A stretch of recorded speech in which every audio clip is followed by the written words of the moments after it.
Welcome back to the Brian Lara Cricket Academy in South Trinidad. It's the Barbados Pride up against the Jamaica Scorpions. CG United Super 50 Cup 2024. Just as a reminder of what transpired in the first innings, the Barbados Pride sent in.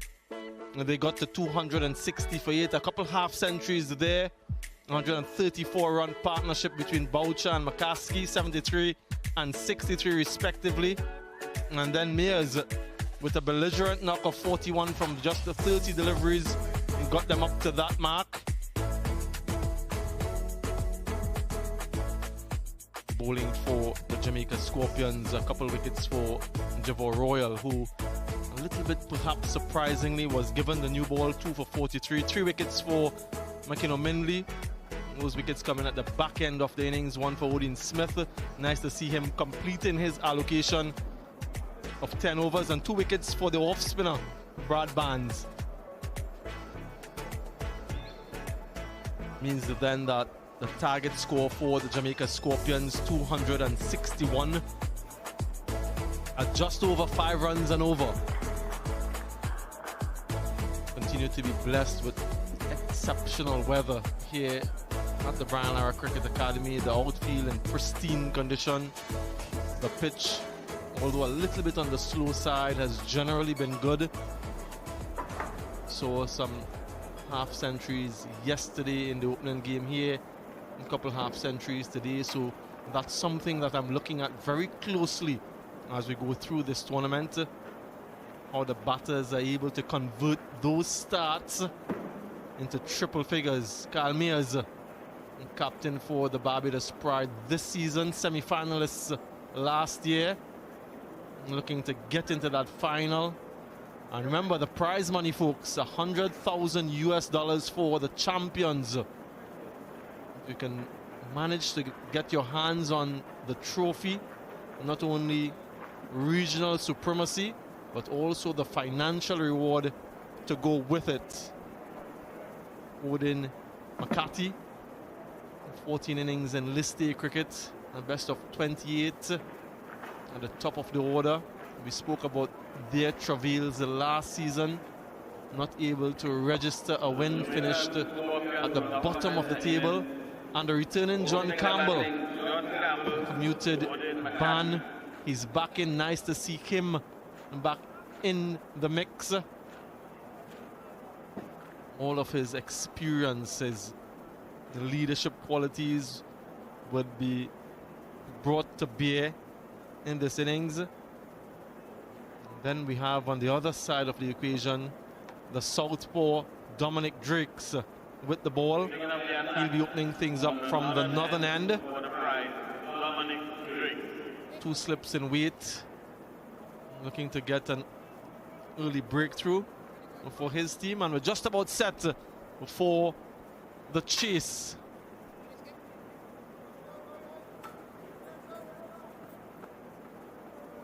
Secretly Ambrose alongside me. Secretly, we were talking just a little bit earlier about this eventual score of 260, 261 is the target. How challenging will that be? It will be a little bit challenging for sure, but it's still a good pitch to bat on. A little bit on the slow side, but 260 is a decent total. Dominic Jakes, first delivery.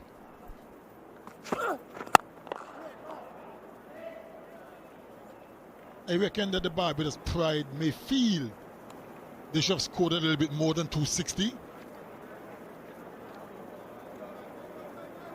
But I've always believed that runs on the board, the team will have to go and get them. And I'm quite sure that the Pride will believe they have enough quality bowlers in their lineup to defend those 260. Should be an interesting chase.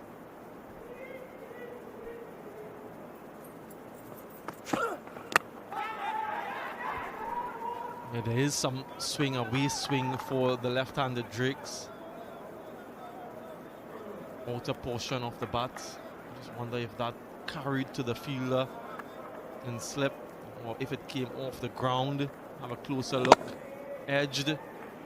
Yeah, it did carry an opportunity presented. McCaskey, it looks like, the one who grasped that opportunity. That's exactly what Drakes was looking for.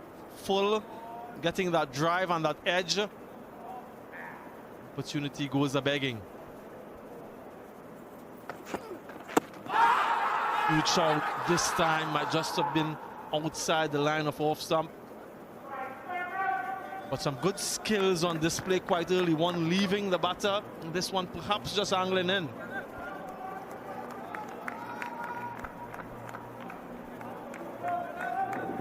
Good delivery.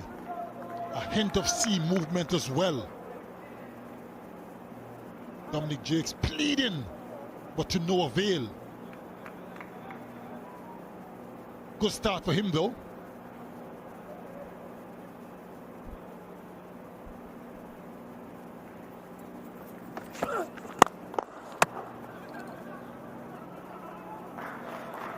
Off the mark. John Campbell off the mark, the Jamaica Scorpions. Cathy is returning to List A cricket after a 2-year absence. So too, there or thereabouts, John Campbell.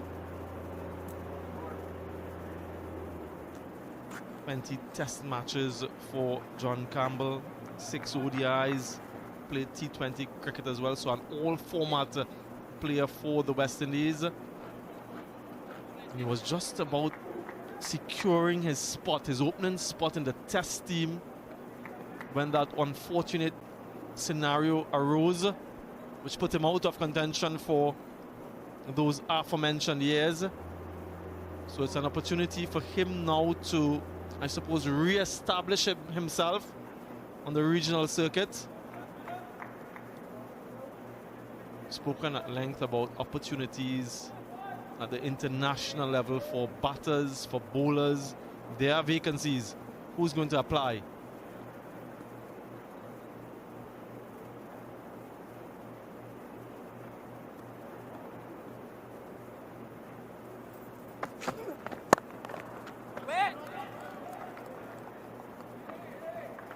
Couple of aggressive strokes in this over already, so they seem quite intent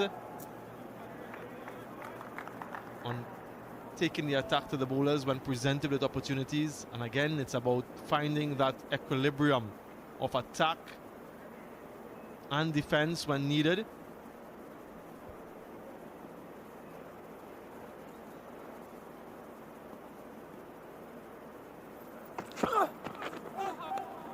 Swing again, evident, but down the leg side this time.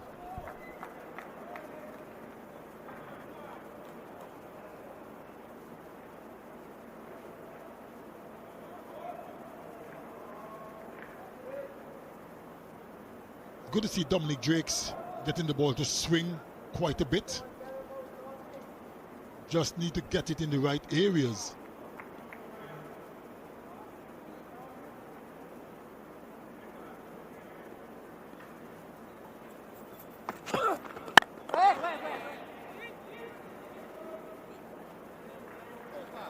Two without loss.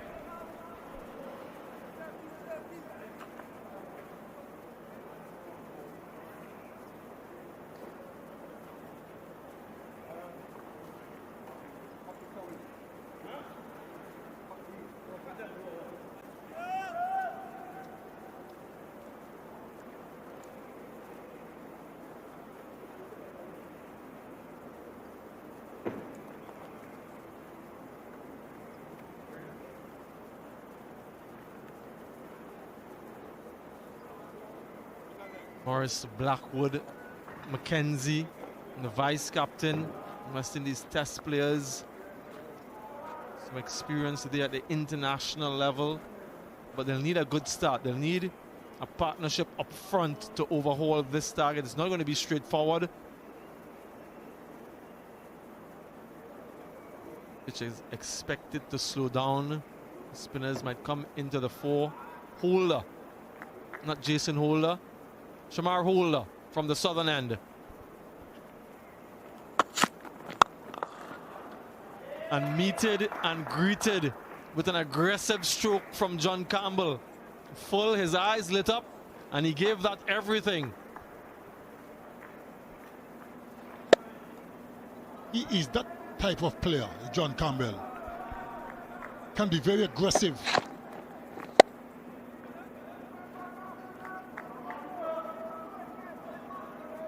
Once the ball is there to be hit, he is going to have a go.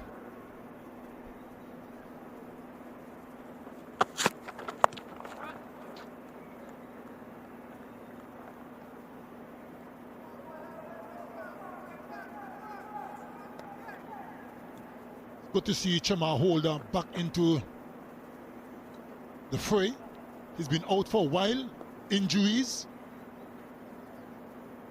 So it's so good to see him back.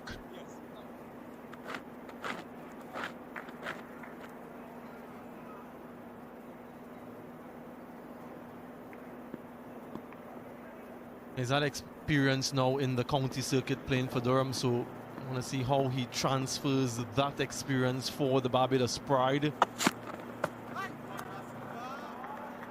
Wide signal, looking to get that pace on. Have a look at his bowling action circuitly.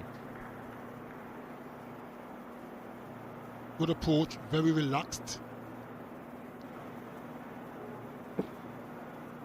Decent action, strong.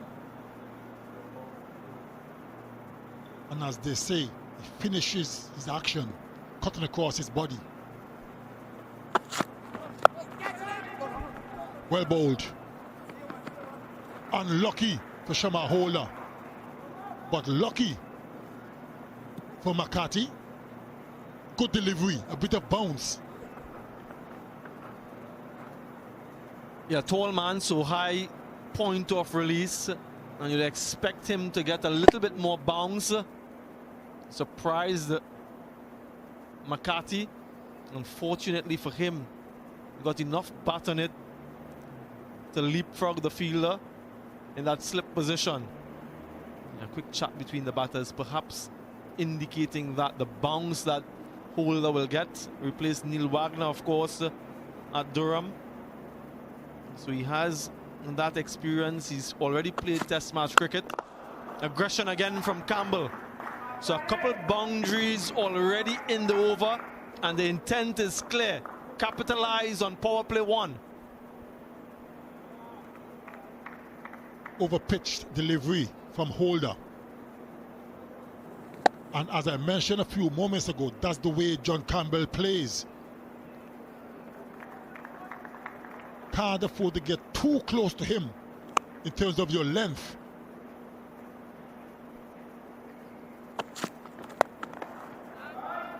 And again, this time through square leg. So a little bit short, pulling back his length, but John Campbell equal to the task. He's got predominantly an offside feel, Holder. The ball a little too straight that time, and immediately an adjustment in the field.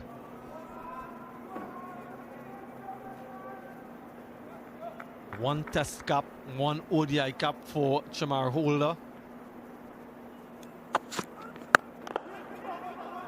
Big single to finish, so he retains the strike. This is good batting. 16 runs from Holder's first, 18 without loss.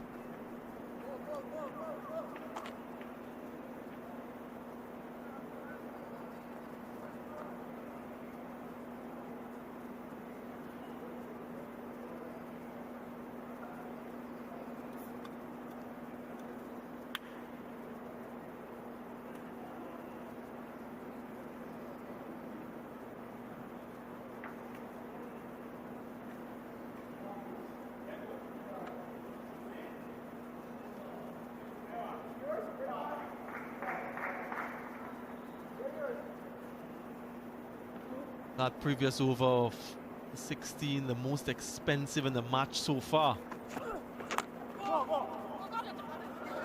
Big single. Again, good response from the non-striker. It's refreshing to see this sort of approach, but I say that with a bit of caution. It's all well and good secretly to come out aggressively, play quite a few shots, and don't carry on. That's what I want to see. Good start, but capitalize on the start. Don't capitulate.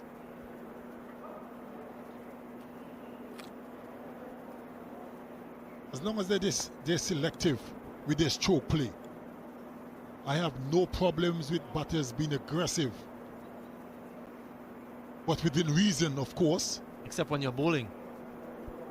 Well, that's a different story altogether.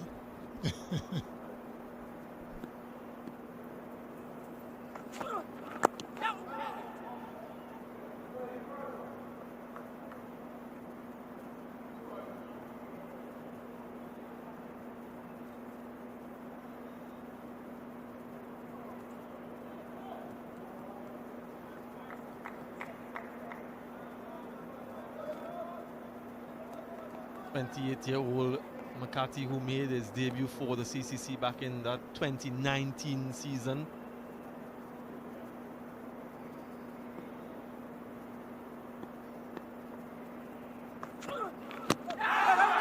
Might be an inside edge. In fact, it isn't.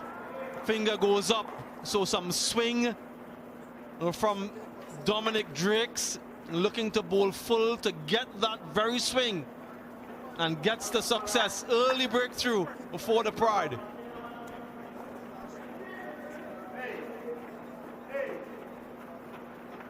Full pitch delivery, straight on the back foot.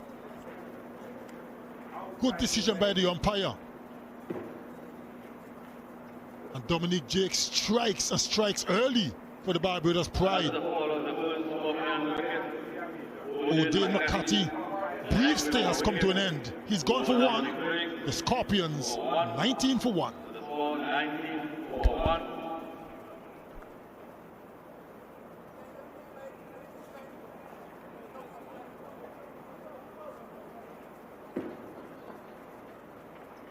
Incoming batsman for the Scorpions, McKenzie.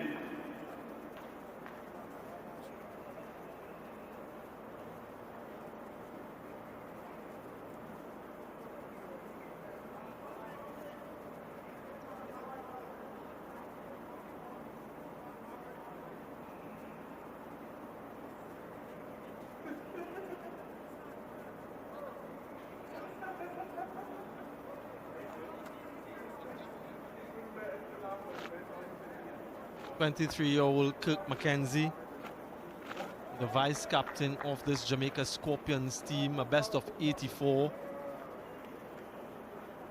Test match experience, 6 test matches as a matter of fact to his name.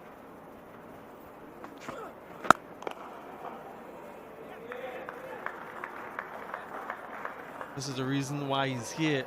A good bit of bowling from Dominic Drakes, a full toss in the end that was missed. The umpire deemed that it was going on to hit the stumps, and so that finger was raised. So an early strike for Drakes, early strike for the Pride.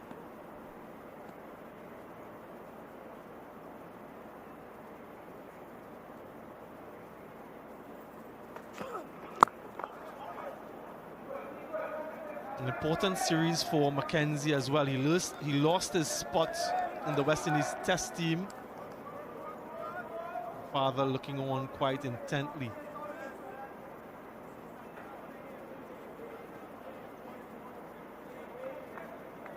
It'll be a proud moment to see your son in action, representing your country. Not for the first time though. They've been together, familiar appearing in the franchise scene.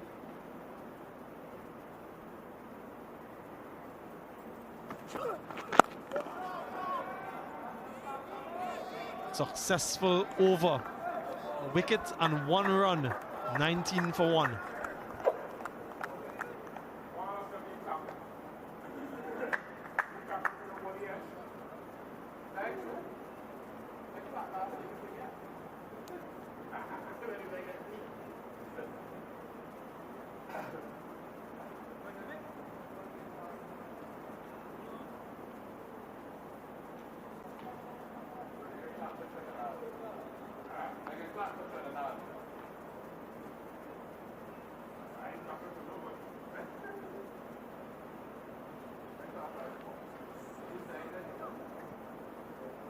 Dominic Drakes getting the wicket off McCarthy. Exactly what they wanted. He's making himself comfortable. Holder continues.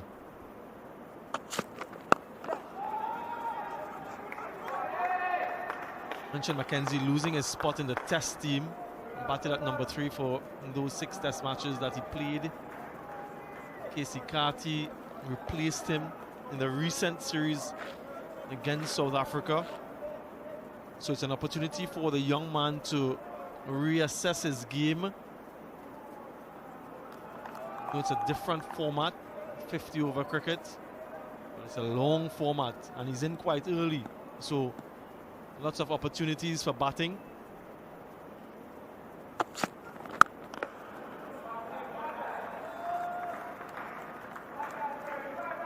One of the things that you want to see as well secretly is those young batters, when they get an opportunity to go back to their franchise teams and the territories, to work on those areas of deficiency, so when next they come back up to the international level, they are well prepared or better prepared than when they started. And that's what I want to see from McKenzie.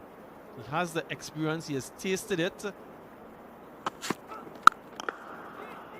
He's gone back home to his Jamaican franchise and no doubt has been working diligently to improve his game so that when next he's given an opportunity, perhaps in the test team, he can grab that opportunity with both hands.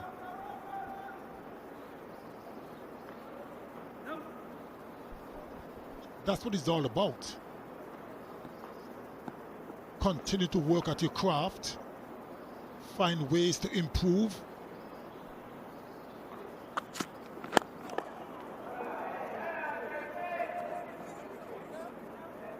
One thing I learned from this game of cricket, young Badri, that you never stop learning. Doesn't matter how good you are or how successful you are, there's always something to learn. But unfortunately, I didn't learn much.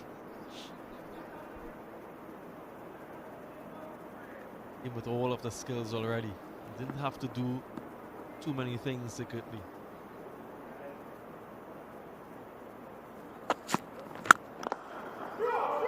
And what a stroke. This is just a glimpse into the talent of the young man. Very aesthetically pleasing.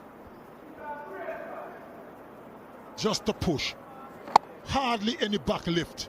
All timing. And even Holder himself could not believe it.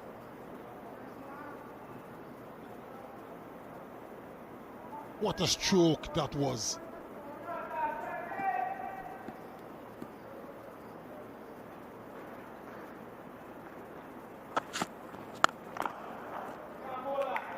Showing his full range, his full repertoire, a full drill down the ground shot and competently played. 11 from the over, very expensive. Chamara Holder 27 from 2, 30 for 1.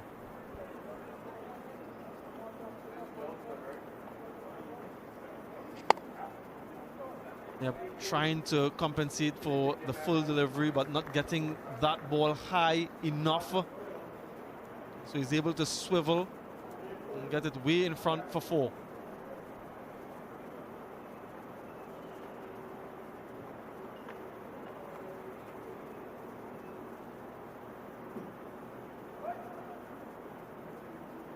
Yeah, just 5 runs the difference at this stage of the innings, 30 as compared to 25. Both teams losing 1 wicket quite early. This is where the Pride had that 134-run partnership for the 2nd wicket. Can these two replicate?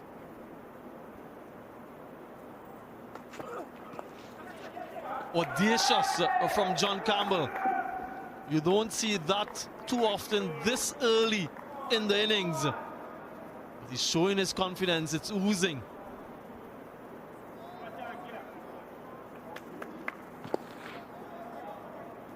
Made his mind up from very early what he was going to do. Played it well in the end.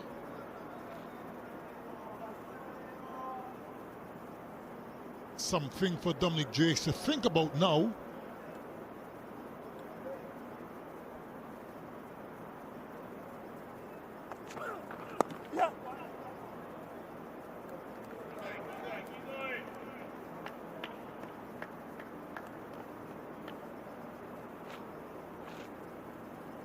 This season in first-class cricket, McKenzie had an average of 24, 323 runs, just one half-century though in 13 innings. At the time when he made his Test debut, he just had 9 first-class matches. Dominated the Headley Weeks Tri-Series, which earned him that debut call-up.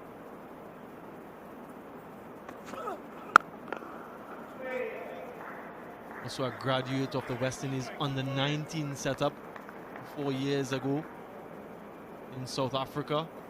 So he's made the elevation to senior honors.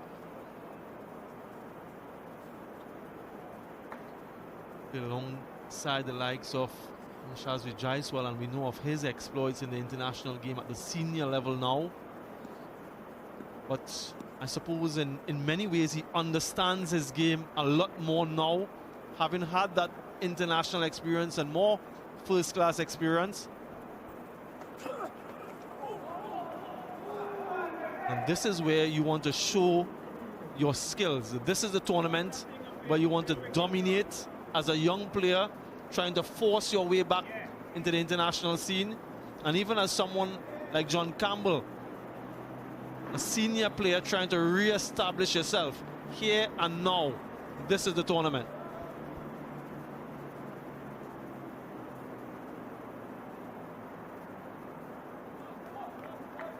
There is so much cricket being played these days. There's always an opportunity for every player.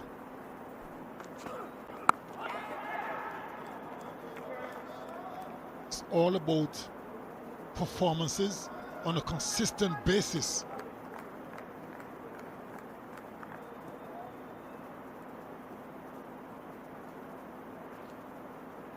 No better place to start than now.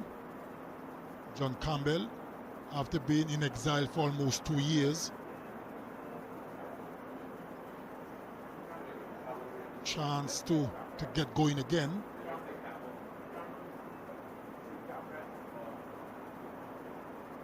Good little spell so far from Dominic Drakes. Just about to finish his 3rd over, only conceding 9 runs. Picked up that wicket.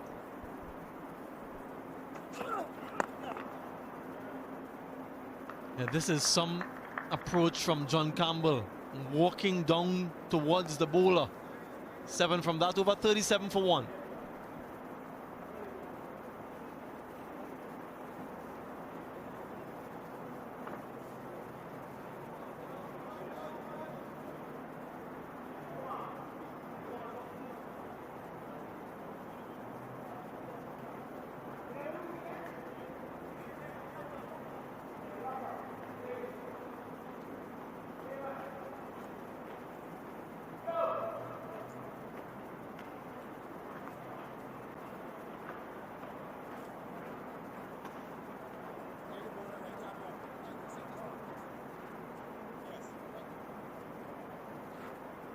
Was a tale of 2 halves so far from a bowling standpoint. One end quite economical, creating problems. The other end very expensive. Came as Smith, the brother of Dwayne Smith, former West Indies player, into the attack. The off spinner, career best of 5 for 43. Saw him in the semi-final last time around, and he showed good skill, good control. So spin quite early before the Barbados Pride. We saw the Scorpions actually open with the left-hand orthodox Java Royal. So with 2 left-handers, the off-spinner might create some problems. Bowling from the southern end, round the wicket to start, slip in position. Fielders in the deep, long off, square leg. Gets away with that one, a little bit too short to start.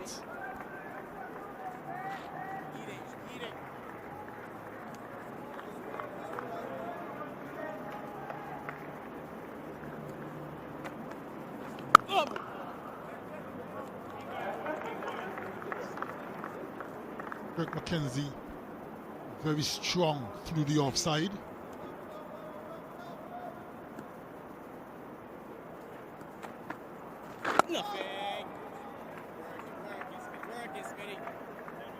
Certainly would want to get a big total personally.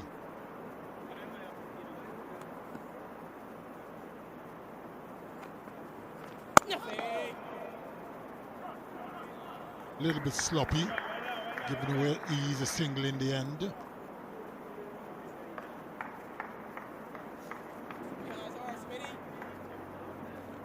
Conditions have cooled quite a bit, not as hot as it was earlier.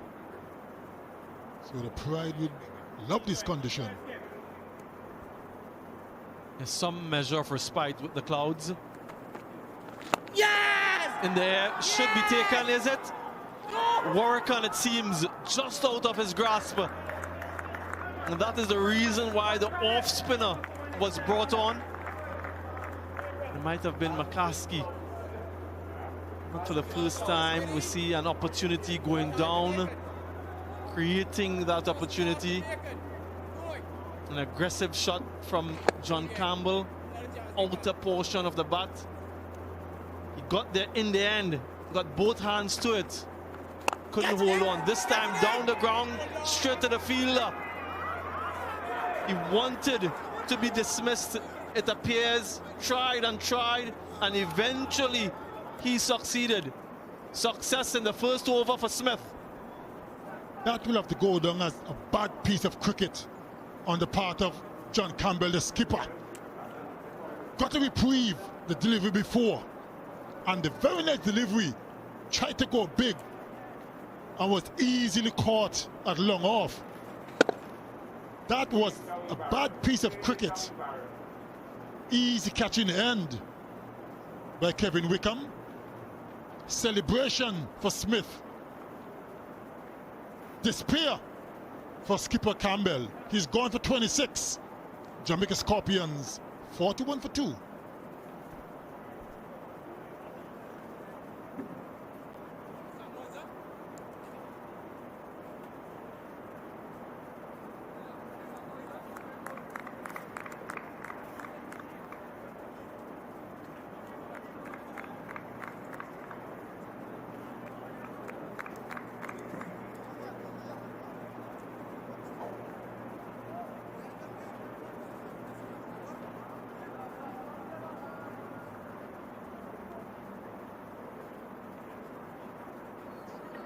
That's the fall of the second wicket for the Scorpions.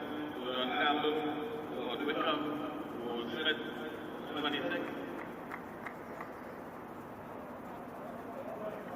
Former West Indies Test vice captain Jermaine Blackwood makes his way out to the middle. 3 listy centuries to his name.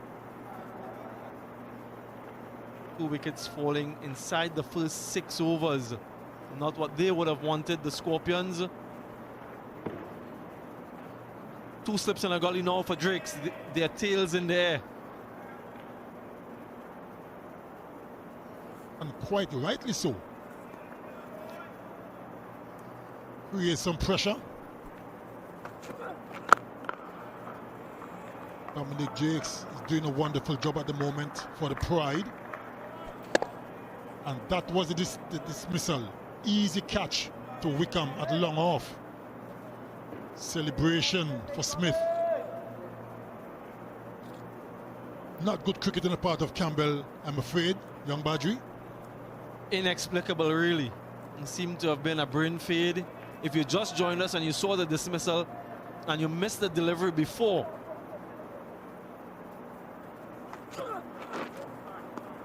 Wayward wide. We'll have to bowl that one. The delivery before, he played this stroke. Yes! And was reprieved. So he got an opportunity, and instead of buckling down and capitalizing on that, he presented another.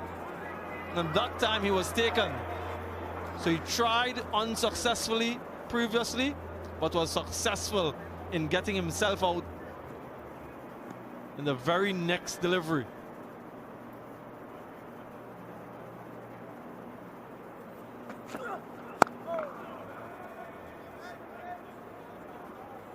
Very, very irresponsible on the part of the skipper.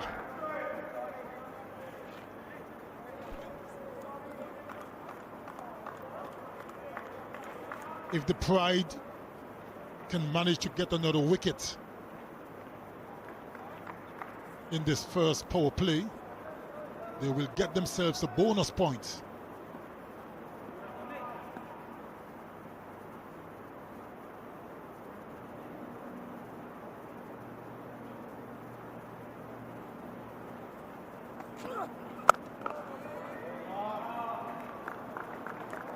Right, for you folks at home looking on, this is how the bowling bonus points are allocated. Power play 1, 3 or more wickets, you get a bowling point, but your economy has to be under. For the bowling team, there is no economy. So once you get 3 wickets in power play 1, you get a point. In power play 2, if you get 5 wickets or more, you get another point. And if you dismiss the team, power play 3 or earlier, that's an additional point.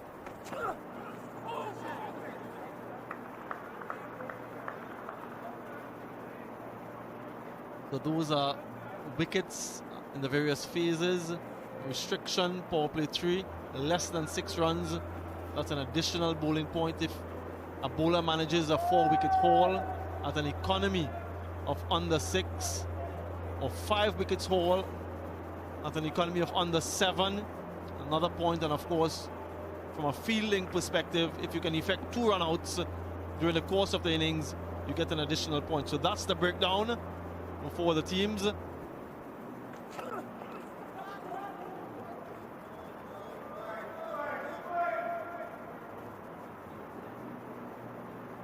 So these are the points that are available. 7 points from a bowling standpoint. So at this stage, 43 for 2, 1 wicket more before the 11th over, and they can secure themselves a point, the Barbados Pride, all in an effort to get the players to play more aggressive, attractive, attacking cricket.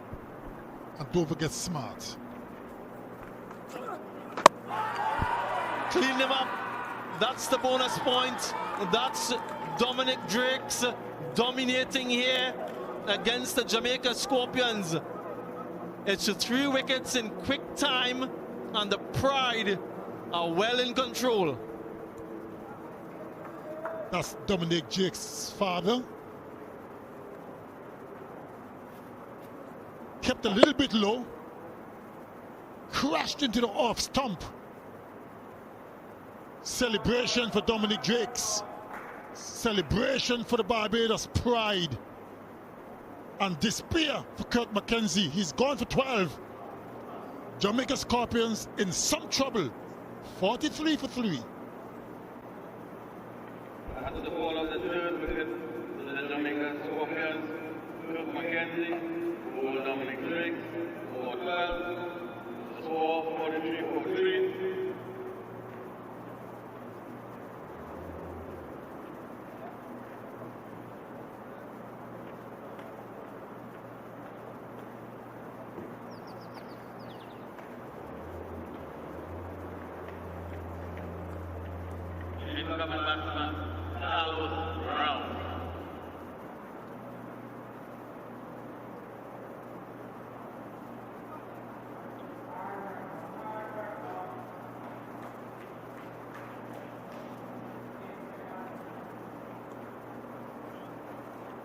Carlos Brown, new batter for the Jamaica Scorpions.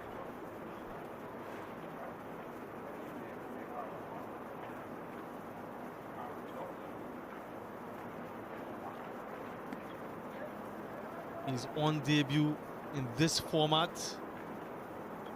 8 first-class matches under his belt, but there will be nerves floating around. The Pride dominating so far.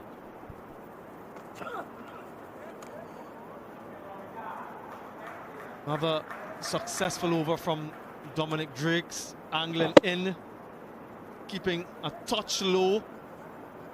And on the stumps, 43 for 3 after 7.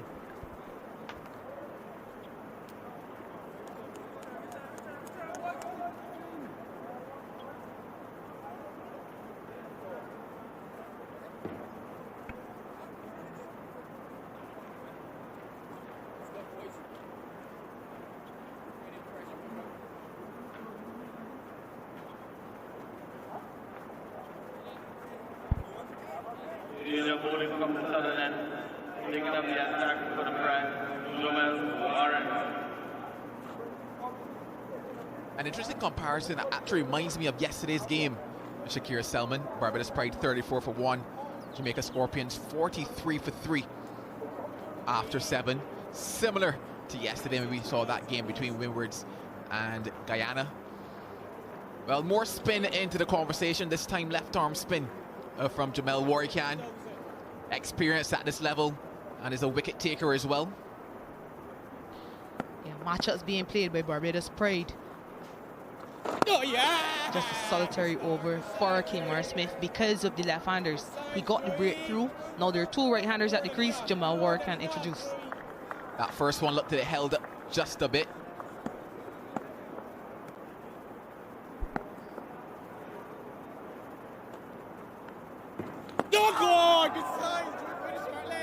A lot of noise, a lot of conversation. He's there because of this.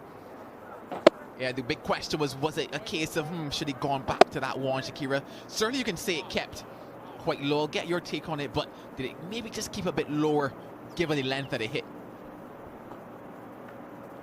Oh, yes.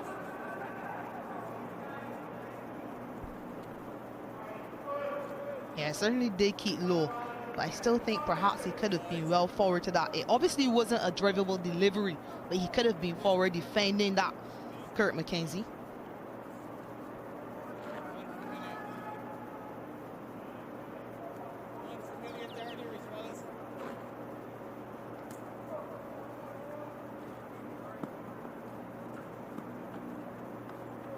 Oh, God. Yes, yes, yes.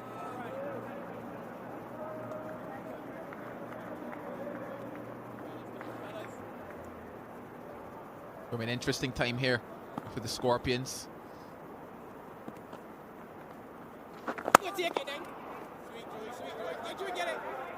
Pressure on. Another look at that dismissal. Yeah, probably could have been coming forward there, Shakira. Success though for Drakes in the Pride.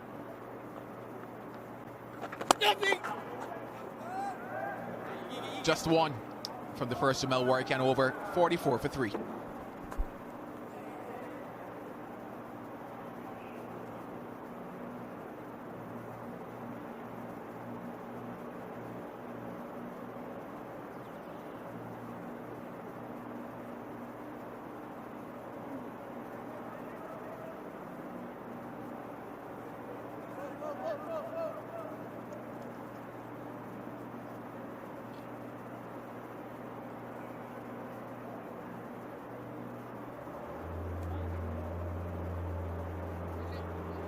Fast break Drake with a lot to think about. I'm sure at the halfway stage he had a conversation with his boys regarding the job that he needed to do with the ball, given that I know he couldn't necessarily have been happy with the job they did with the bat. From the older Drakes to the younger one. 2 for 12 so far from 4. He's got a movement both out and in. He's got 2 slips in waiting, Dominic Drakes.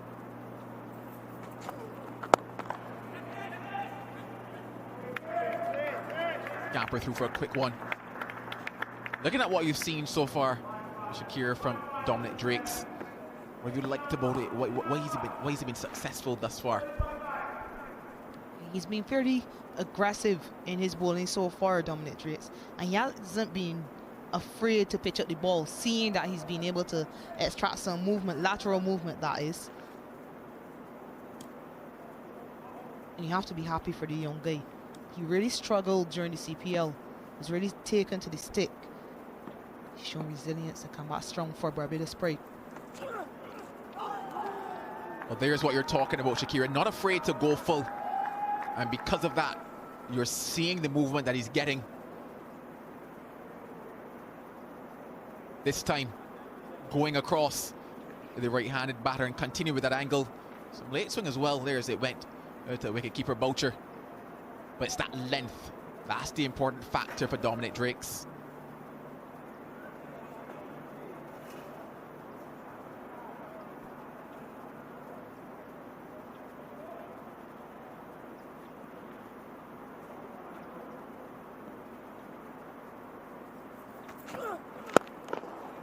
This time shaping back in now, that one just holding its line. So skills on show from Dominic Drakes. Yeah, left-arm pacers are always so difficult to face as a right-handed batter because primarily they will be looking to swing the ball back into you. But then there's always that delivery that continues on with the angle across you. I wouldn't quite know whether to leave it, whether to play.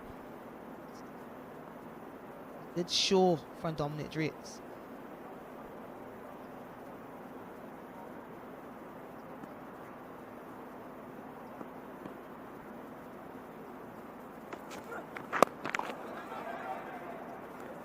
And he's varying the type of deliveries he's bowling as well. Really digging in some short deliveries. What's been key is every time he's gone short, he's gotten it high enough to trouble the batters.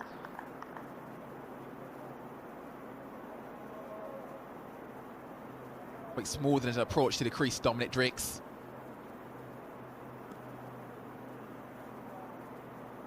See that high arm action, really driving that ball through. It tells you, rather you see it because of the type of bumps that he's getting out to the surface.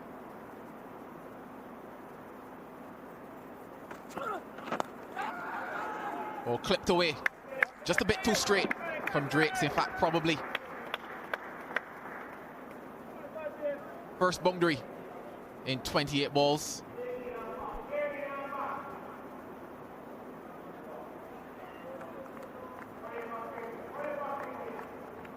It's starting too straight and swinging even straighter down the leg side. Clipped away past the short fine leg fielder. That was interesting because I saw you signaling pad. And it looks as if it was pad there as well. Glorious. All bat on that. Brings up the 50 as well. 53 for 3.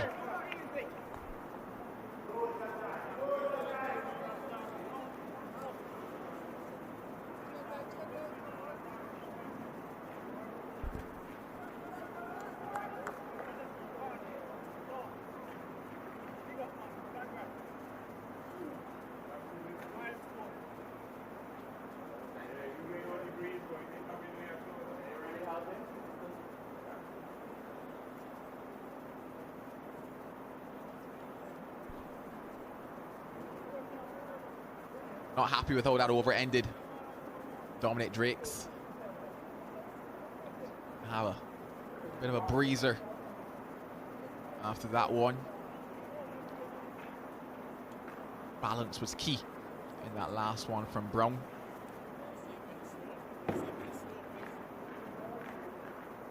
See it when it's slowed up, is what was said. Oh, yeah. It's interesting he said that because every time he slowed it up, it seems as if it held in his surface as well. Oh, what was that? Where did that come from? Against the run of play, you can understand why Warrior Khan is upset there. Kadeem Aline, what were you seeing there? Definitely not necessary. Yeah, very sloppy from Barbados. He actually looked away because they never expected anything to come from this. Clearly, Kadeem Aline thought the batter at the non-strikers and it was out of the crease. Shamar Holder not backing it either. 4 runs easily given to Jamaica side.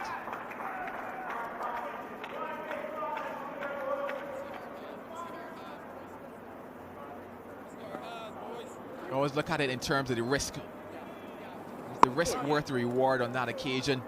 Just ambling back, not thinking about anything. Yeah, comfortably home, and that's why I asked, was the risk worth the reward? Oh, yeah. Just a matter of awareness. When you think about it, there a lapse in awareness from Kadeem Aline.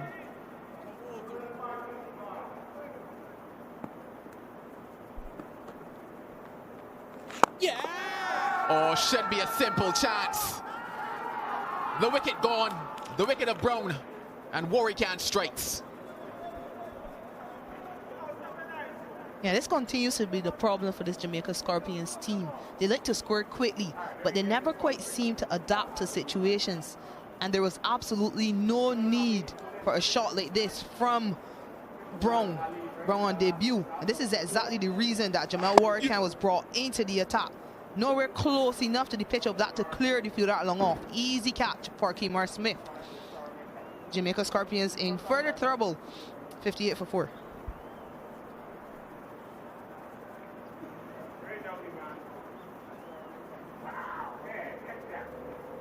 It's time now for a Blue Waters drinks break.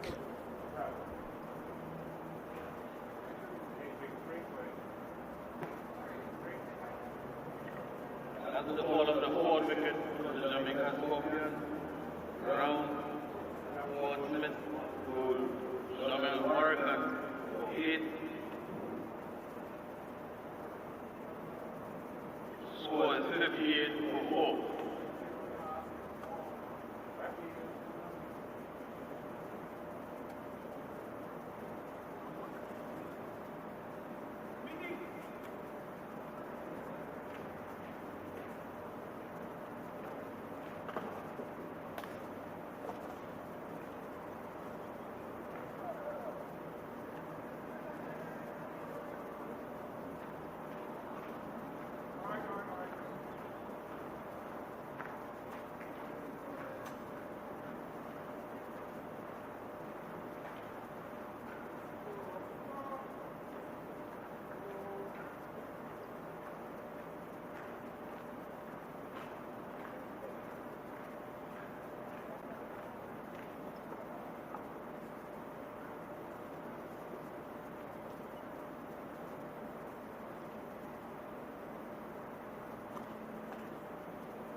A break in the action.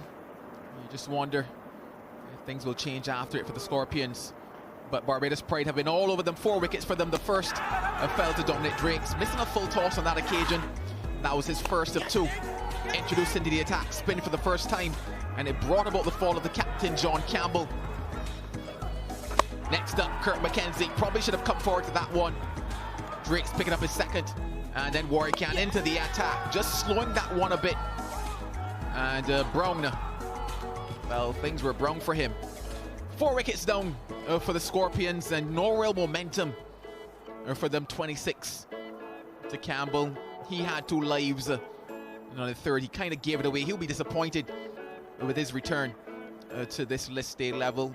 McKenzie, Brown, they'll be slightly disappointed as well. Happy though, those boys, and filled with pride, you would say. 2 wickets for Drakes, 1 for Smith and Warwick. Shamar Holder, quite expensive from his 2, went for 27.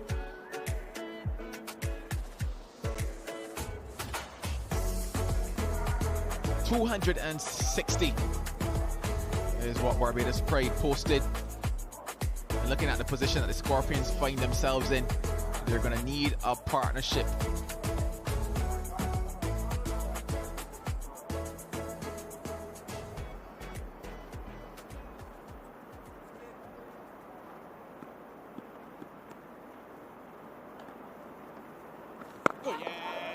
Barnes, the new batter to the crease.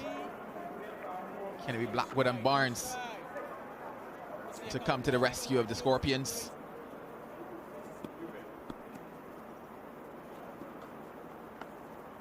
Oh God! That pace, Shakira, that's the pace. That'll be quite effective on this surface. 10 bowled, 58 for 4.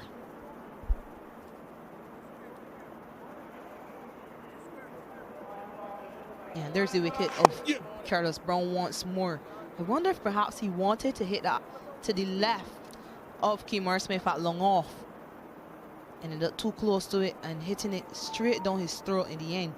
Perhaps wanting to hit that over extra cover as opposed to straight to long off. But Pride on top at the end of the power play.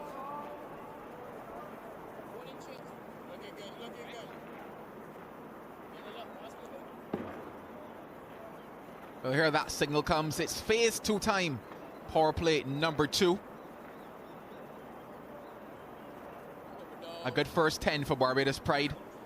And in comes more spin. Trial by spin, you would say here for the Scorpions. Javed Leacock, the leg spinner, into the attack. He's done quite well since coming to this level, has Leacock. Oh my God. Good aggressive captaincy by Calmeers. He isn't letting the game drift away from them and assuming that they'll win. He's going for the kill, getting his spinners in, knowing that this is where Jamaica really struggles.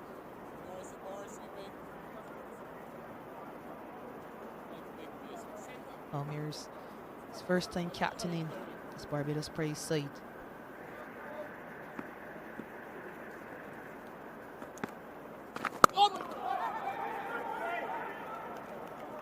A bit of confusion there. Possibly could have always been one, given that his Warrior can at point, ball going to his right. We've had to run around almost to get the ball thrown, and it's just those small things. I mean, you think about cricket awareness. You look around and say, okay, the man at point. If it goes to his left, that's where we're in problems. That's his strong hand. Oh yes. A bit of turn for Leacock.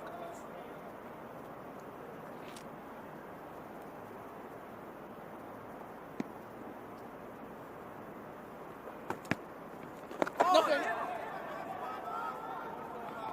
Not afraid to give it some flight as well. In terms of the pace that the spinners are bowling at the moment, settled into quite a good rhythm. If you think back to Kemar Smith, first 2 or 3 deliveries relatively flat. From there you saw him begin to slow it up. Warrior Can has come on and slow it up. Leacock has done as well.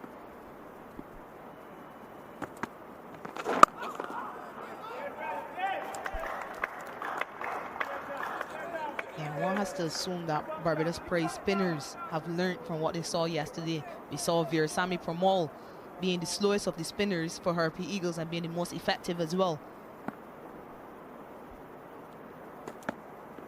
Nothing. End of Leacock's first, 4 from it. Jamaica Scorpions 62 for 4.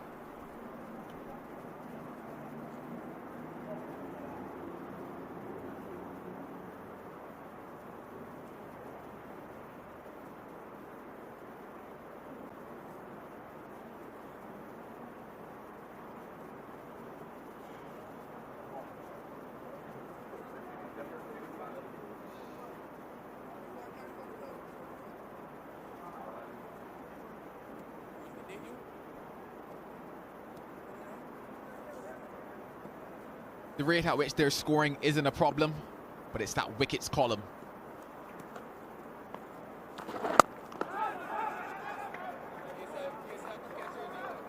I like that they've applied the pressure as well in terms of the man at mid-on, not allowing that easy single.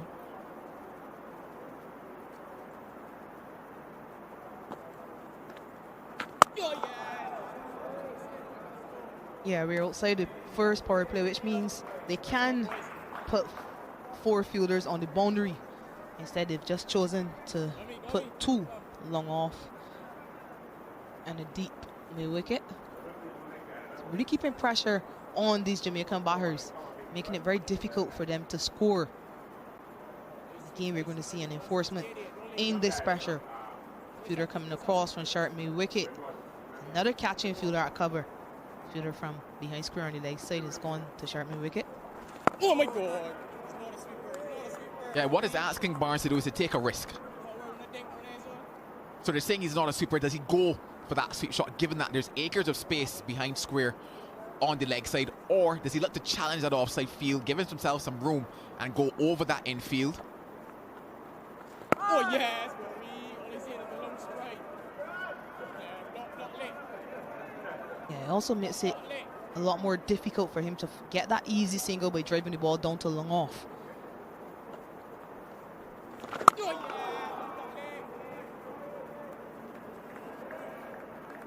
They're forcing him to think here. Does Barnes just simply seek to navigate this period?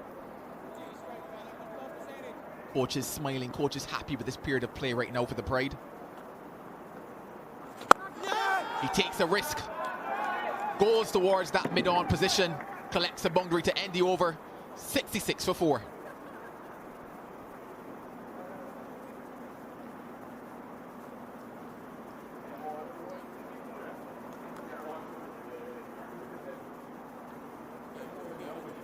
Slightly fuller and a bit straighter, allowing Brad Barnes to pump it down the ground straight back over Warwick side. Good finish to the over for Scorpions.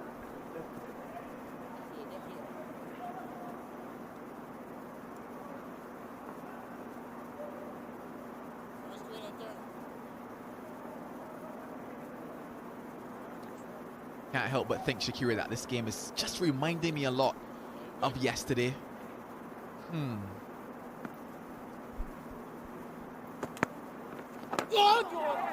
Brilliant from Leacock. Doesn't deserve runs off of that one, you might say. But it's cricket, so they get 2. Certainly, it's cricket, so it goes against the bowler. I've only said that because you yourself are a bowler, Shakira. I see you. A brilliant delivery though, and it goes back to the pace, the level of control that he's bowling with at the moment. Zavid Leacock. Oh, yes, He's giving you that time to think as a batter, probably processing 2, 3, 4 strokes before that ball gets to you. catch, Ricky. Some sliding on, some turning.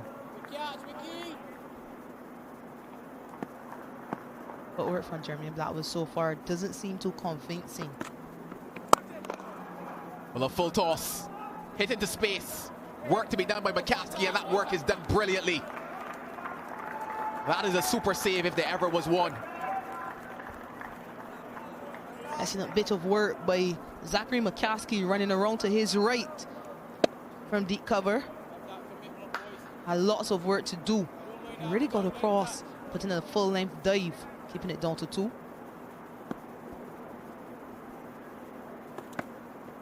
Oh my God, no. Beautiful. An absolute peach. How did that miss the edge, you might wonder. The best of the lot from Leacock.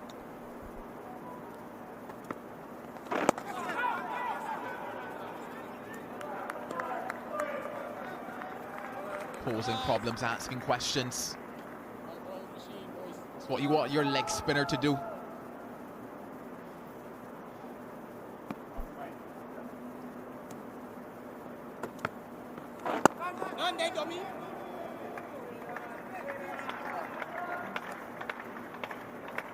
Just 1 to close out the over. 71 for 4.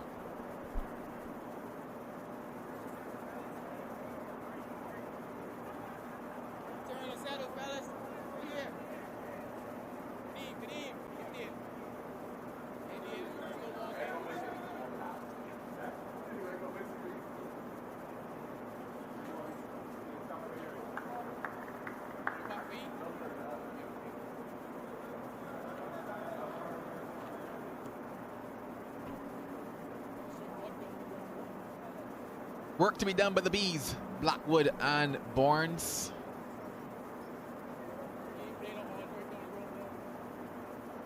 Although earlier we were saying that man at mid-on, he's actually just dropped back slightly. Oh my God, just halfway, asking Jermaine Blackwood to take on the fielder if he's brave enough. It was Brad Barnes who hit the boundary in the previous over. Oh yes. Percentage height, fellas. We take our point, yeah?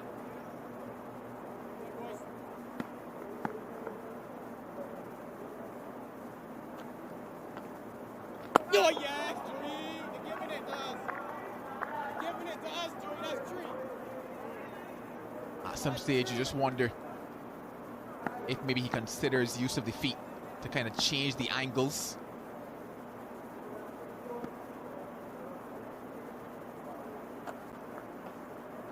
Oh my God.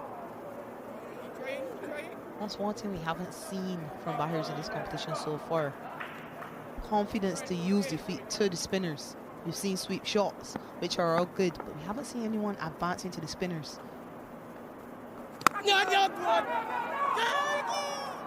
And given the pace that the spinners are bowling at the moment, definitely could be a consideration. And what it does is that it opens up a couple more of the angles. It also throws you off the length that you're bowling at the moment.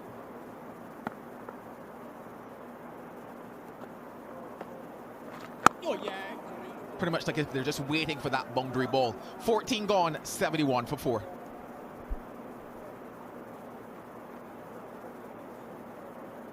Yeah. The finish off there, Shakir. It's almost if they're just waiting for that boundary ball, so it's okay. Just come to me, bowl to me, bowl to me. I'm waiting for you to flick one a bit too much. Waiting for that extra moment.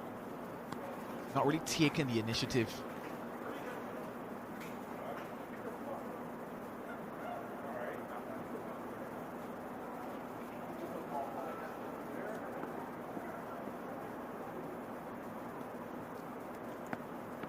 Oh yes.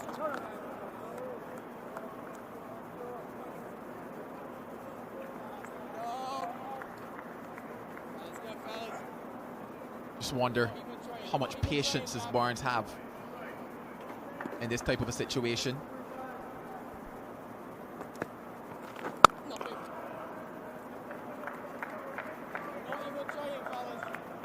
Sure, Calmiers will be asking the cop to back up that maiden over, just sent down by Jamal Warrican.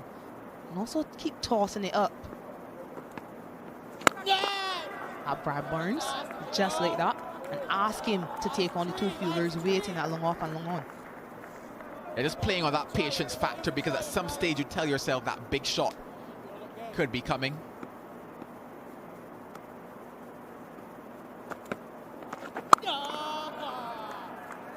On the flip side, you would want that Brad Barnes understands the situation that he's in as well.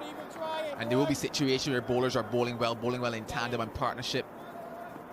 And instead of looking for those boundaries, looking for that big shot, okay, how can I get myself off strike? How can I ease that pressure? And it goes back to that dot ball percentage that we're always talking about.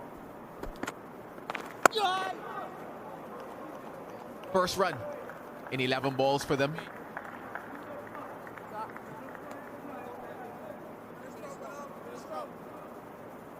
Fair amount of pressure being put on these two batters by the Barbados bowlers, by these two spinners. Last 30 balls only resulted in 14 runs.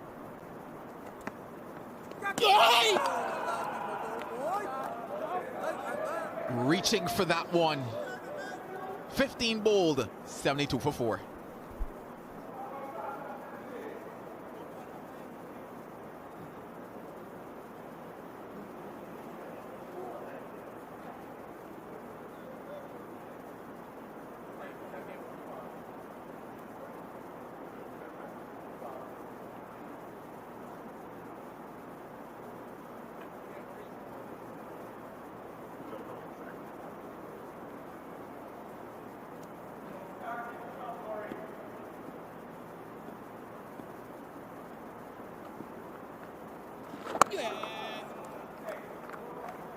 Back to more of the same from Warrican.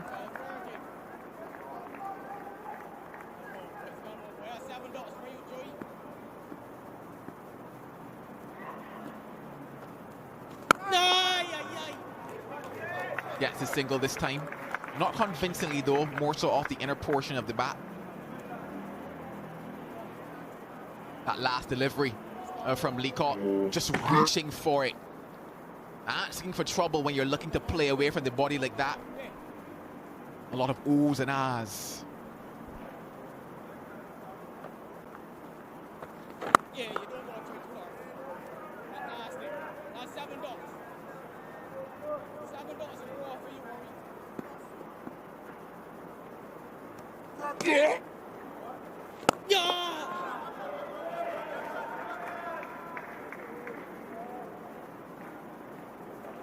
And if you just take a look at that ball that beat the bat of Jermaine Blackwood a few balls ago, just look at his back face. It's closed almost, playing against that spin. Lovely bit of bowling though. I can't help but think that at some stage use of the feet helps to negate some of what we're seeing here at the moment. That 1-2 step gets you to the pitch of that, and you're not looking to go expansive, just looking for that one, looking to take him off that length. Nothing there to close it out. 2 in the over, 74 for 4.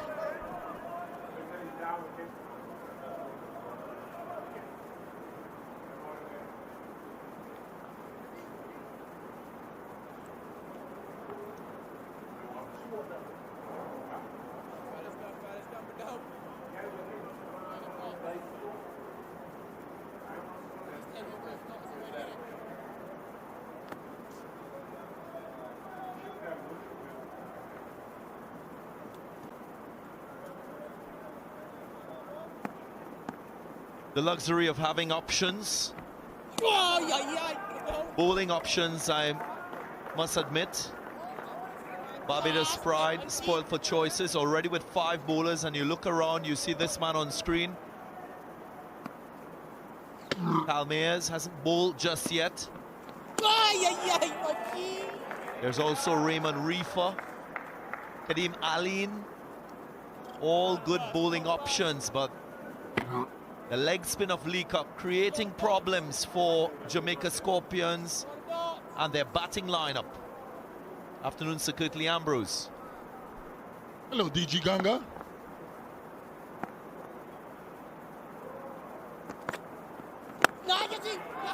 Gone.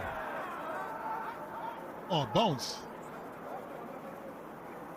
There's a bit of a query from the fielders. They're going to check.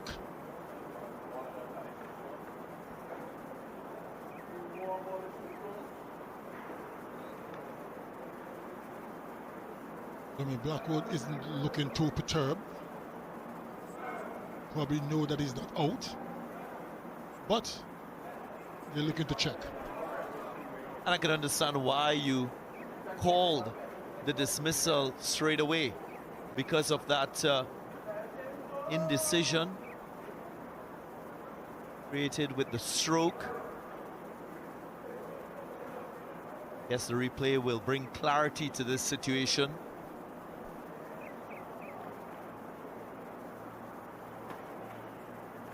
It's a legal delivery, that front foot behind the line.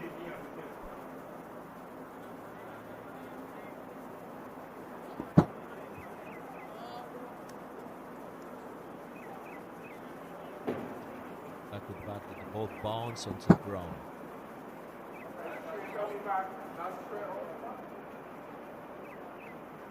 Difficult to see with that image.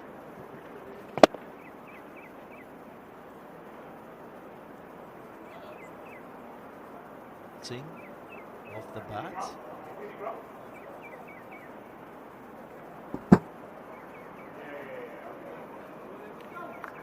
Oh, the ball bounce after the drive was executed. So there is the decision.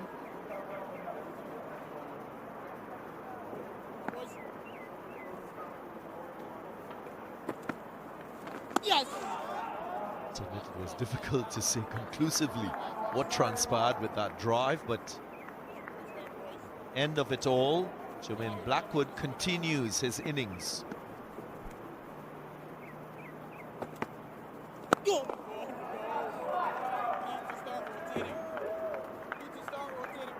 Really like what I see here from Javed Leacock. Looks to have very good control as a wrist spinner. He turns the ball, so he imparts revs. His action quite repeatable. Look at leg spin bowling, it's quite sequential, so that's a good sign for him as a wristy. 75 for 4.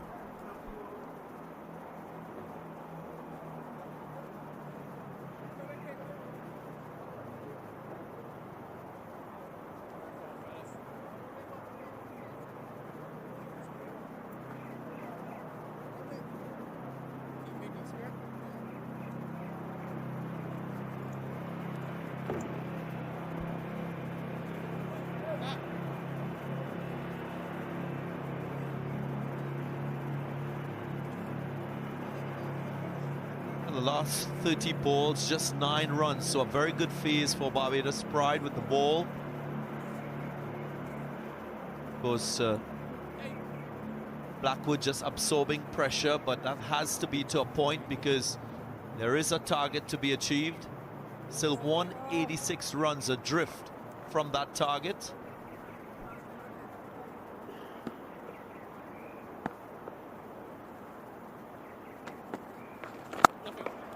You want to be batting yourself into an abyss in your very first game of the season, so especially given the fact that he is one of the most senior batters in this side,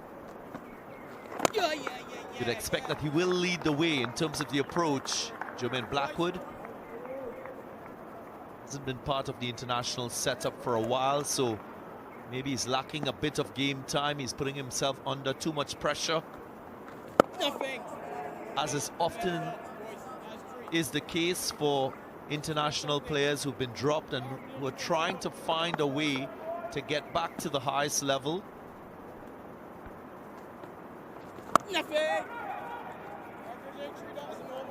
That is the way to not do it.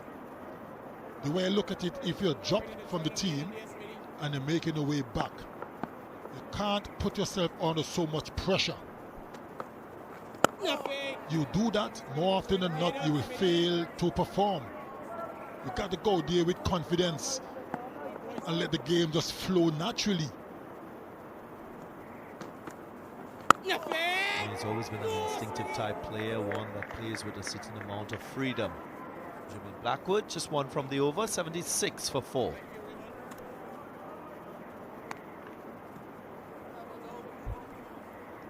Now 5 from the last 30 balls. So a lean period in the game for Jamaica Scorpions.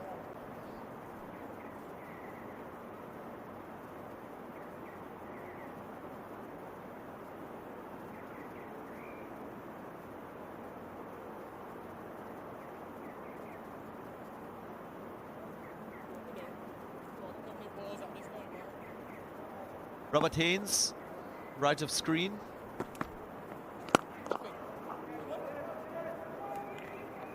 This is a bit of pressure. Nice looking drive from Blackwood.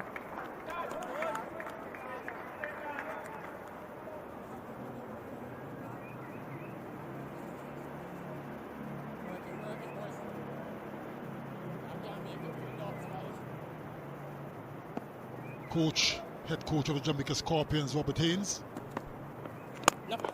Former Jamaica and West Indies leg spinner.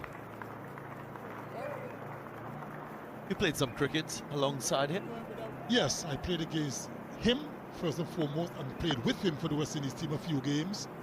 Someone I know very well. Streaky, very streaky. Has he got enough legs to go to the boundary? Yes, it has. 4 streaky runs for Jermaine Blackwood. First boundary in 39 deliveries. If Blackwood just lured into the stroke, had to reach for it wide outside the off stump. Luckily, it wasn't a gully. But again, the guile from Leacock, the extra flight, and a waist spin.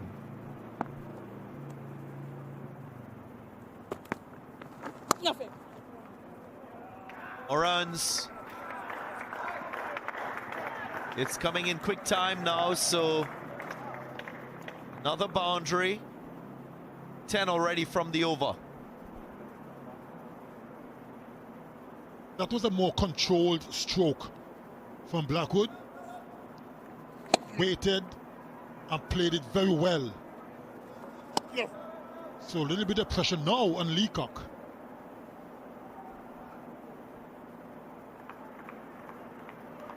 Good memories playing against this opposition last season.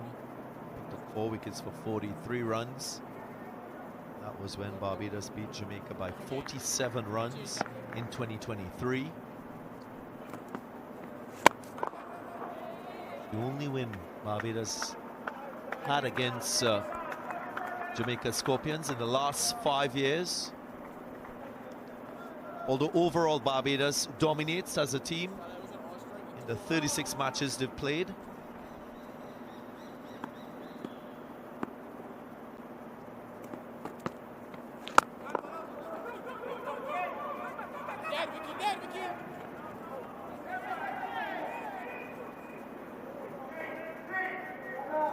Both batters were calling for 2 at the start, and then the fumble just allowed for it to happen.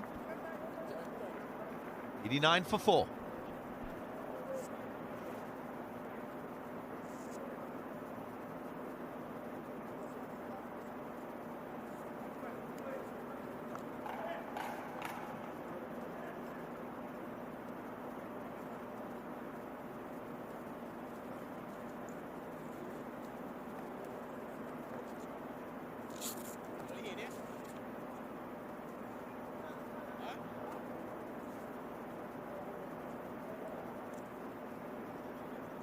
Degree clouds just gathering overhead.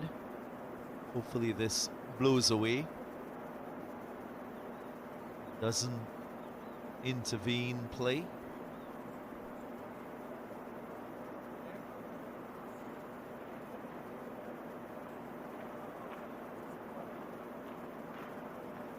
It's gone nice and cool here at the Brown Lara Cricket Academy in South Trinidad.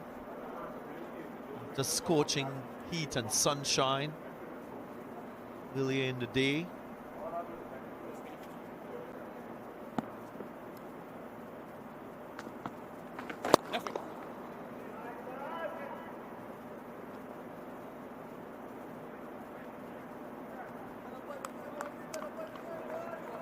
Still a long way to go for the Scorpions. 171 runs needed, 30 overs and 5 balls. The Pride's bowlers are making it real difficult for the Scorpions to get any sort of fluency.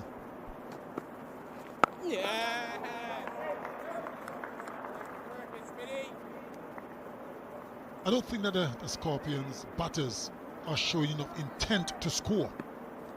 That is a bit of an issue. Odin is good, yes, but they can't just sit there and wait and wait. Makes it a lot harder.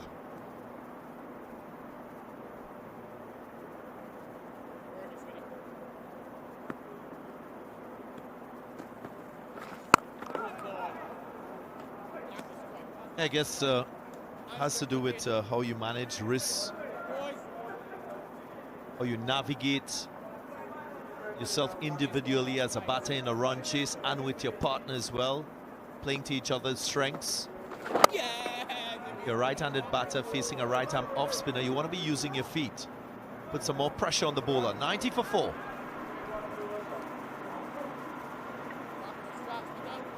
After 20 overs, the Jamaica Scorpions 90 for 4. That's our batsman. Bradbury just climbing slowly, both worms crossing at the 20 over mark. Scorpions will not want to fall behind. Still 171 required by Jamaica Scorpions if they are to win this one. 6 wickets in hand. Nice partnership brewing. 32 already between Blackwood and Barnes.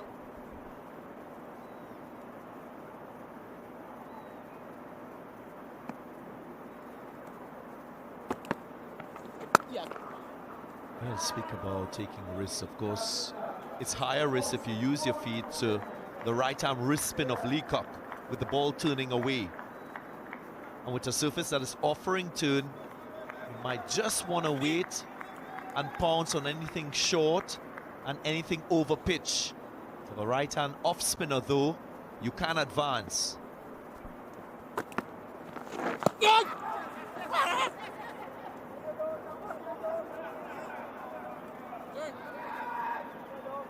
Already 76 dot balls in the Scorpions innings so far. They just starting the 21st over. That's a lot. Barbados Pride 161 dot balls. Something I've been talking about for years, DJ Ganga, you know that. Nothing has changed.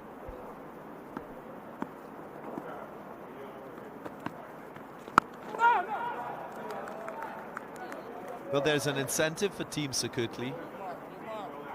If you absorb less than 150 dot deliveries in your innings, ideally of within 50 overs, you can secure 2 bonus points. Sliding down. 150. That's half the amount of balls. That I think they're too lenient, to be honest. But it's a start to gain some improvement.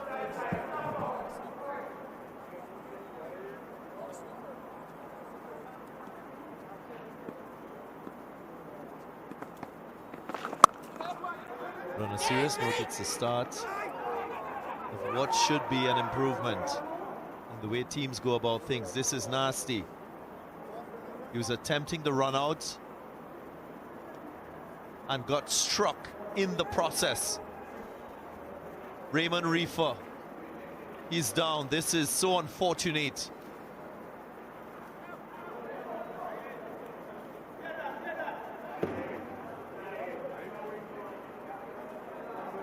Medical team should be out there. There is an ambulance with medical staff. They will have to stretcher him off. Not ideal. Very unfortunate. Struck in the face.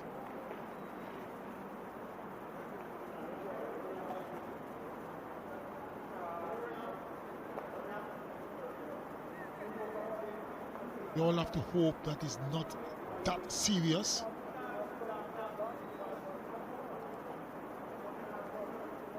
He's on his knees at the moment. Let's have a look at this.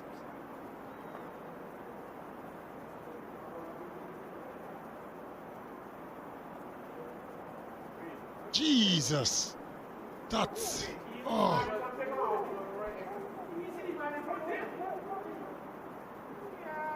Yeah, that's painful.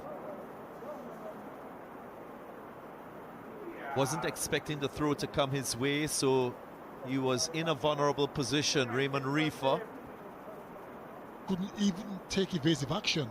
Had no time. Point blank range as well, so that's painful. Hopefully Jackie King will give him the necessary attention for him to be okay.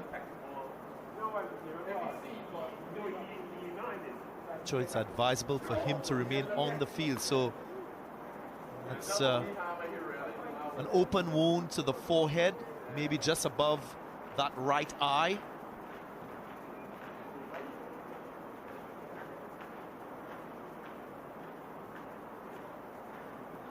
So that injury has just changed the tone of this game. And luckily, Raymond Reefer will get the necessary attention and hopefully he'll be okay to continue. He'll probably need a few stitches as well.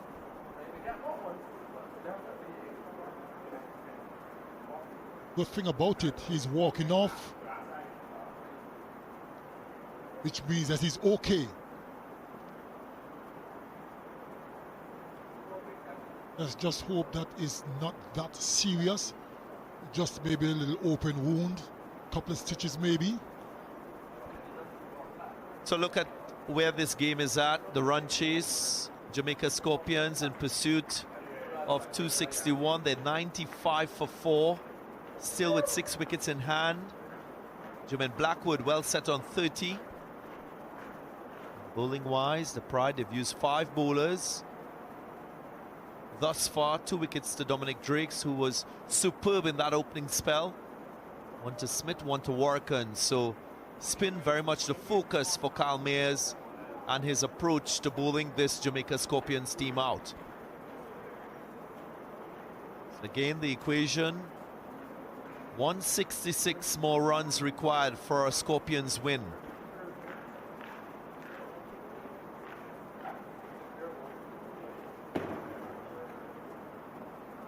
More recently, that Scorpions run rate just dipping, falling behind the required rate, putting a little more pressure on the batters out in the middle and those to come.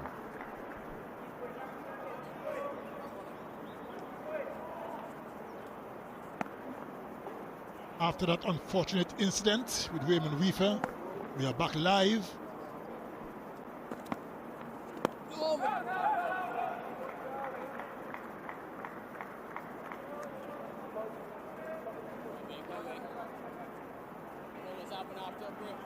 Damon Blackwood 30 from 45 deliveries, Barnes 11 from 28.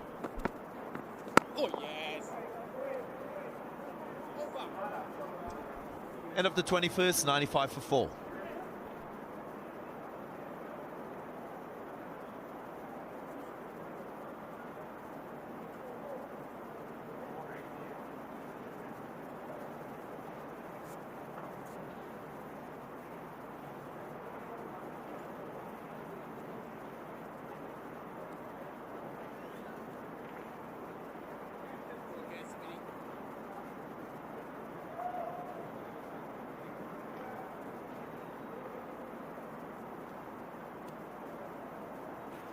Smith.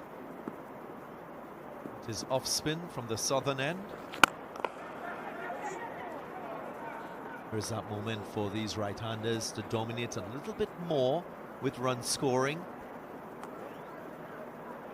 Seen at the international level, Jermaine Blackwood not afraid to use his feet, to advance, to hit over the top.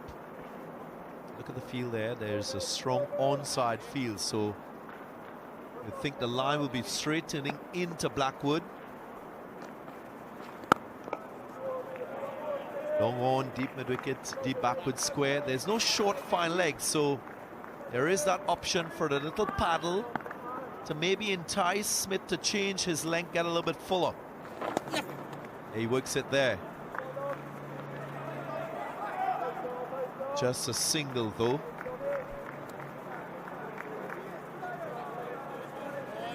It's one of the good things about having that skill of playing the sweep shot, the paddle, the reverse sweep. What you're able to do is to put pressure on the captain, the fielding captain, to change the field. Open up a few more gaps for yourself as a batter. The single in that short fine leg region. So now Cal Mayers may think about taking one of the fielders out of short mid-wicket and plugging that gap.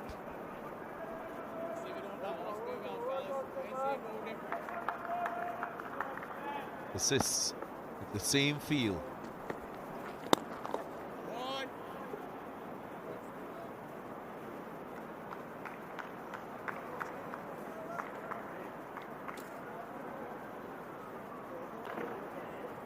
Slow but steady progress from the Jamaica Scorpions. Decent partnership is brewing for the one from 74 deliveries. They both need to push on from here. Little use of the feet. It remains a dot delivery. 99 for 4.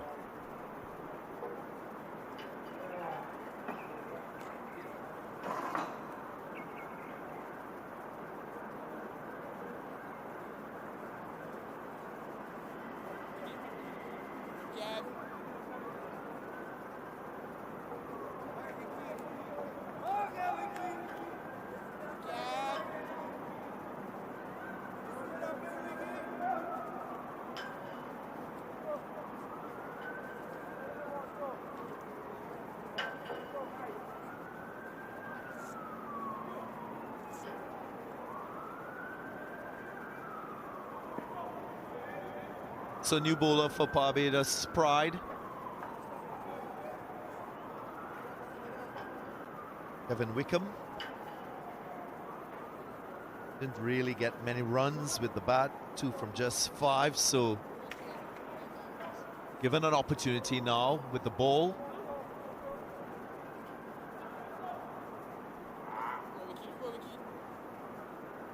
Looks like he's going to bowl some leg spinners, which I've seen him done before.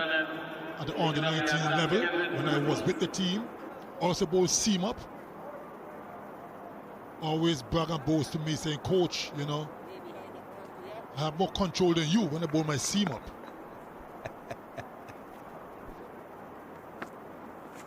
But this time he's bowling some leg spin.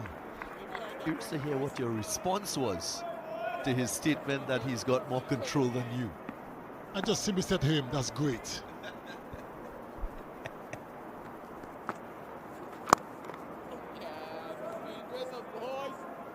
Straight away you can sense that his pace of his deliveries are on the slow side.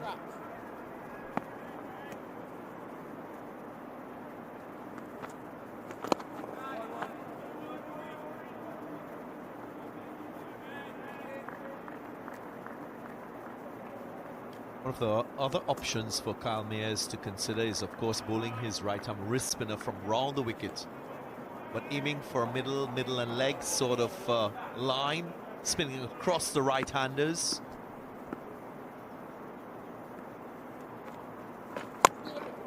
And it's possibly a better option for Jermaine Blackwood, who stands very side-on, loves to play the ball through the offside, loves to stand beside the ball, so that line will open him up a little bit, challenge him to play more through the onside. That's a lusty blow. You got hold of that one. Was a flighted delivery, and the execution was efficient. Good strike by Barnes. Well flighted delivery from Wickham. Right in the slot, and Barnes made no mistake.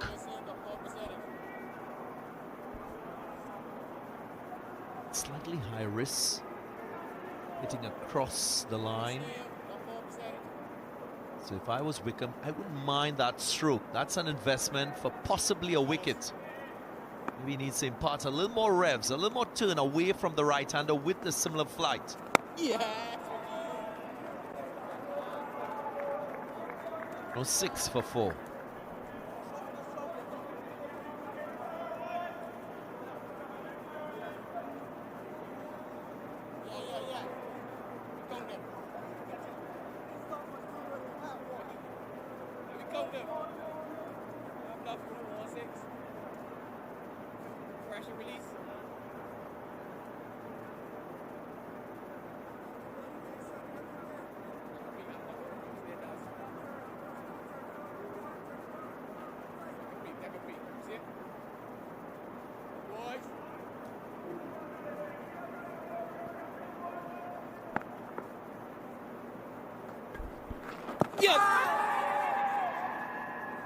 So the peel.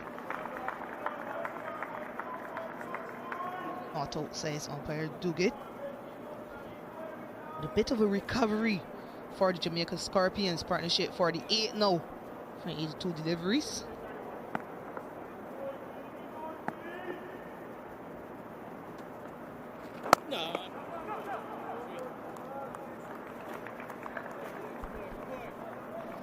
This was the LBW show at the start of this over. Clearly headed down the leg side. Good umpire. Good decision by umpire Duguid. Oh.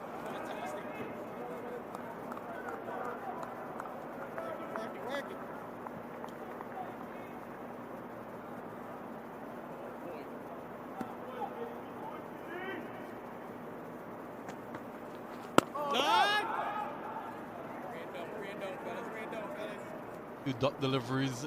You can just hear on the stump mics a few fielders informing the batters that the rain is impending.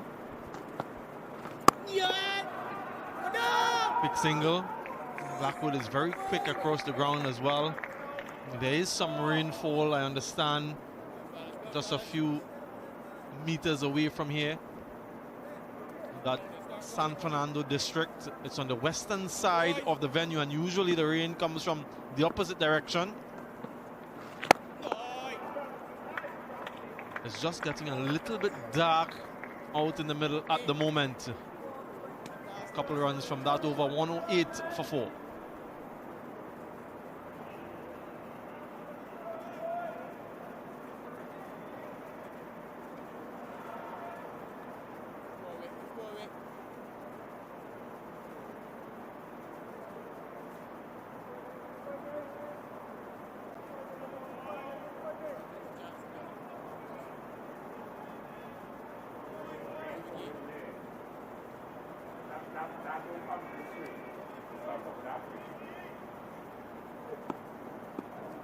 Implosion 153 in 26 overs.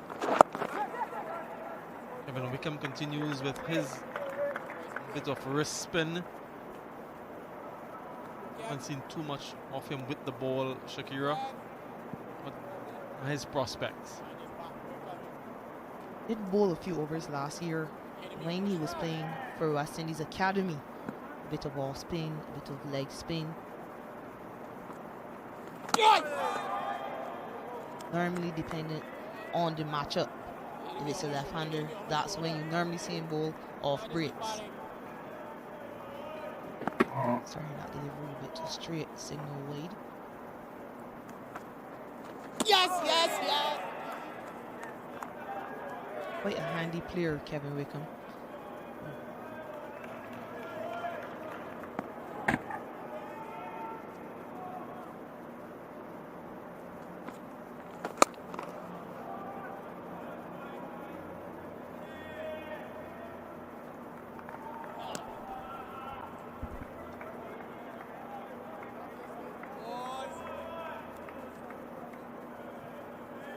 So much responsibility on the shoulders of Jim in Blackwood.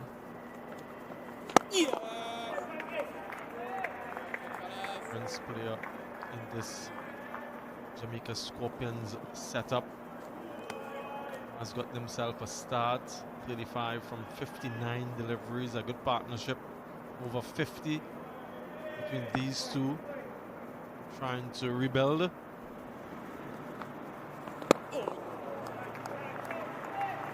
So a century in the other game at the Queen's Park Oval.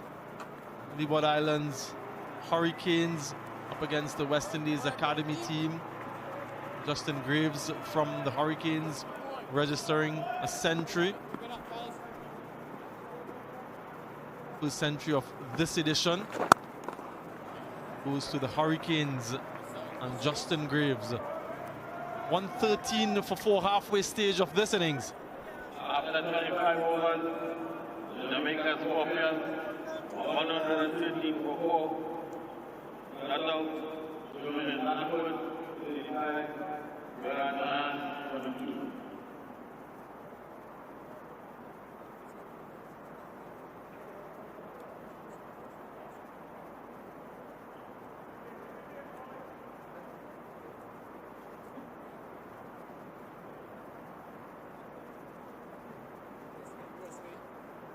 Yeah, those are the partnerships so far in the innings. This one worth 55, the only one of substance really.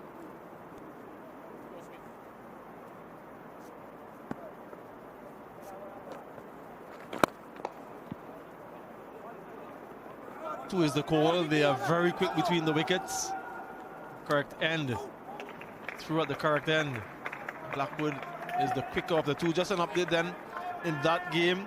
West Indies Academy, they need 237 for victory.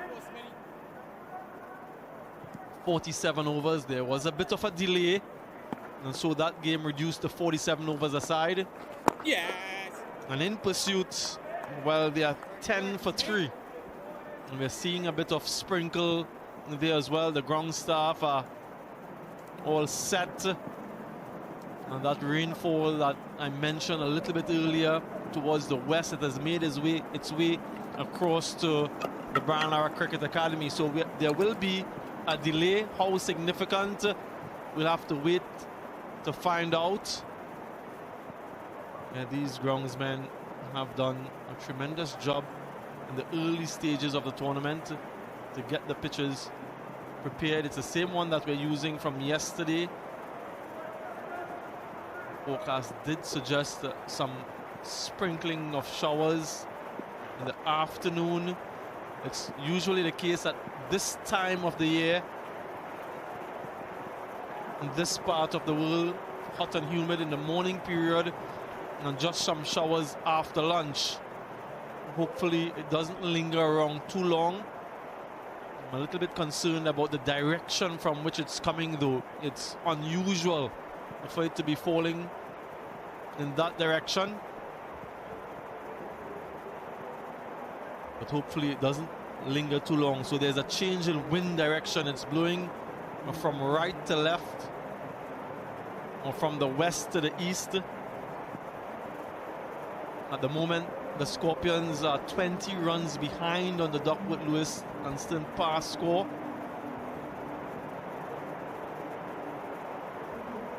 But a good showing from the Barbados Pride with the bat and then with the ball. Early wickets. Dominic Drakes was penetrative, picking up a couple early.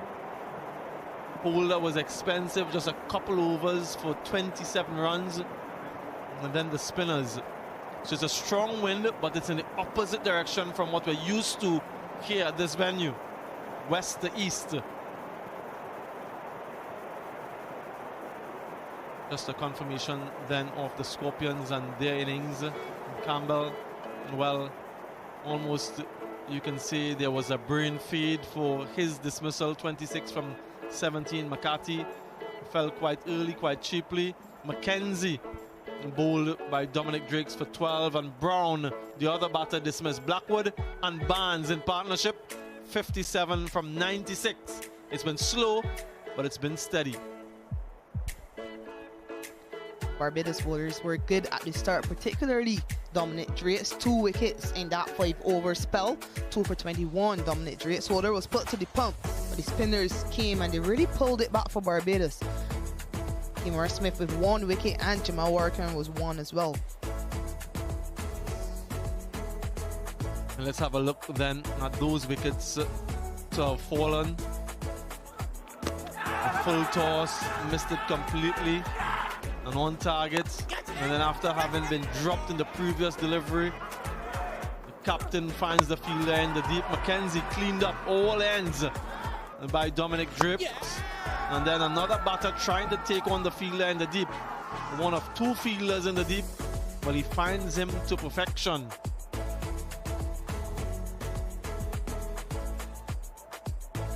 And just a recap then of where we are at the moment. Barbados Pride 260 for 8. Thanks in the mean to Boucher and McCaskey registering half centuries. The Scorpions just over 25 overs, 115 for 4. Scorpions still need 146 of 148 deliveries. We'll take a short break.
Welcome back to the Brian Lara Cricket Academy. The rain has eased up quite significantly. The Barbados Pride 260 for 8. They were inserted earlier on this morning. The Scorpions in reply and in pursuit 115 for 4. Still need 146 of 148 deliveries. We have a pause in play because of the rainfall, but let's revisit that exciting contest last night between the Volcanoes and the Guyana Happy Eagles. It is an excellent highlights package. First run off the bat, off the mark. Chandra Paul looking for 2 good running.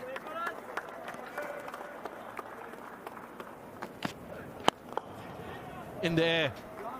Will it challenge the boundary? Yes, it will. The first boundary of the contest. This time there's a misfield, and it goes for 4.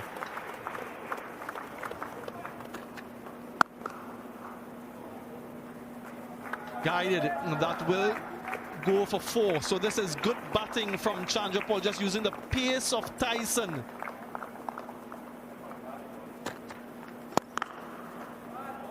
Confident, growing in confidence as the innings progress.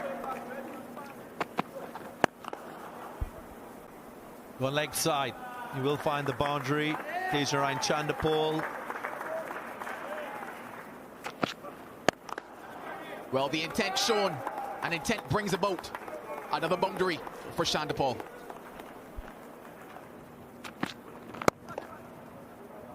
Cut away nicely.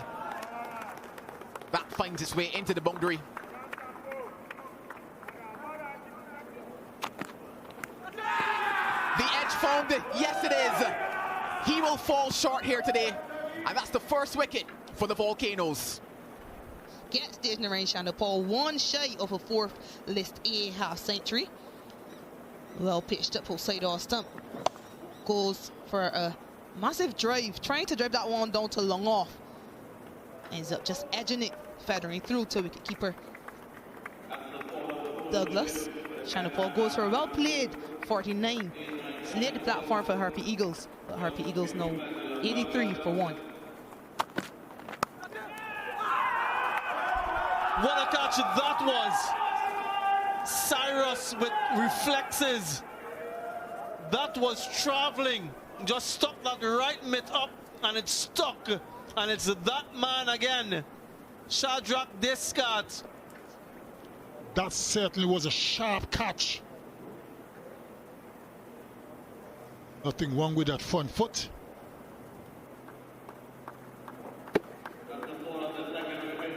Look at that, pure reflexes, one-handed. Matthew Nandu is gone for 34. Guyana Happy Eagles, 90 for 2. And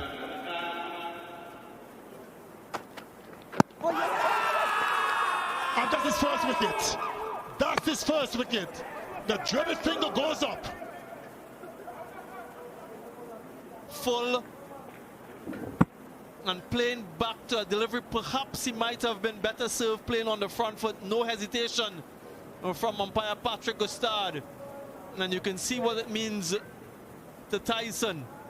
And Kemal Savory has to depart for 3. 96 for 3. Confidence from Sinclair.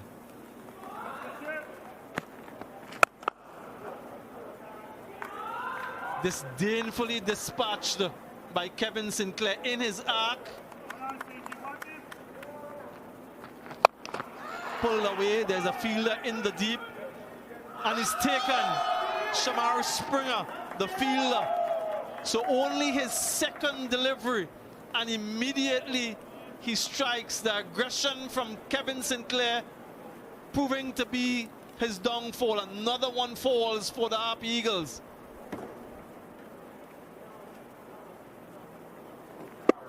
Little bit on the shorter side. Seemed to have hit at the toe end of the bat. Didn't get the distance. And of course, Shamar Springer, wonderful fielder, wasn't going to drop that. And the aggressive Kevin Sinclair is going for 14.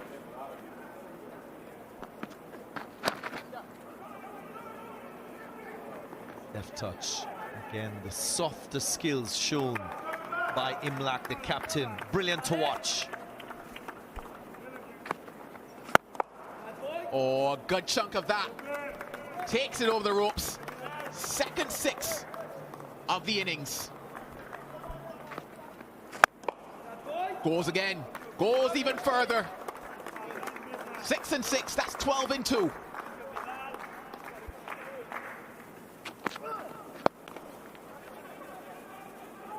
Oh, had that been taken, would have been a good catch.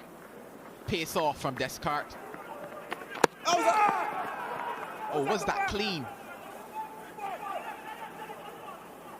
Gonna keep running. Oh, appeals at both ends. Okay, where do we look first is the question. So we're going with that first one. The first run out dismissal. Definitely short of his ground, but where's that ball? Does the hand break the stumps, or does the ball break the stumps? I think that might be the consideration here for the umpire. Here comes that signal. He's run out. He goes for 42. It's 195 for 5. That was a gift. I know Christmas is around the corner, but that was an early gift from Campbell Hodge. Goes again. This time over long off. And all Shamas player could do is watch. Another one. 50 comes up for the captain, Tevin Imlak. His 5th half century in List A cricket. This should be another maximum. A wonderful strike.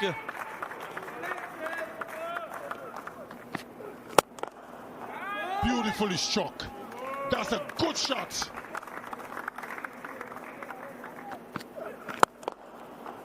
Drill straight back down the ground. Will challenge the fielder. And it beats the fielder, who seems to have injured himself as well.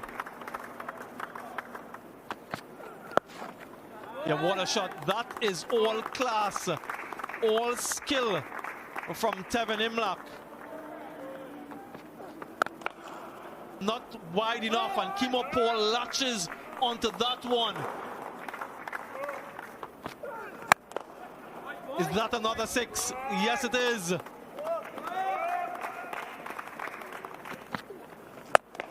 And that's it.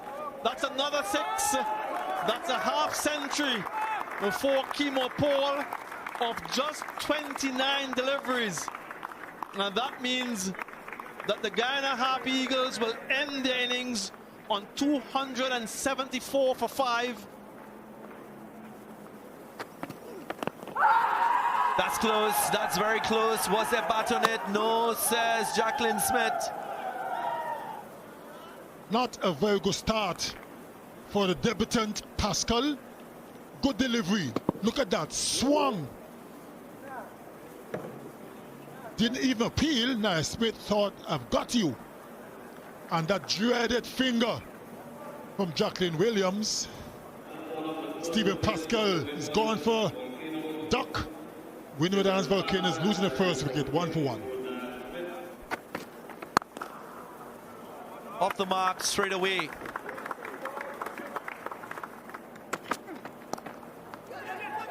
Dropped him. Straight to the fielder.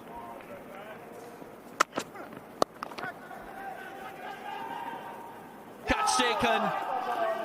So Kavim Hodge taking on Kimo Paul's short delivery has to depart. Terrible start for the Windward Islands Volcanoes. Short delivery from Kimo Paul.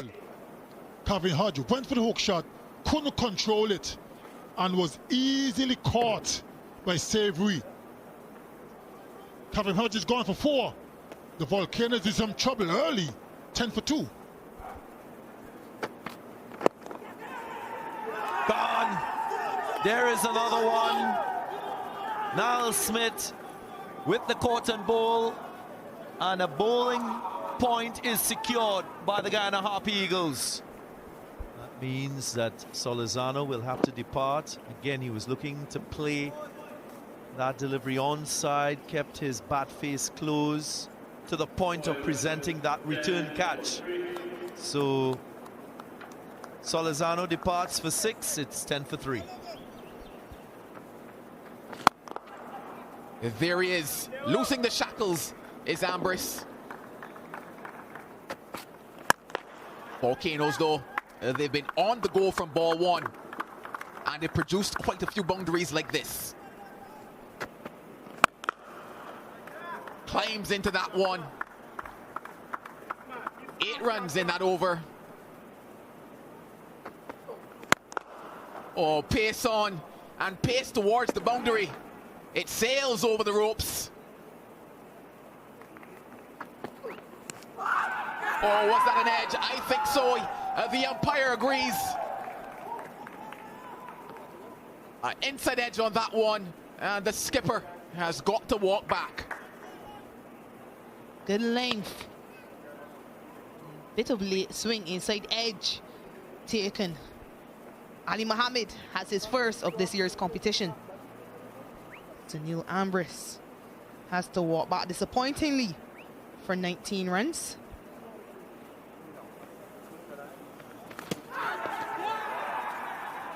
And another one. The wickets are falling here for the Volcanoes.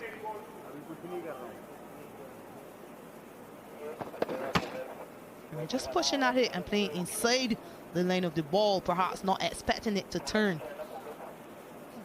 Volcanoes in further trouble. 58 for 5.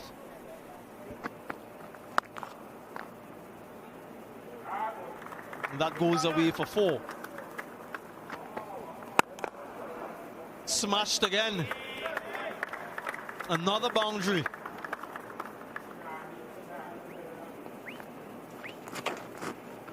Not for the first time we've seen this shot employed by Douglas. Straight. Powerful enough to get 4.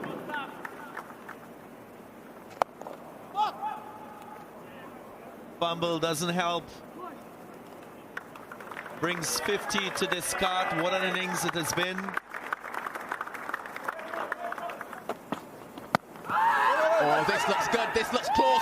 And this is indeed out. That's the wicket they wanted. And that's the man that did it. Straight on, hitting the back leg. Caught in the crease. He's gone for a well-played 60. Windward Volcanoes, 139 for 6. Gets inventive and reaps the full reward for that one.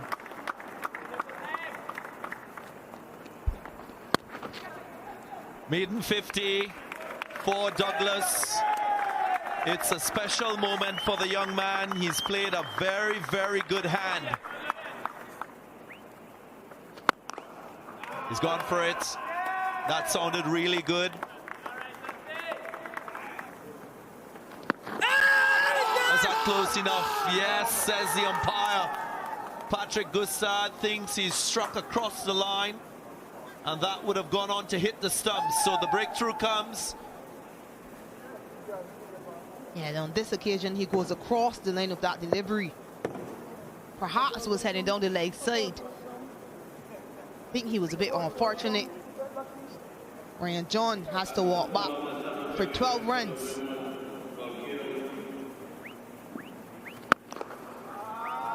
That's a fine stroke. Very, very good stroke from Douglas.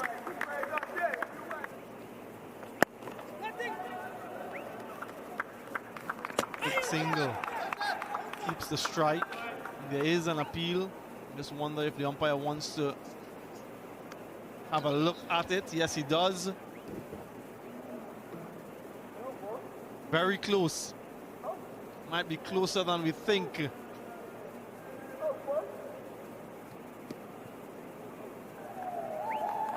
There it is. Quite unfortunate for Dylan Douglas.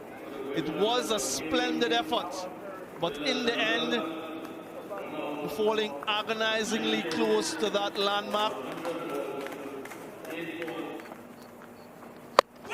Cleaned him up around his legs, and trying to play it down to fine leg, missed it completely.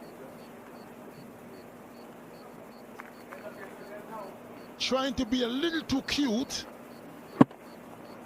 Lost his leg stump. And the familiar celebration from Kevin Sinclair. Cyrus is gone for 29. Winwood Islands Volcanoes, 245 for 9. And that's in the gap. And immediately he said that's 4.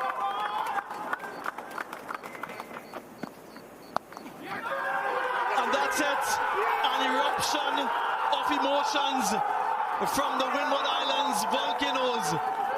They've created history, the first team to chase over 250 at this venue, and it's the first time that they've beaten the Guyana Harpy Eagles here at the Brian Lara Cricket Academy.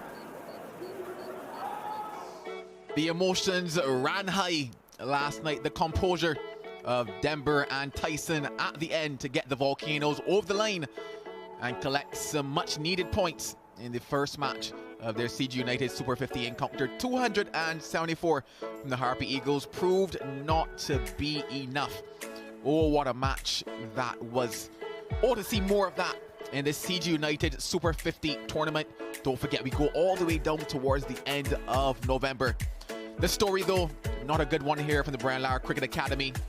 The rain, it is still with us. Things are dark, gloomy and grey.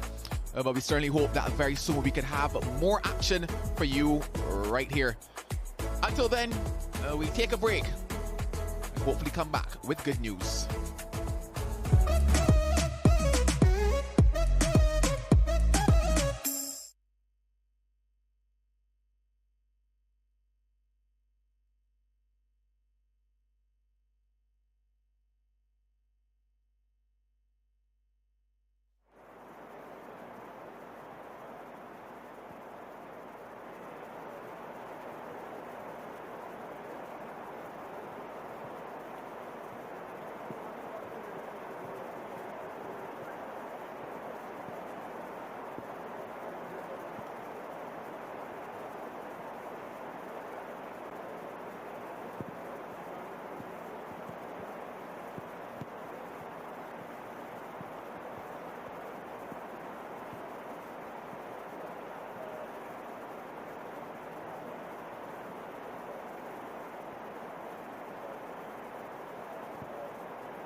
We're back, but not with good news. We're still at a break, a rain break. Barbados Pride, they were asked to bat first and got up 260 for 8. In reply, Jamaica Scorpions currently 115 for 4, needing a further 146 runs from 148 balls. So we hope that we can get to some more action. But until then, let's take a look back at what happened in that Barbados Pride innings a little earlier. Greetings coming to you from the Brian Lara Cricket Academy in South Trinidad as we get set for the start of this very important encounter. Yet another fixture in this CG United Super 50 Cup 2024. It's Barbados Pride taking on the Jamaica Scorpions. Of course, a presentation for an uncapped player. Kadeem Allen getting his first cap for Barbados Pride. Also Kevin Wickham will get his opportunity too as well. Assistant coach Ryan Hines making the presentation. A look at both sides. Significantly, Kyle Mayers for the first time leading Barbados Pride in List A cricket. So the start of what should be a successful career for him as a leader. There are some familiar names in that Barbados Pride team. Dominic Drakes, the all-rounder. Raymond Reefer, another senior all-rounder in this side. And they've got the youthfulness of Kevin Wickham, Kadeem Allen as well. For the Scorpions, the return of John Campbell, who did have one previous stint as captain for Jamaica Scorpions. That was back in 2016. But he will rely a lot on his senior partner, Jermaine Blackwood, in the batting department, and of course quite a few spinners in that team. So a reminder, it was the Scorpions that won the toss earlier, did elect to bowl first. So Laniko Boucher will start at the top alongside Kadeem Allen, big in stature.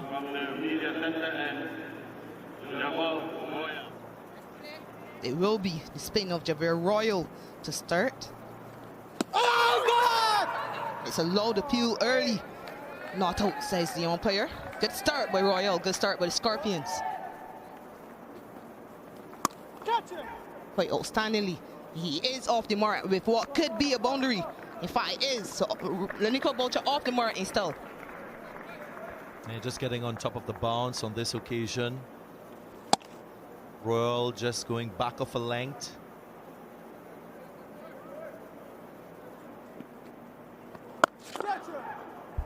Clipped away through mid-wicket. That's 4. Nice controlled aggression from Kadeem Allen. It wasn't reckless. Yeah, we've come to know how good he is through the leg side, Kadeem Allen. He's also good down the ground, but it's because of the way he keeps his balance. Look at that there. He kept his balance, allowed the ball to come to him, and then whipped it through the onside for a boundary. His first boundary of the day, Allen.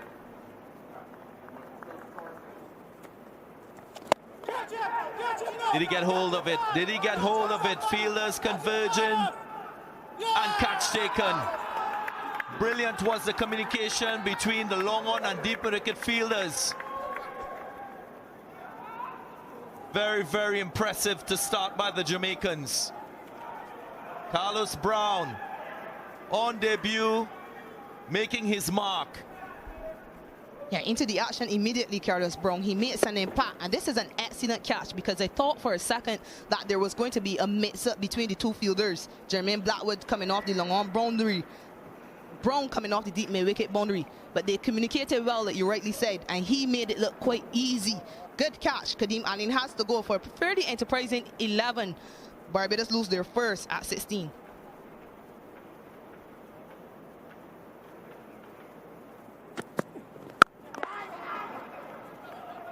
It's looking stroke. Turns into a classical extra cover drive for 4.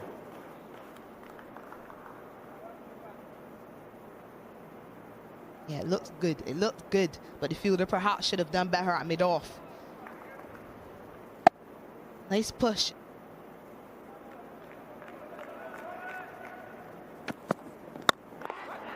Beautiful intent. That's quite impressive from Boucher. The advancement, making the ball a half volley, and then the execution of the stroke. Brilliant to watch. Absolutely lovely. Exquisite drive through the offside again. This time no chance for Brian.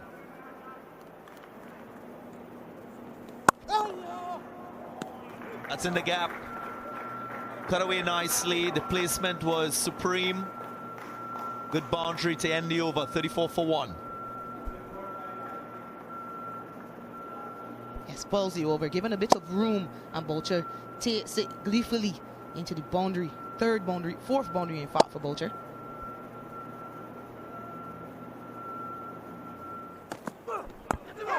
In there, just over the fielder. Good bit of work in the deep as well. Limits them to just 2. So that was some brilliance in the deep, and what a way to welcome Sir Kirtley Ambrose. Brilliant stuff in the field. Thank you, young Badri. Certainly was brilliant stuff. And that's what bowlers like to see. Fielders are supporting them in every way. Another lovely day for cricket as well. Sun is out. Pulled away, very expertly done all the way for 4, so very much in control. A boundary to end power play 1. 10 done, 41 for 1.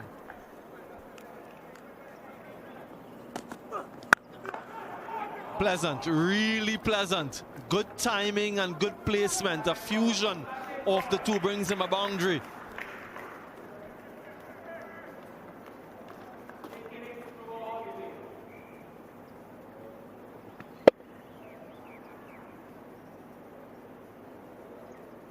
Was a little bit uppish. Another inside edge, the second time in the over. Goes for 4, fortuitous boundary for McCaskey this time around.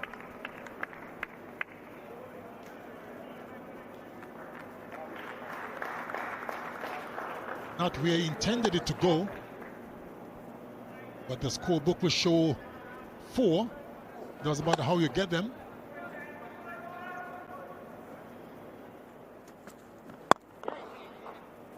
Starts with a gentle full toss. Blackwood in pursuit, doesn't get there. And so it's a gift from Smith to start and duly dispatched. And if the speedy Blackwell couldn't get it, I don't think anyone else on the Jamaica Scorpions team would have. A gentle loosener from Odin Smith.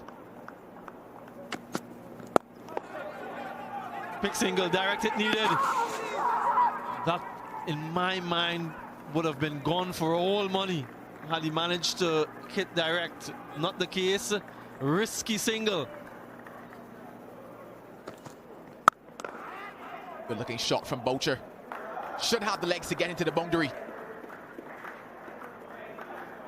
He's really done well with the opportunity that he's been presented with at the top of the order, Nico Boucher. And he really needs no invitation when the ball is so wide. He's allowed to free his arms. Hits it well to the right of the fielder at extra cover.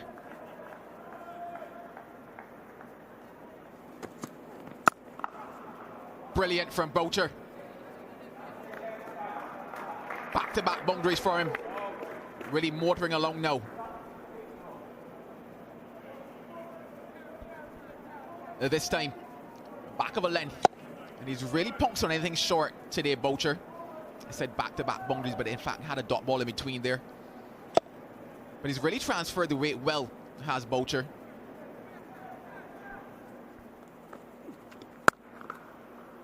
Starts wide and starts with a boundary.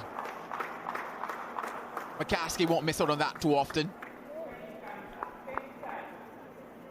Yeah, 3 fielders on the leg side for Brad Barnes, and he starts short and wide. Easy pickings for Zachary McCaskey.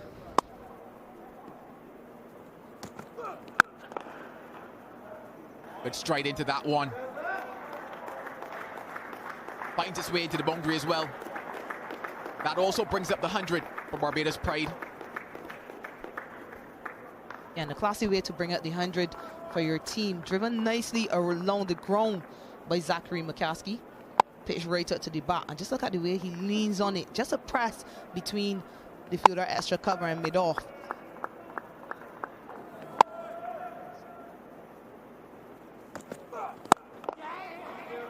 That will be 50. Back with a bang is Boucher. He's going to enjoy that. And he's going to be hoping for a lot more here today.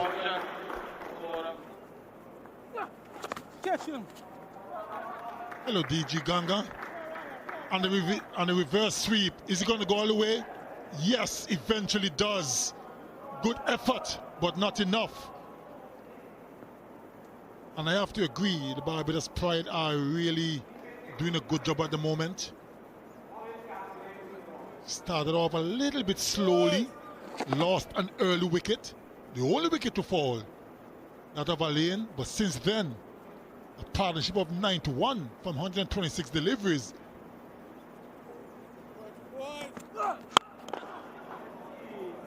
That's glorious.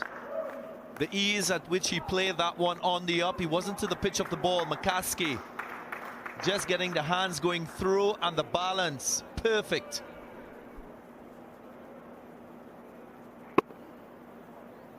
A little bit of an advancement down the track as well. That's the main reason why he got closer.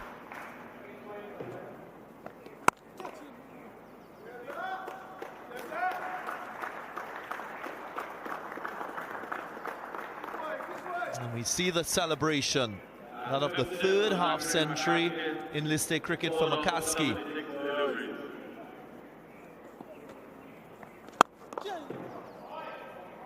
Nice stroke.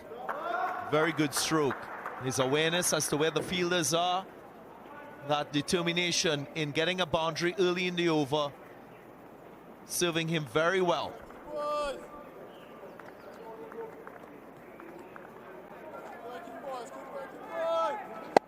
A juicy half volley, that time from Royal. Goes again. Is it going to go all the way? It certainly does. Maximum. That's 10 from 2 deliveries. Boucher is on a roll. And he's got different plans. Of course, it shows the mindset of Lenico Boucher.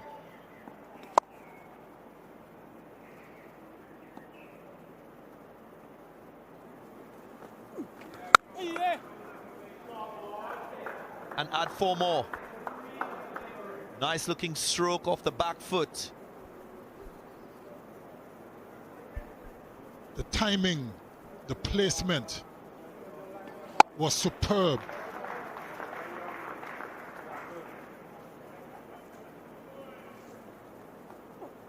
Catch him! That's in the air, that's in the air. Odin Smith completes the catch, so the breakthrough finally comes. Was it the pressure from the previous over?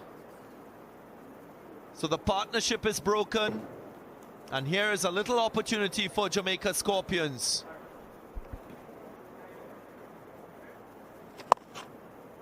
Didn't get enough on it. Was more height than distance. Easy catch in the end for Odin Smith. And that's the breakthrough they were looking for.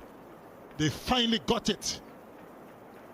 And the good innings of Zachary McCaskey has come to an end. He's gone for 63. The Barbados Pride, 150 for 2. That's the ball of the second wicket for the Barbados Pride.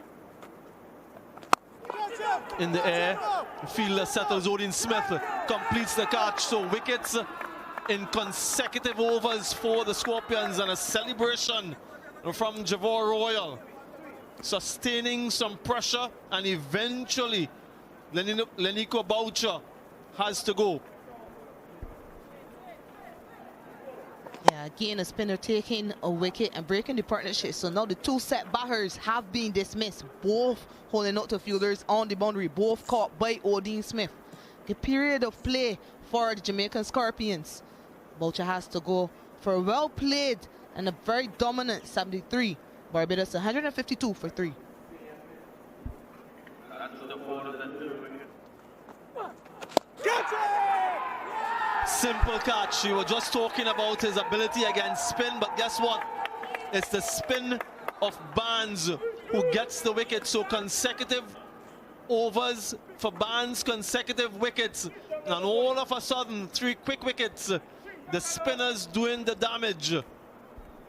And of course, he will only do all of that if he manages to bat long enough. He hasn't, and he's gone for 2. Kevin Wickham, it's Brad Barnes again with his off spin. Soft dismissal, you would think. Just close the bat face and lobbed an easy chance to the fielder at short mid wicket.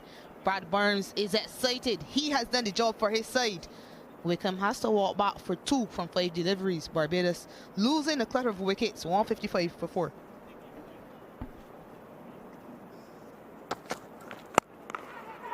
Yeah, this is what you can expect from Kyle Mayers. Short, and he's quickly onto that. Pull comfortably in front of square. Confidence oozing. If you're going to bowl short to Kyle Mayers, it has to get very high. At that pace and at that height, he's always going to deposit it to the boundary. And there, and in the gap, really nicely done. 2 fielders out in the deep, but he bisected them perfectly.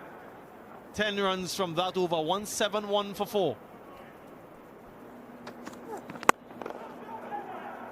And this time he gets the boundary. So he tried on a few occasions previously, but the timing and the placement perfect all along the carpet for Mayers. Yeah, another Odin Smith over, finishing with a boundary. This one hit through the offside.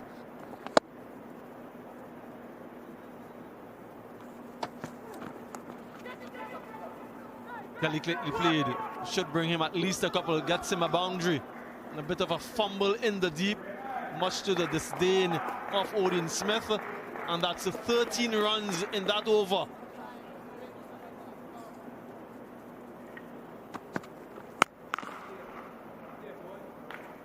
Oh, good sound off of that one, and a good result as well.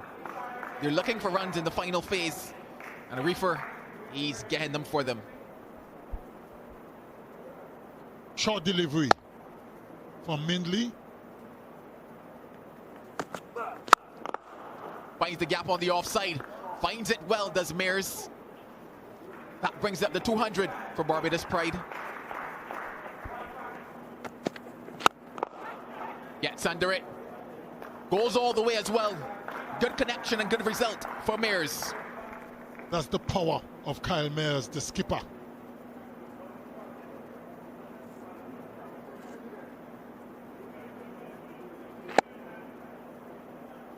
Didn't hit it as sweetly as he was have liked, but he's such a powerful striker. Still went for 6. Well, he goes into the surface and out of the park. Oh my goodness, wow. He's down and the ball is up. Seemed to be having some issues with his legs, Odin Smith. Kyle Mayers, the skipper, took full advantage. There's something seemed to be wrong with Odin Smith. He's down on the floor. Oh, catches the cry. Will it be caught? Yes, it is. So life in the legs of Odin Smith produces a wicket here. And they get the skipper. That's a big wicket. Can be very destructive, Kyle Mayers, the skipper. And a bit of a revenge for Odin Smith. After being struck for 6, got some treatment. Kyle Mayers didn't get a hold of it.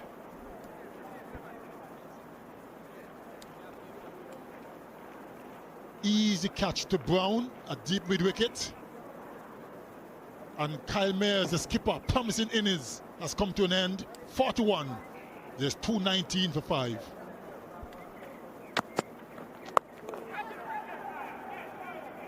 Gift plays straight into the hands of deep backward square. It was there for the taking, but Smith couldn't quite get it over the boundary line. So a consolation wicket, you can say, for Mindley.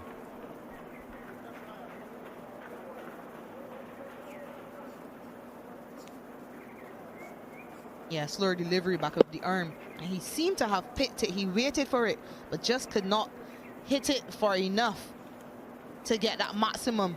Javier Royal with a catch. Kemar Smith dismissed for just 3 runs. Barbados losing 2 quick wickets once again. Barbados Pride 224 for 6. Opts for offside and doesn't get hold of it. So there is another wicket for Jamaica Scorpions. They've broken this partnership. Brian taking the catch. Mindley finding the right length. And Reefer can't get enough bat and power on this stroke.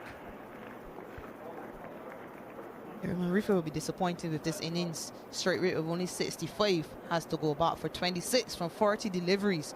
Barbados 241 for 7. Ball him off the inside edge.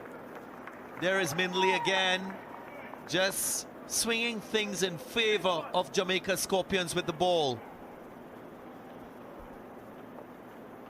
Continue to target the stumps, Marquino Mindley, and it results in a 3rd wicket for him, 2nd in this over. Shamar Holder has beaten for pace off the inside edge and crashes into the off stump. Takes a walk back, 2 runs, strike rate of 100. Didn't waste any time, did he, Shamar Holder? Barbados Pride 243 for 8. And he nails it. Jamel Warrican should get 4, and it is 4. So the innings ends on a high for Barbados Pride. They finish on 260 for 8. Yeah, the innings ebbed and flowed. The first power play produced a challenge with a little bit of preparation moisture. They only got to 41 for 1, and it was in that middle phase that the partnership between Boucher and McCaskey blossomed to produce 134 half centuries for Boucher and McCaskey. Calmeas, the captain, came in and played a fluent innings of 41, but they just couldn't really put on the acceleration in the last 10. From a bowling point of view, Odin Smith, he was very expensive, picked up 1 wicket. Pick up the bowlers, that of Mindley, 3 for 43. Javier Royal was very good at the start, and through the middle he picked up 2, and Barnes also supporting with his 2 for 46. Well, that was the story of the first innings. Barbados Pride 260 for 8. In replay, Jamaica Scorpions 115 for 4. Time to take a look at how those wickets fell for the Scorpions. The first to go was Odin McKenzie, not doing much for the scores, just 1 for him here today. And then it continued with the captain, John Campbell, was given a life or 2. And then he found his safe hands on the boundary of Wickham. Then it was McKenzie, 2 wickets there for the left arm seamer. And then finally the left arm spinner into the conversation in the form of Warrican taking that final wicket. But a couple wickets fell and they needed a partnership. And it was the 2 Bs to shine for them, Blackwood and Barnes. That partnership now 57 from 96. A bit of repair work to do for them. Moments where they weren't necessarily in control, but then they weathered the storm, so to speak, took their opportunities, and since then have capitalized on them. So 57 from 96, that partnership between Blackwood and Barnes, helping them up to 115 for 4. Still within striking distance, you would say, are the Scorpions with 146 runs needed from 148 balls. Still a bit overcast right here at the Brian Lara Cricket Academy. Those groundsmen hard at work to make sure that we can get some play. Hopefully we don't have to lose too many overs here today. A little ways off into the distance, you see a bit of clear skies. So may those clear skies join us right here at the Brian Lara Cricket Academy. Well, we take another break, and hopefully when we come back, we've got ball in hand and we've got cricket action.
Well, good visuals there. The covers are coming off here at the Brian Lara Cricket Academy in this contest between the Pride and the Scorpions. Before we take you back to cricket action though, let's hear from someone back at the helm of Jamaica cricket. It is Mr. Robert Haynes, their head coach.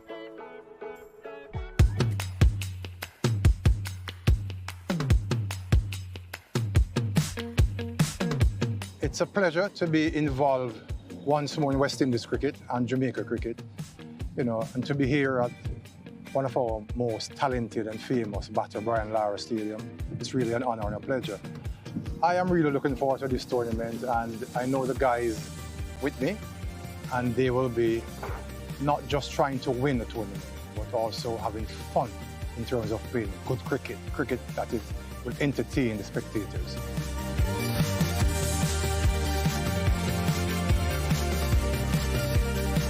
It's very important because right now we are not doing too well in white ball cricket in terms of 50 overs, and I think this is a platform where players need to come and show the selectors, the coaches, that they are capable and ready. There's a lot of things that we have discussed in terms of what we need to do to have a brand, a West Indian brand.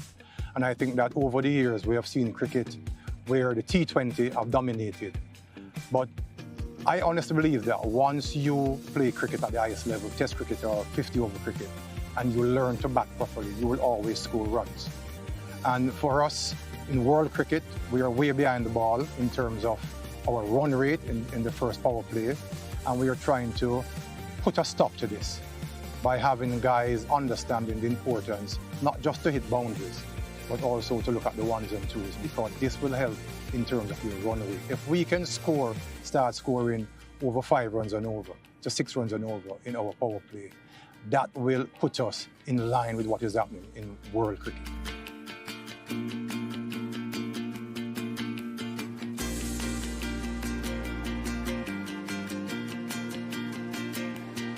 First of all, I must commend the Jamaica selectors. They did an excellent job. We picked a very balanced squad, 14 players who anyone is capable of going out there and perform. When you look at our setup, at the top of the order, we have the captain, John Campbell. We have a young man, Odin Smith, who have played for CCC before, and unfortunately didn't really get a chance to bat early at times for them. But in our trial games in Jamaica, he did very well, and for his club in Jamaica, did very well. You have McKenzie, test cricketer, who went to England and Australia, batting at number 3, very talented young man. You know, it's up to Kirk now to get his act together in terms of that concentration level where you know that he's focused and ready to go, because Kirk's job is not just to perform for Jamaica, it's to get back into West Indies cricket. And to do that, you have to make runs. You have to have runs on the board. We have also Blackwood, vice captain for the West Indies a couple of months ago. He has been dropped. He's looking back to get back into West Indies cricket. But first of all, he has to do it here. He has to show the coaches and the selectors that he's ready and rearing to go again. At number 5, you will have Carlos Brown, who very talented young man. You know, played youth cricket when I was a coach a couple of years ago, and he has been outstanding in our first class cricket in Jamaica. And Carlos is somebody that I'm excited to see in our cricket. He did well in the 4-day tournament for Jamaica this year, and he has a lot of runs behind him. He's very confident, and he's a young man that he's always saying to me, Coach, sky's the limit. He's always ready to go out there and perform.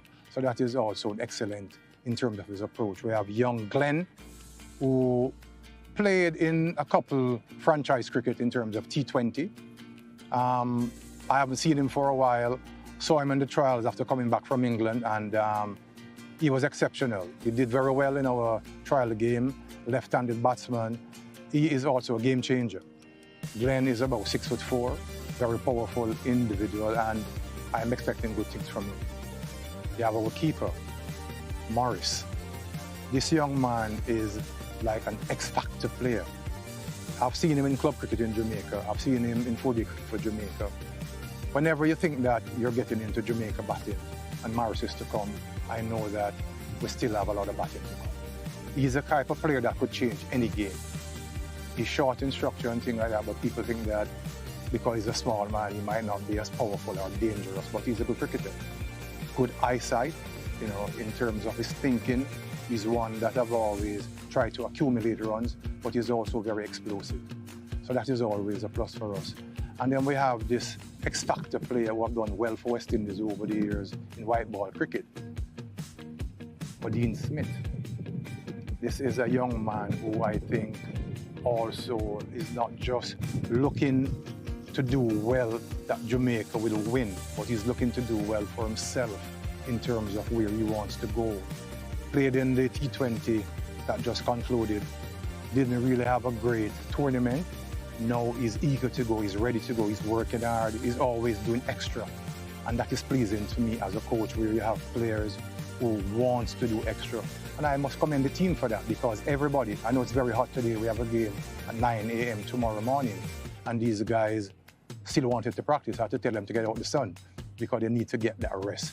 But overall, when you look at the depth of our cricket, we have Royal, left-arm spinner, capable of making 40s and 50s at number 9 or 10. And we have Gordon Bryant, experienced fast bowler, 30, 31, who has been around for the last 4 or 5 years for Jamaica. Very, very capable, not just of getting wickets, but also making a vital 30 or 40 runs. And I must come to a very young man, first time for Jamaica, Tamari Redwood, leg spinner, excited prospect. I had the opportunity to pick him in West Indies under-19 squad. He's from Kensington Cricket Club, the club that I'm from, Wave Lions. And this is a young man who I think has a very bright future. You know, he's still learning his art, but he's always willing to learn. He will always put things into play, never afraid to ask questions. And this is a good sign in terms of his development. So having him with me and having our assistant coach, Terence Cork, who loads of experience, who have worked with Tamari for the last 3-4 years at under-19 cricket for Jamaica, where he has been outstanding, is a major plus. We have other players in Shields, or Jay Shields. This young man, I say young man, he's 28. I think right now he's bowling at 90, 94 miles an hour. Very quick. What we are trying to do is to get him to be more focused in terms of his areas that he wants to pitch the ball. In first-class cricket, 4-day cricket, this year he's done very well for Jamaica. Excellent pace, X-factor player, somebody who could just bowl in short bursts and change the whole scenario in terms of getting wickets early, putting the baton under pressure. And this is a young man that I'm looking at and I'm expecting great things from him.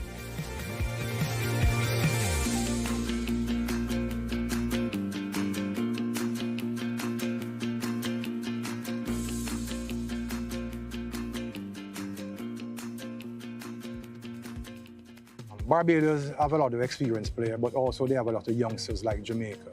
And I could see the direction that Barbados is trying to go in terms of for the future. And whenever you play against Barbados, you never underrate Barbados. Barbados is a style of team that they have been champions so many times. And they will be coming with their A game. We have to find our A-plus game.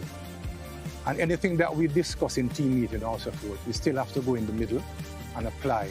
And also make sure that what we discuss, we implement it outside in the middle, because the game doesn't play in the dressing room. It plays on the field. And at the end of the day, these young men have to realize that although it's a pressure situation in terms of your first game where you want to start good, you want to win your first game, you have to also enjoy it. You must be relaxed and enjoy your game, because you have 7 games to play and then you have a semi-finals and a finals, which when we set out from Jamaica, our thing is to play 9 games. So we are playing to reach finals, we're playing to win.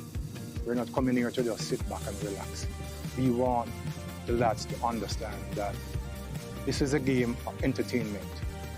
We will enjoy, we will entertain, but we will play proper cricket. And for us to play proper cricket, it means that in terms of your batting, you have to bat deep. You have to make sure that you bat with wickets in hand. You have to make sure that when you're batting, you're always in control of the cricket. And to do that is to play sensible and smart cricket. In the bowling department, also is very crucial in terms of the areas you bowl. If you can't get wicket, you need to keep it tight. You need to make sure that the batsmen are struggling in terms of picking up runs. Bad balls is something that we're trying to eliminate, but something that is very critical in how we play, that is going to be very important in what we do in terms of batting. Singles are important. West Indian cricket has been such where in terms of singles, we are at 60% every game. We need to lower that to middle 50s or below 50s.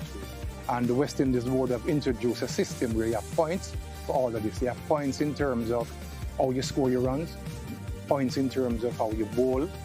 And this is good for the cricket because what it does, it enhances the game in terms of giving you a sense of purpose, where you're looking extra points, and also at the same time you have to be very careful in what you're doing.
Welcome back to the Brian Lara Cricket Academy. Good news, the covers are off and we'll have a resumption in play momentarily.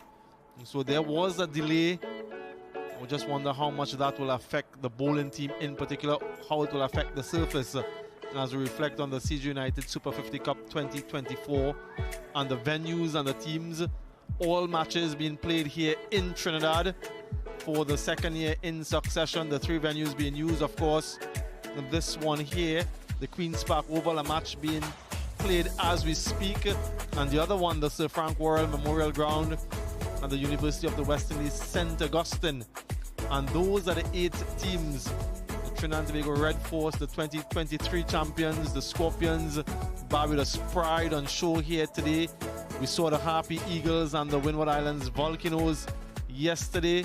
The Hurricanes, combined campuses and colleges, and the West Indies Academy all vying for championship honors.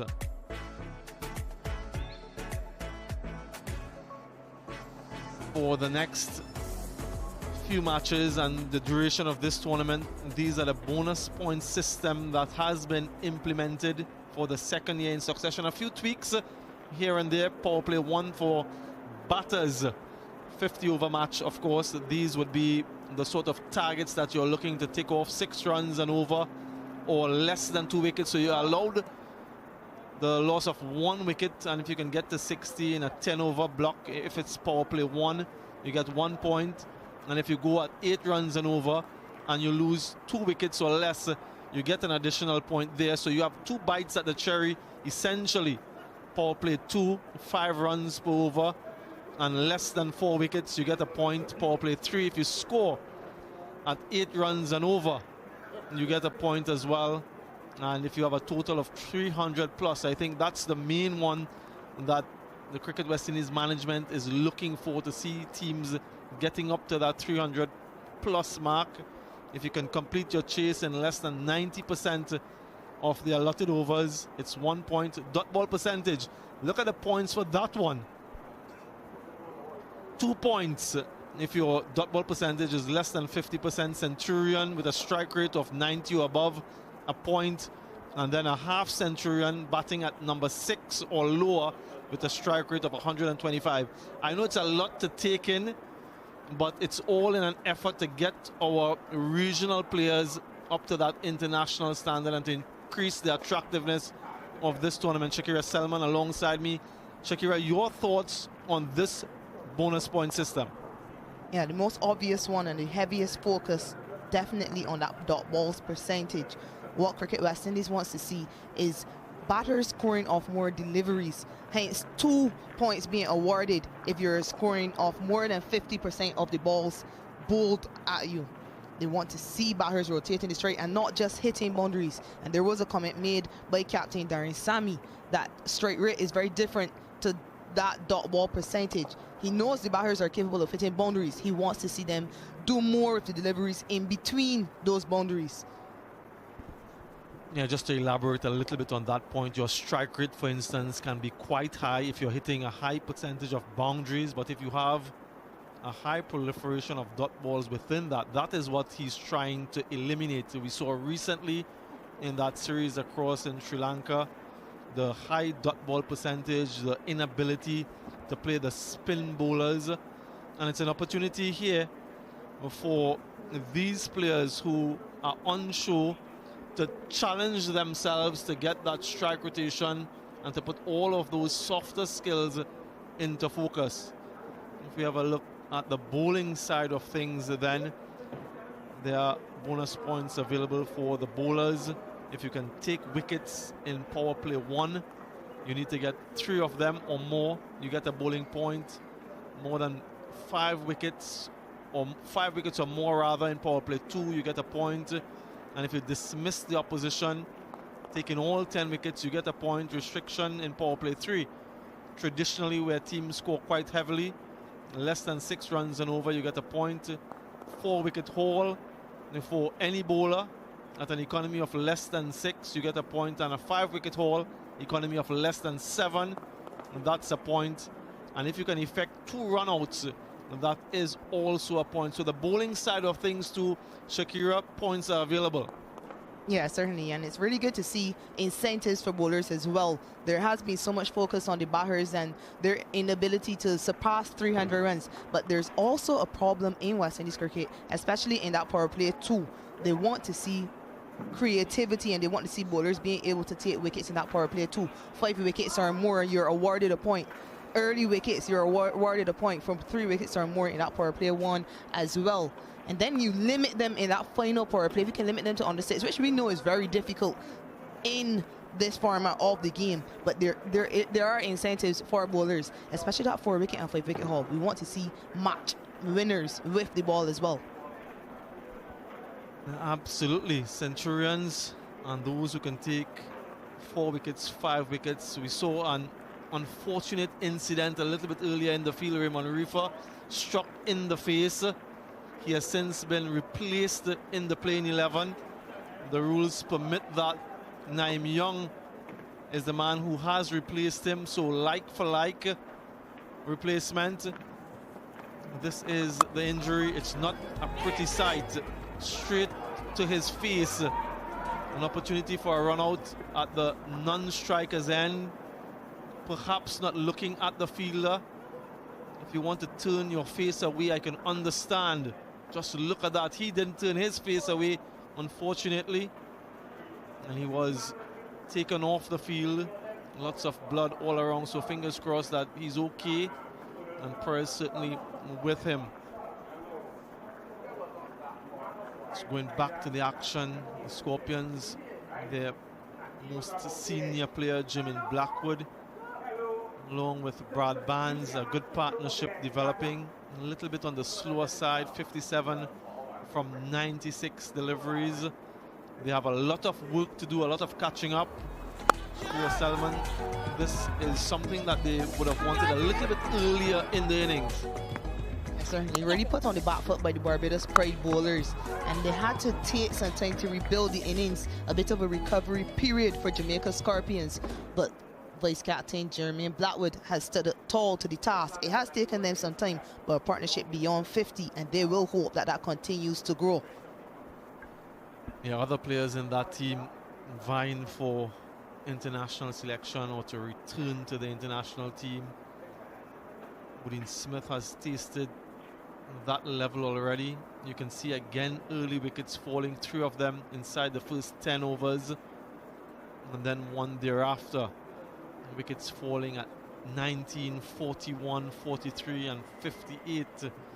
So it's something that teams would have to reflect on, how they maneuver and cope with the first 10 overs, that new ball. We've seen teams implementing spin quite early. Shakira Selman, if we can turn our attention then to the international scene. West Indies will be taking on England tomorrow across in Antigua, the Sir Vivian Richards Stadium. That is where the action will be. What can we expect from the international team as they take on that English team? Well, the West Indies men have been good recently. Of course, it was a difficult time in Sri Lanka in very foreign conditions, but they did well to win that last game, a commanding victory led by Evan Lewis, of course, with the bat. And now coming back to home conditions, you can expect them to dominate a fairly, not the strongest English side. Of course, one replacement in that team, Shimron Hetmeyer, returning. Ali Achanis has been relieved, so perhaps he will be featuring in this year's CG United Super 50 Cup for Windward Islands, at least for a few games.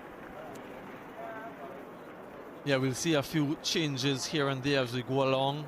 In addition to that white ball series against England, there's another series coming up shortly thereafter. Bangladesh will be here in the West Indies for a full tour. A couple test matches, 3 ODIs and 3 one-day internationals. So lots of cricket on the horizon, and I suppose many of these players will be looking at that series for them to be in contention. Revised playing conditions. Well, we've been reduced now to 42 overs. The target 240. A couple bowlers can bowl 9 overs. 3 bowlers can bowl a maximum of 8 overs. Power play overs, the first one done and dusted. The first 9 overs. A few overs remaining in power play 2 up until the 34th over. And then the final one, a block of 8 overs, 35 to 42. So I suppose they'll reflect during that break as to what they need to do. The Jamaica Scorpions recalibrate their position, and now they know what's ahead of them.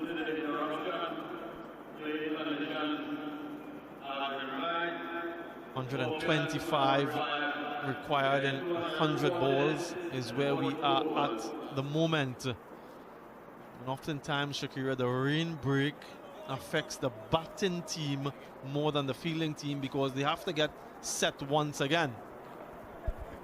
Yeah, certainly, and so often we've seen wickets fall immediately after breaks. Brad Barnes, 22 from 38 deliveries. He will be hoping that he can stay with Jermaine Blackwood and continue this partnership beyond 3 figures and maybe right across the line. Yeah, we saw what the Volcanoes were able to do yesterday as Odin Smith will continue from the southern end. 1 for 14 in 5.2 overs. Oh my God. As the ball travels across the wet outfield now, and the moisture is on it, it will affect how it comes on to the bat. There is a slip in position, though it's an off spinner against two right-handers. So look for that ball that just slides on at some point.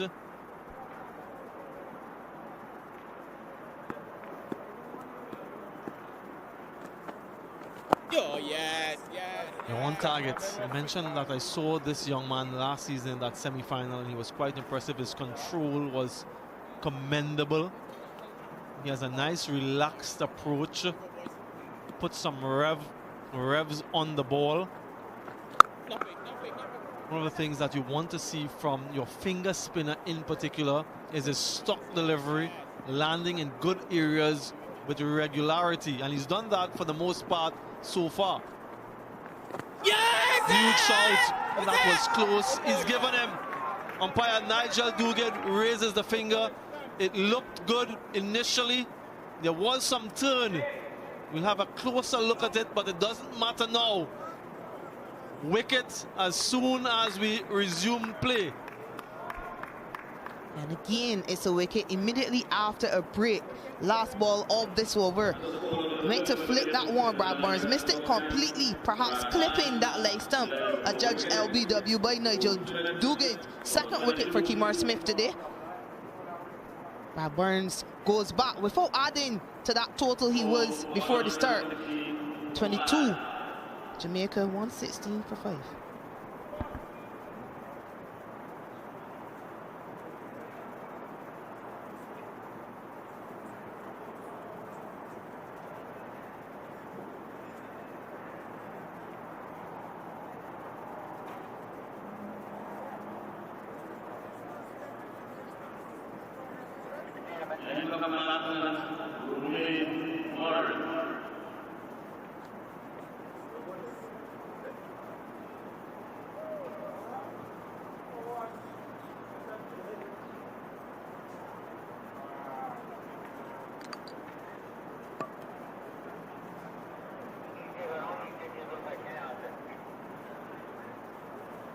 I hate to be the bearer of bad news, but as you can see on your screens there, the ground staff are at it yet again. There's a sprinkle around.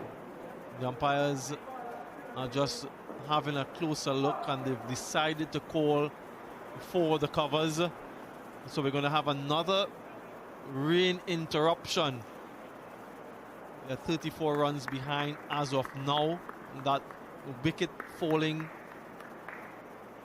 as soon as we restarted. So it's that type of day here at the Brian Lara Cricket Academy, on, off, on, off. The ground staff are hard at work. So to the fourth umpire, ensuring that all things are taken care of out in the middle.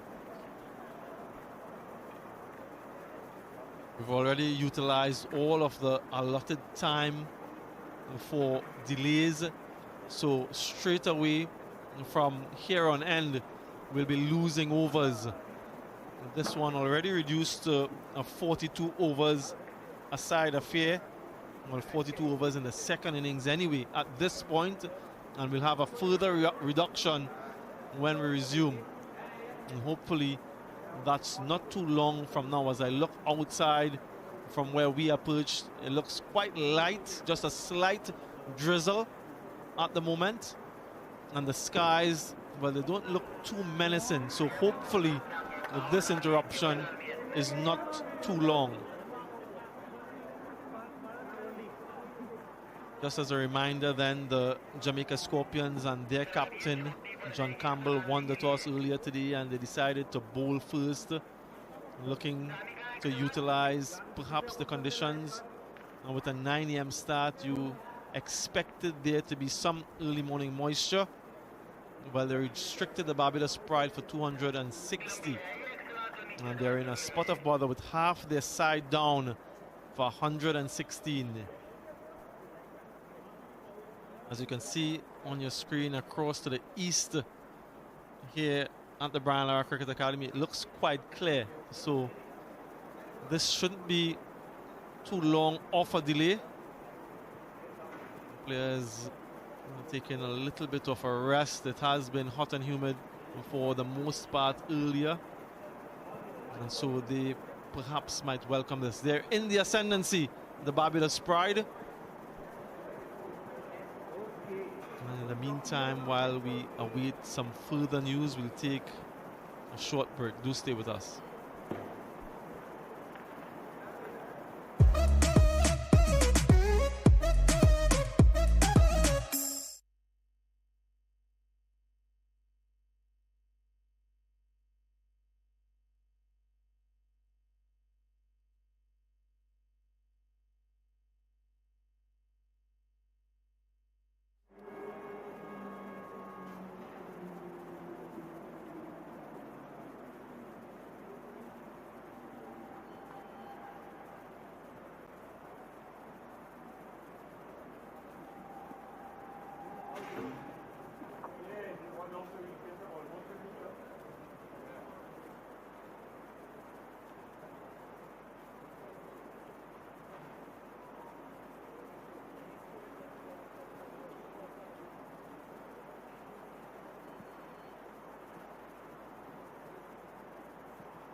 Yeah, welcome back to the Brian Lara Cricket Academy. Play interrupted due to rain. The covers are on. It's a very light drizzle at the moment. As you can tell, the ground staff out there in the middle without any umbrellas, not too many sprinkles in those puddles. So hopefully this isn't too long of a delay. The rains will dissipate quite quickly. But it's been that type of a day here. It's not the first interruption, it's actually the second. Quite protracted one at that, the previous. Hopefully this one is not as long. And in the meantime, let's have a reflection then of the final of this tournament. Last time around, it was the Leeward Islands Hurricanes up against the Trinidad and Tobago Red Force. This is what's at stake. The Clive Lloyd Trophy, named, of course, after the legendary West Indies captain. Will Alzari Joseph lift it and get immediate success in his first competition as leader of the Leewards? Or will Darren Bravo extend Trinidad and Tobago's dominance of the CG United Super 50 Cup? They're on the hunt for a record 14th title. It's showtime. It is, and the great news is Cricket West Indies have made tickets free for this final, so still lots of time if you're local to get down and have a look at all of the West Indies internationals on show today. TNT Red Force looking to make home advantage count. They are taking on the Leeward Islands Hurricanes. We're all set then for the final. Hurricanes against Red Force. There can only be one winner. And we'll find out who it is very soon. Ball one, here we go.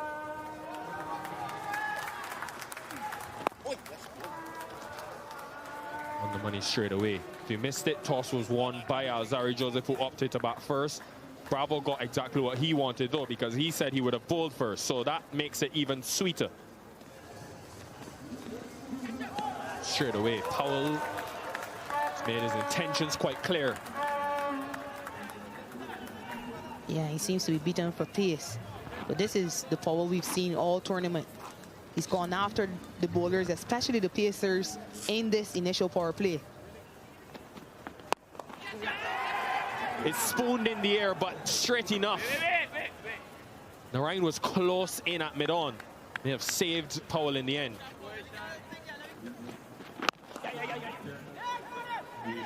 Single gets there. Again, very good running by Justin Graves. He continues to put pressure on those fielders in the circle. Now, it's interesting that you said for the betterment of the team, actually Justin Graves perhaps did do himself some damage there with that quick single. You hope it's not too serious if you're a Leeward Island fan. Actually, regardless, you don't want to see this. And this is the guy they need. So it was a quick single. Just turning the onside to Sunil Narain. You can see him pulling up there. He doesn't look too comfortable. Straight through him. Gabriel strikes and Powell goes. And if ever there was a time to shine with ball in hand, now is the time for Shannon Gabriel. Struggled all tournament, but now he has an early wicket. Through backhand pad. A loose drive by Kieran Powell, but good shape by Shannon Gabriel. Powell goes for just 8. Trinidad and Tobago Red Force have their first. Hurricanes 11 for 1.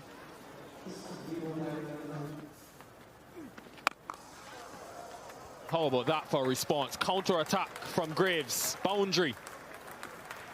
You can see him limping immediately after that stroke, so he's really struggling. Perhaps the reason that he's gone to that slot sweep so early. It's a very good shot. It's quite safe. The fielder in the leg side is quite square. So he hits this one well in front of square through mid wicket. So good shot, but that could cause more pain.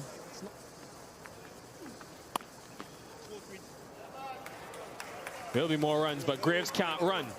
So hopes it gets to the boundary, and it does. Couple of boundaries in the over makes it 9 from it, 21 for 1.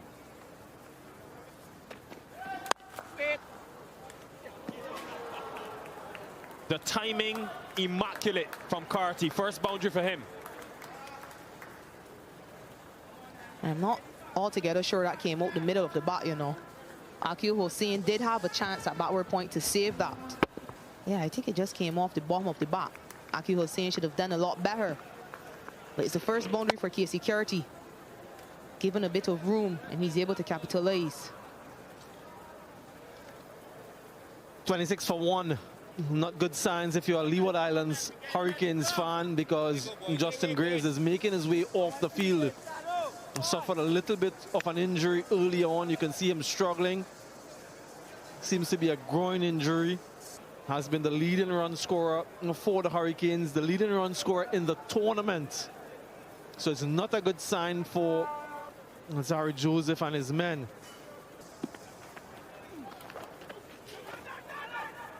Very well played. Shannon Gabriel dived in vain and gets the boundary. Neat, deft touch from Hamilton. We've seen his power, also seen his delicacy. Really well played by Hamilton. One of those players that we have in the Caribbean that love to play his dinks and sweep against spinners. Shannon Gabriel didn't have a chance. Good shot. And he's gone. Few deliveries ago. No foot movement, just playing that shot outside of off stump. Not getting close enough to the delivery. And Terrence Hines again, he's in the wickets. Yeah, he tried a few times unsuccessfully with the shot, and this time it brings about his demise. A nice edge through to wicketkeeper Da Silva, and a familiar celebration for Terrence Hines. Once again amongst the wickets. And Carty doesn't come to the party. He goes for 12, 40 for 2.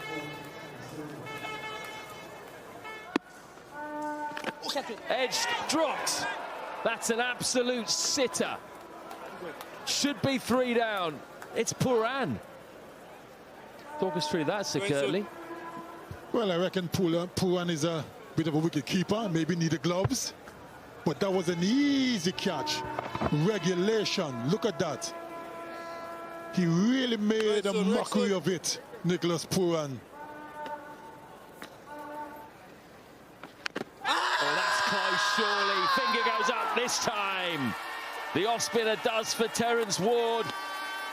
Leeward Islands struggling here.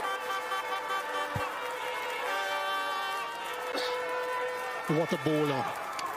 Sunil Narine continues to pose problem. Foolish delivery, pitched in line, stayed his course. An easy decision, and he's a happy man. Sunil Narine. Terence Ward didn't trouble the scorers. He's gone for naught. The Leeward Islands Hurricanes in serious trouble. 41 for 3.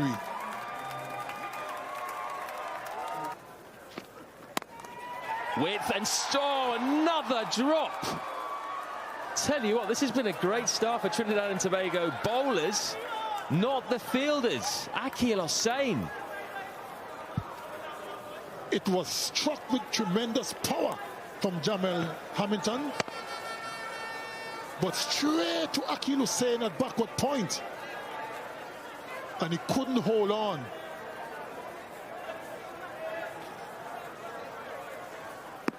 And Jamal Hamilton, another reprieve. Cut just short of backward point. Well, it's not looking good so far for the Leeward Islands Hurricanes. That fell agonizingly short. That's got to be out. It is. Disastrous start this by the Leeward Islands. Sunil Narayan's on song now, and this hole is getting bigger and bigger and bigger.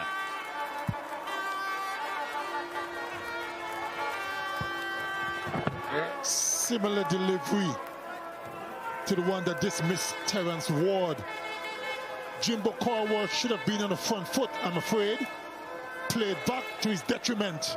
He's gone for 1. Leeward Islands Hurricanes in dire straits. 43 for 4. Oh, that's got to be out again. No. Or maybe outside of the line. It was very close. Ophi James survives. Quick single, hesitation, out of hit. Darren Bravo does not hit the stumps. Another one goes to begging. Pressure really taking its toll on the Hurricanes. Indecision, stop, start, and he was miles out of his crease. The pressure is really showing, Matt. That's short, hit hard. One bounce for a welcome boundary for the Leeward Islands. Jamal Hamilton, not someone you want to bowl short to. And of course, when they get a loose delivery like that one, you put it away. And that's exactly what Jamal Hamilton did. There is turn there for Yannick Carrier. There's 20 overs gone, 59 for 4. Yeah, so unfortunately the covers have come on, but forecast doesn't look too terrible today. And the fans are out as well, so we hope that they will have something to support. Oh yeah! Clean them up, straight through, and nothing shot really from Kofi James. Celebrations from Kari Pierre. Another wicket falls for the Hurricanes, and they slide into further trouble. It seemed to be much slower from Pierre. And Kofi James has had a miserable tournament with bat in hand, and it continues. Success for Pierre back into the team today, and a bit of celebration as well.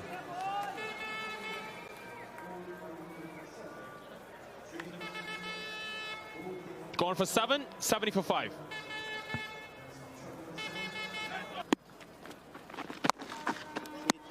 That will be a boundary, easily put away. Keep going, Crease. Yeah, there's some clear change in intent in this over. Yes, it's a short ball, and yes, it deserves to be punished, but you have to have the intent quickly onto that. He packs some punch, you know, when he hits them, they travel quickly to the boundary. There's the sweep just over. Bravo. He was in the right line, but it was just over his head. 91 for 5.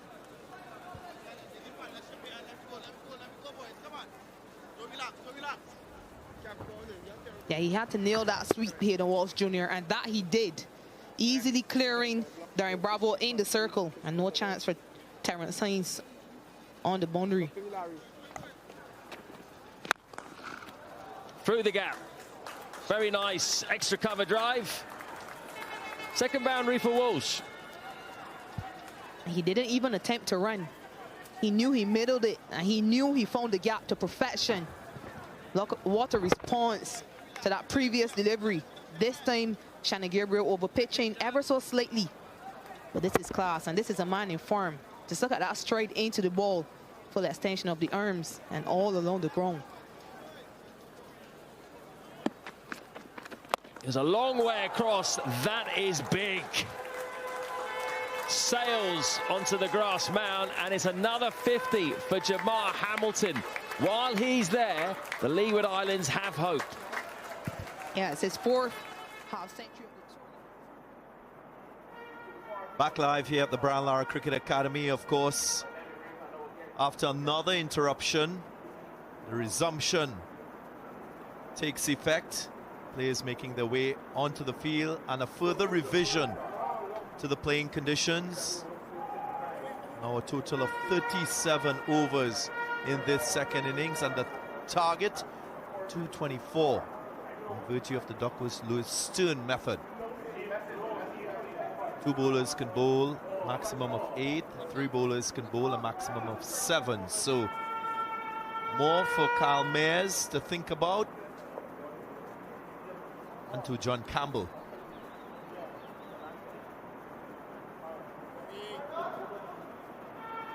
At the resumption of the last break, there was the fall of the wicket of Barnes. Add to the tally, there was a break in that partnership that looked promising for Jamaica Scorpions. They now need a further 108 from 66 balls, so very little time for Jermaine Blackwood to get himself set. Has to ensure that the tempo to the innings is at the right level so that they can cross the line. Warrican with the ball. Good afternoon, Shakir Salman. Good afternoon, Darren. Oh, yes.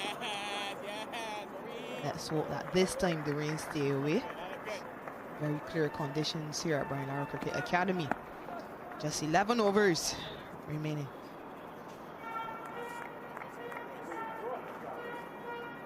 Seeing how a rain interruption can negatively impact the batting side.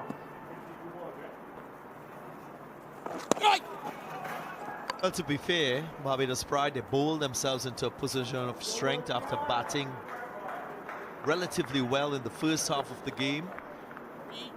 2 wickets for Dominic Drakes quite early. Yes. See very good support from the off-spinner Smith.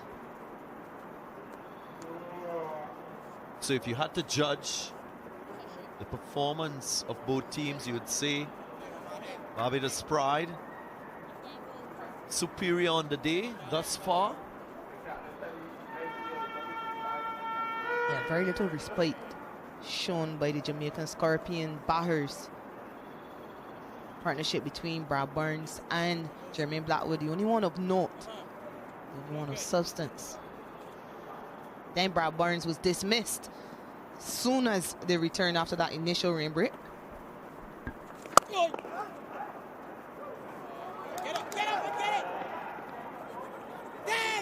It's for the double.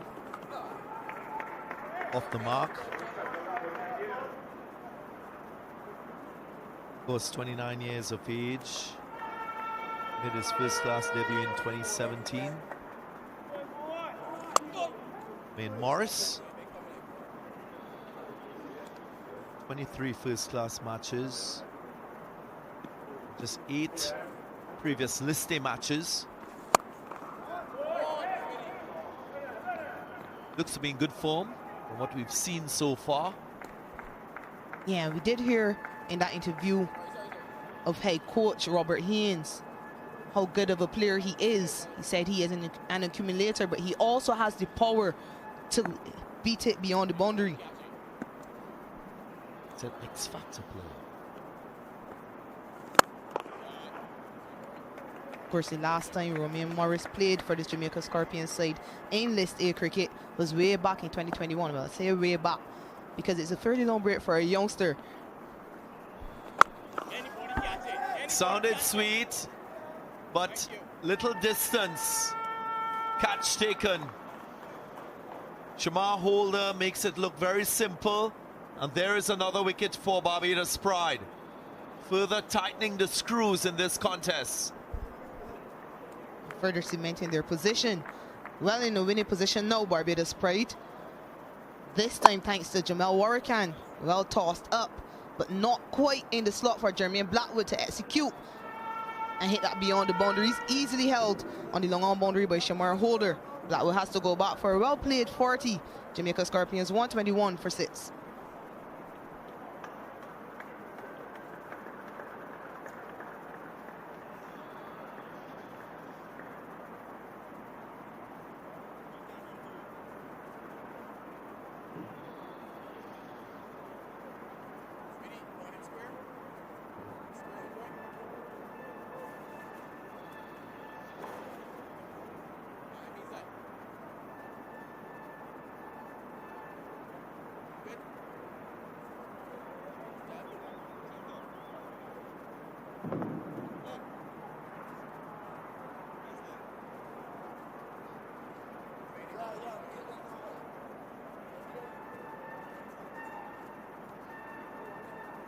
Two wickets falling in the last 5 overs, just 22 runs added. Odin Smith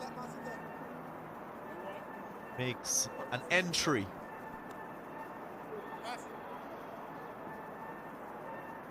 Bring the spotlight onto his batting and usher his team to a first win this season. Not impossible. 103 from 60 balls. That's close. Did he get some bat on it? Was hanging back. Morris didn't want to come forward. So misjudging the length of that last delivery, Morris. It certainly seemed to misjudge the line of this delivery as well. Big inside edge onto the pad, but it looked as though he was playing for turn. That edge found. Flirting with danger. Again off the back foot to a fuller length delivery. He gets 4 though. This seemed to prefer the back foot so far, Romain Morris.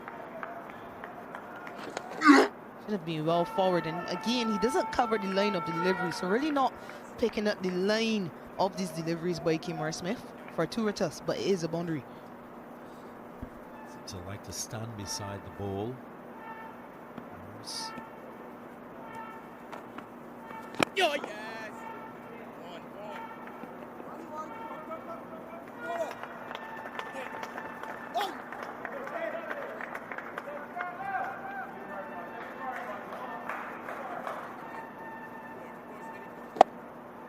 Blackwood dismissal once more.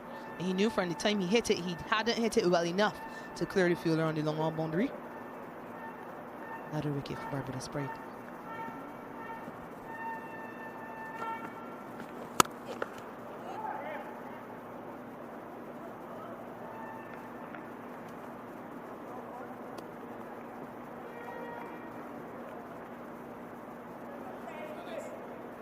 Seven already from the over.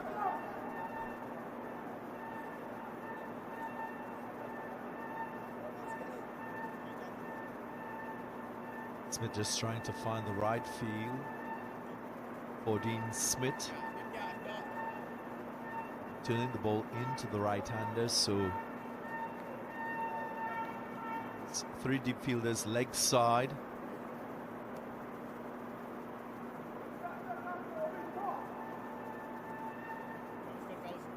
A ring of fielders offside, just a long off. The only fielder deep in that offside region, so the line will be straight. Just making an adjustment, moving Dominic Drates from sharp mid wicket to 45 on the leg side.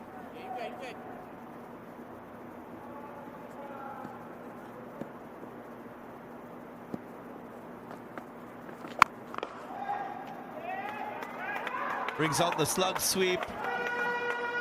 Odin Smith announces himself with a boundary. Yeah, surprising move by Calmeers because Odin Smith is going to look to power the ball in the V. He's not someone who's going to look to play the fancy sweep shots behind square on the leg side. That ball gone through mid wicket where he just moved Dominic Drates from. Now he changes the field back to its original dot to end the over. Expensive over 11 from it. 132 for 6.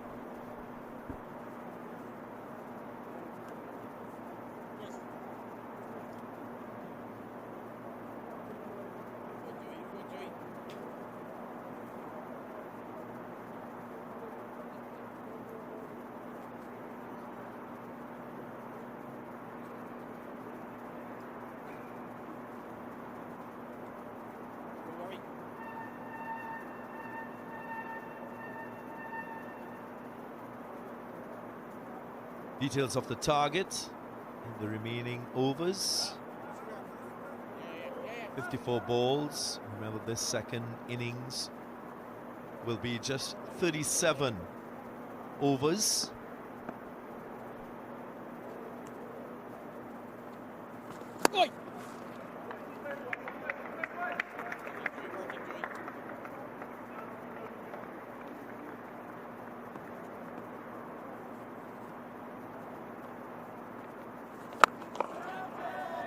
Again, straight to the fielder, and the catch is taken. So wicket stumbling, Jamaica Scorpions batting imploding, and Barbados Pride gets closer to what will be a first win this season.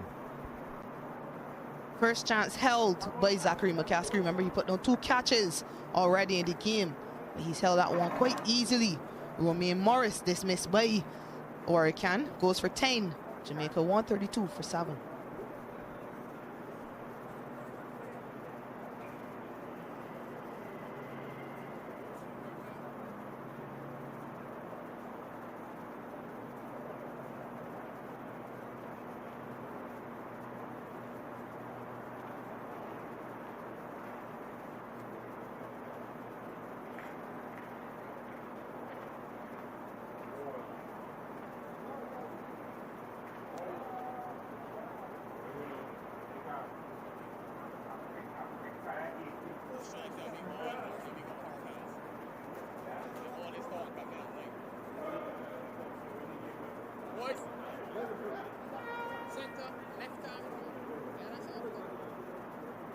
Five wickets to the spinners, 2 to Dominic Drates.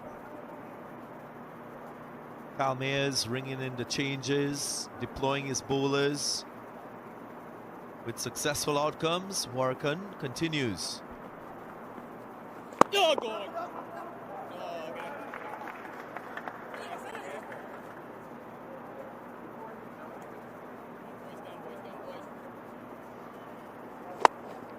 He was aiming for that 6 in the mid-wicket region.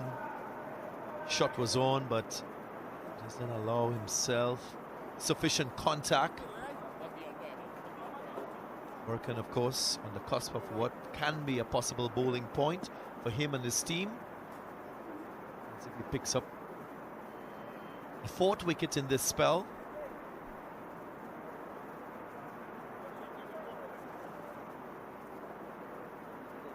A little bit defensive, bowling to Odin Smith. Yeah.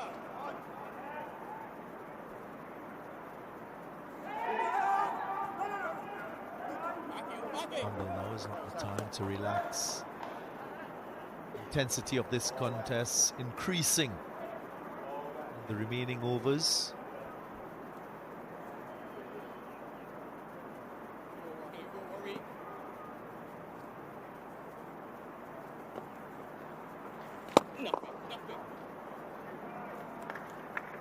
Nicely timed stroke by Royal. Yeah, viewers remember that last year when these two teams met, Royal scored 44. So he came back. He does enjoy batting against Barbados Pride as well.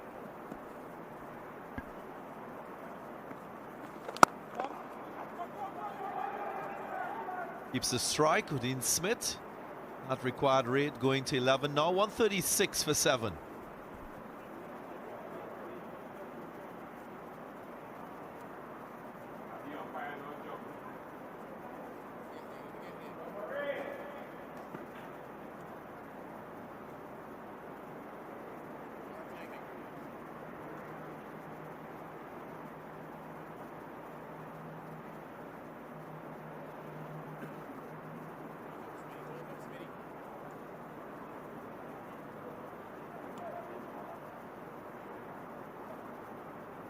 Yeah, summary of this fix here between the Pride and the Scorpions. Few rain interruptions, just changing the equation.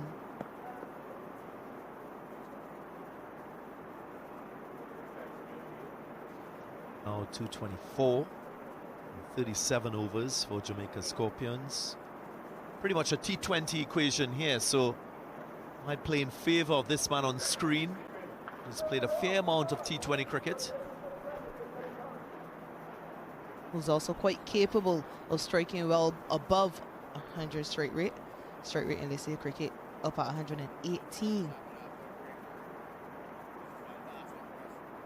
Bit of a delay because of the sight screen. Bit more advertisement for Daffabet.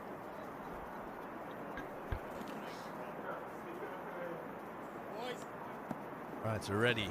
What does Odin Smith have in store for us?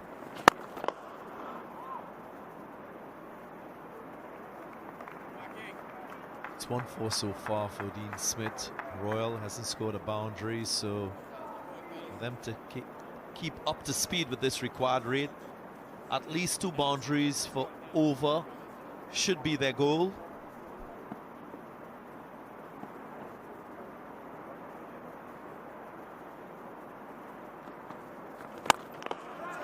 That's possibly the first boundary and first 6 for Royal, showing his power and intent.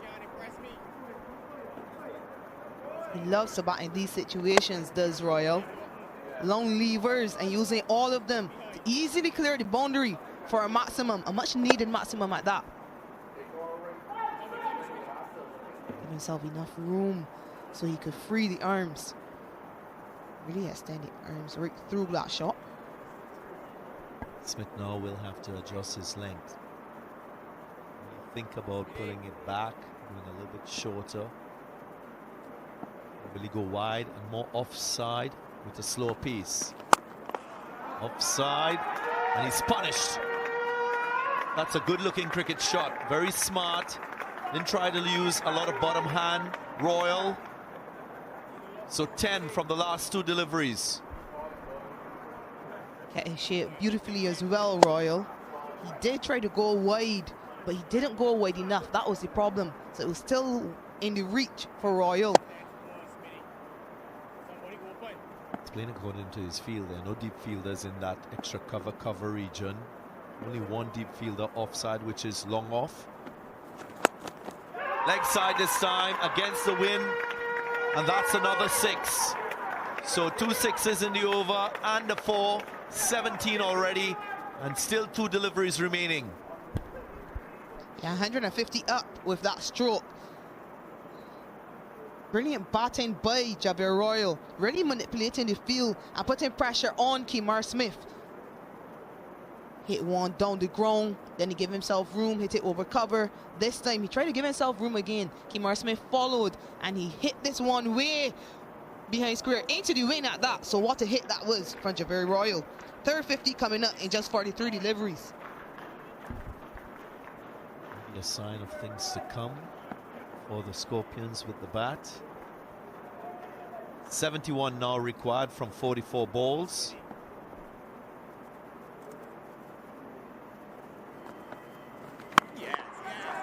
Slow pace delivery and just short.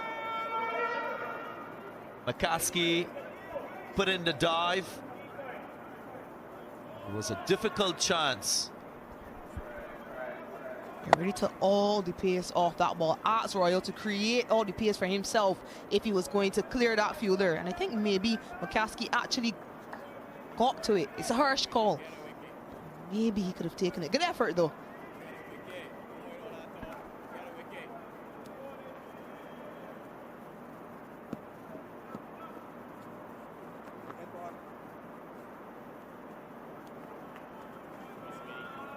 Bit of cross talk happening,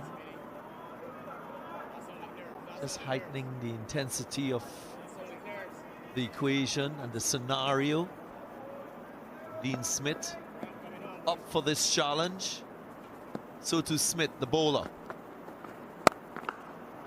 Pumped offside out before. So a very, very expensive over. 22 runs coming from this, the 30th, it's 158 for 7.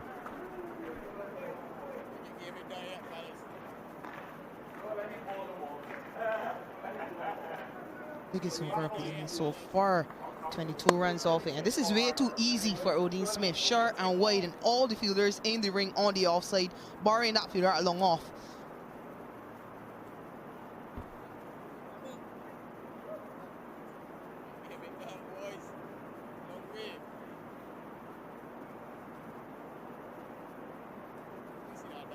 Most expensive over of the innings. Ball by Kemar Smith. Change in the outlook of the innings from Odin Smith, Javier Royal. Partnership of 26 from just 10 deliveries. Time now for Jamel Warkan to show his worth and experience. Oh, thank you very much. And he does that. Picks up a bonus point on the way. And again, he's been able to defuse this threat by Royal. Left arm spinner to left arm spinner, and Jamal Warkan showing him just why he is the one in the international setup. Well, boy, Warkan, Royal giving himself room again. Completely missed it. You miss, I hit, says Warkan. He gets a 4th for Barbados Pride. Royal goes for a destructive 19 from just 7 deliveries. Jamaica Scorpions 158 for 8.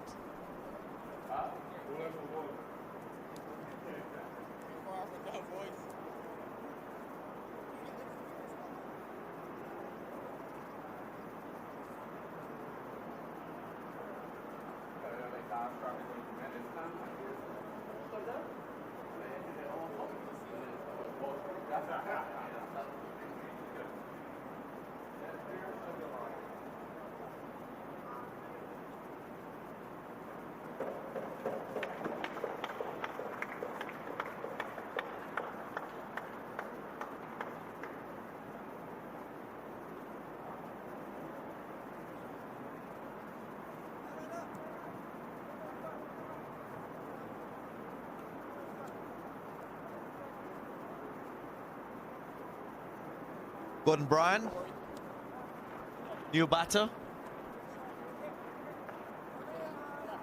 Hasn't played much. Quite an impressionable record, you can see.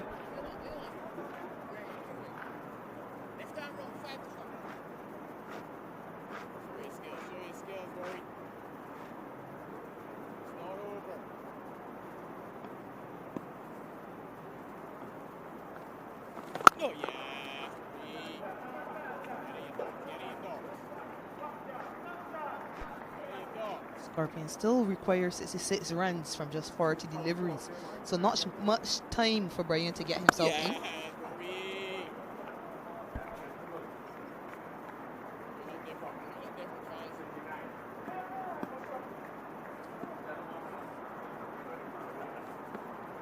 Oh my God! See exactly what Jamel Burkan is trying to do. His experience coming to the fore. He's finishing the ball on the stumps. He's varying his pace, bowling more at an angle, not trying to spin too many deliveries. Again, taking the arms away. That's smart bowling, bowling to the situation, and that is what you expect from your experienced bowlers. Being able to respond to a situation that is unfolding.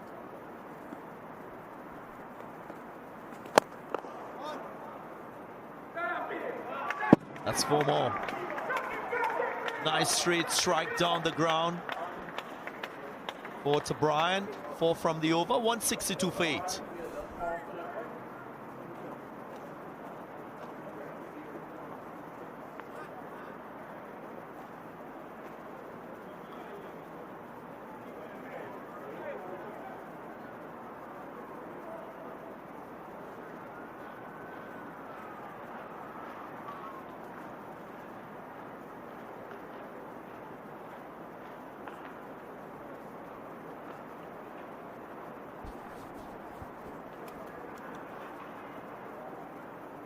.37 overs in this innings for the Jamaica Scorpions. 224 is the target score.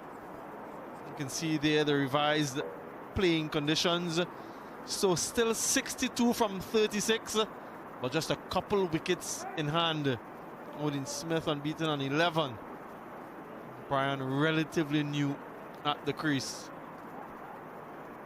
The bowling for the Barbados Pride, Jamel Warrican, 4 for 25. He's already bowled 8.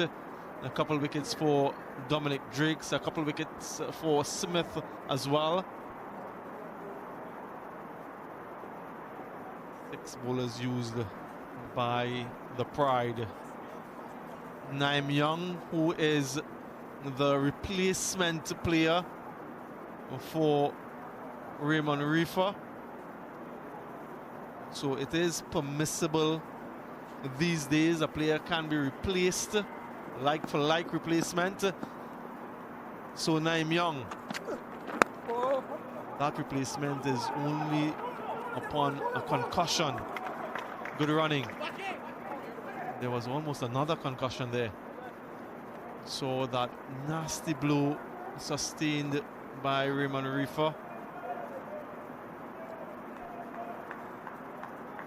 Feel that point, trying to throw at the non-striker end and caught in the face. Kimar Smith trying to effect the run out at the non-striker's end. Not target with the stumps, but on target with Raymond Reefer. A nasty blow, quite a lot of blood spill. Just look at that, folks. Yep, quite unfortunate. And that could have been so much worse than it was. Prayers continue to be with him. Hopefully he's fine. They've played a solid game so far. Secondly, Ambrose alongside me, the Barbados Pride. They'll be happy with their first outing.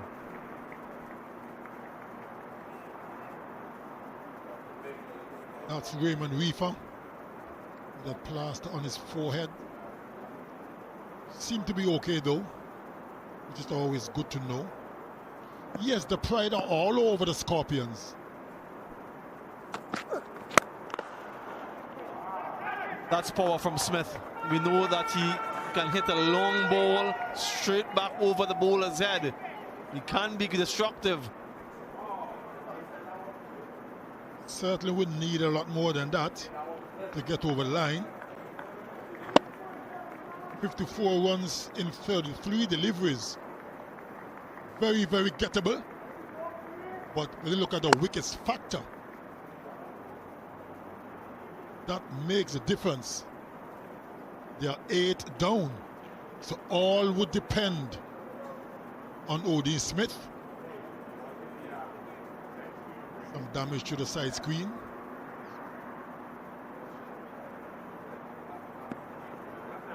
Scorpion's sting at this point has no venom. The 54, that's 9 sixes. Can Odin Smith deal in sixes?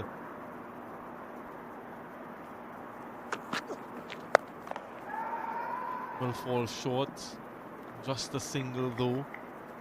So it's not altogether over. We saw that remarkable come from behind victory yesterday for the Volcanoes.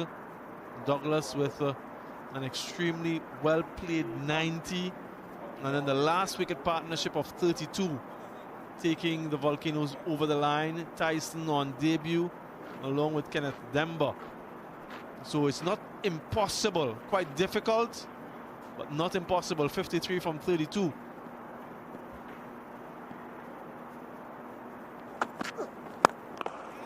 This could be taken straight to the fielder. Easily done. So a wicket for Naeem Young, not getting the elevation nor the distance. And that's 9 down now. Brian goes.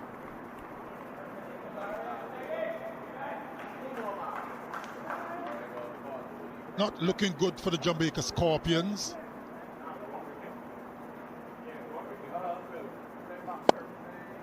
Straight into the safe hand of Alain at long on.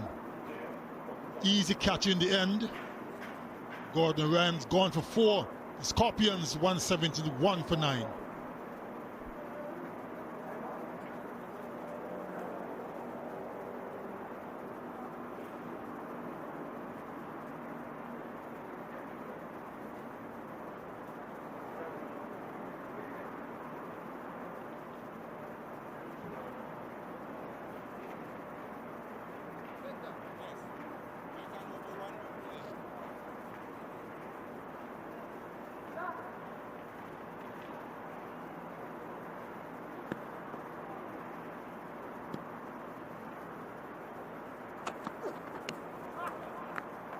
Yeah, wayward delivery.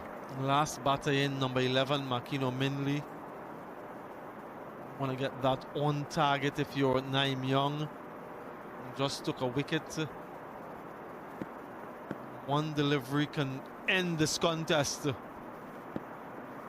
Just need to see this one out, Makino Minley, and leave it all to Odin Smith on the other end.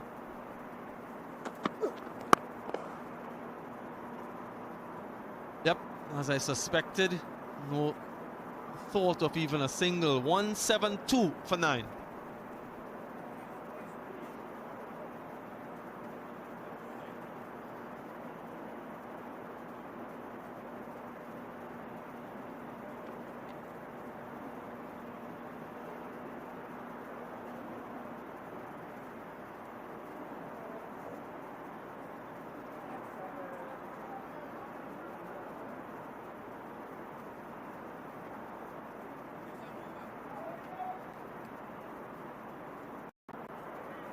Yeah, no real contributions there from the Scorpions batters. Top score 40 from Jermaine Blackwood. They needed something more significant than that, particularly from their top order. Drake's back in. That could be the game. It is. No, it isn't. In and out. Alain, the guilty party, took a catch in the previous over. That should have been taken at this level. Should be taken at any level. really made a meal of it.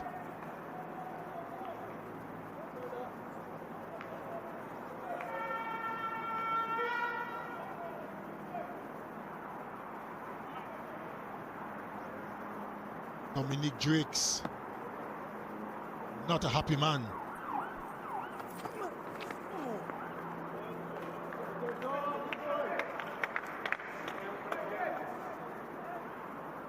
Yeah, quite understandably, Odin Smith going after everything now with number 11 in company, 172 for 9.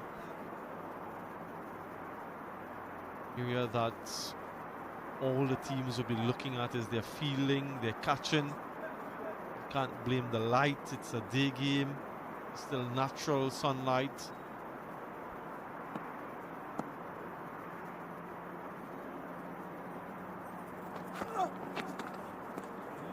Another play and a miss. Just swinging widely, Odin Smith.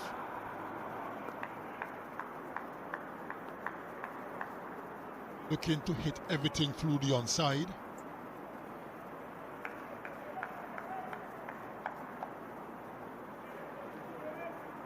Been a pretty decent day for Dominic Drakes. Picked up a couple of wickets quite early.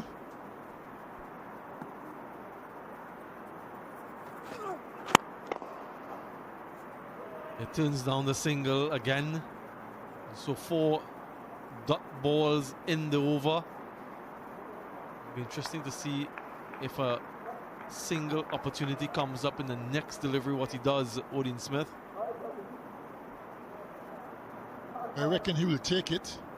Have to trust marking a minute to negotiate one delivery.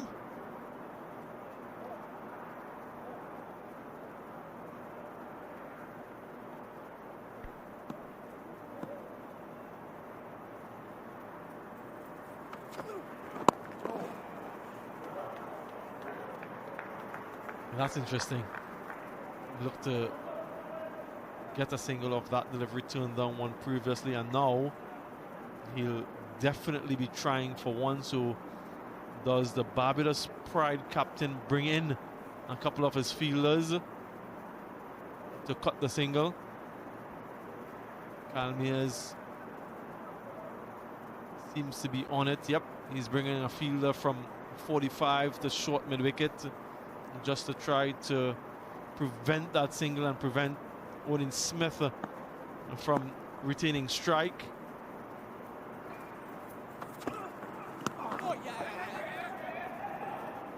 Yeah, he's able to get it though. Slower delivery, good over from Drakes. Just the leg by to end. 173 for 9.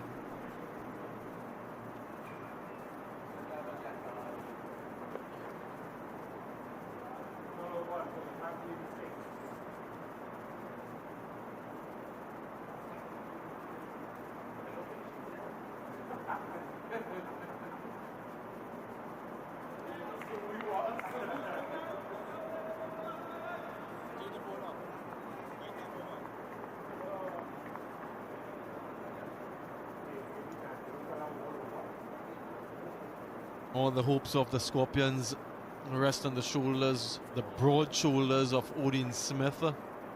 Beaten on 20, still 51 needed from 24 deliveries. Just 1 over before Naeem Young. Shamar Holder back into the attack. Almost played on. Inside edge and very close to the stumps.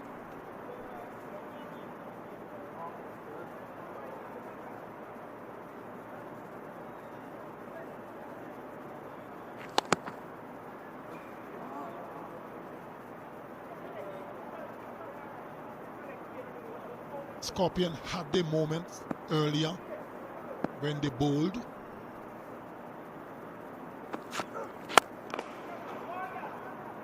That's a mammoth from Odin Smith.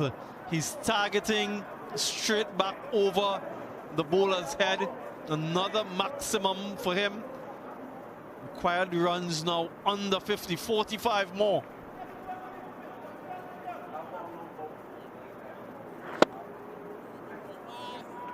slow delivery from Holder.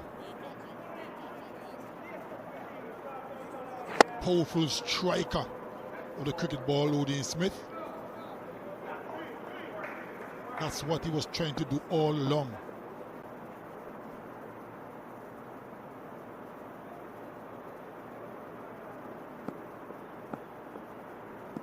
He's got to go after every delivery. And that's another one, this time over mid-wicket.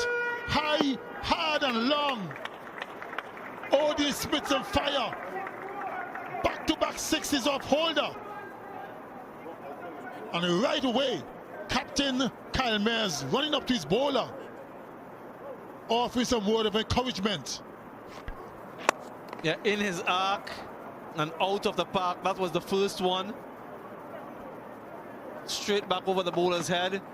And then for good measure, into the wind or not. A monumental blow from Odin Smith. I just wonder if there are some levels of anxiousness in the Barbados Pride. 39 needed, just one wicket to get. There's some encouragement from Kyle Mayers, perhaps some advice as well. Does he change his line and his length? Slower delivery. You can hear Odin Smith saying, oh my God, I missed out. Perhaps he was anticipating that length.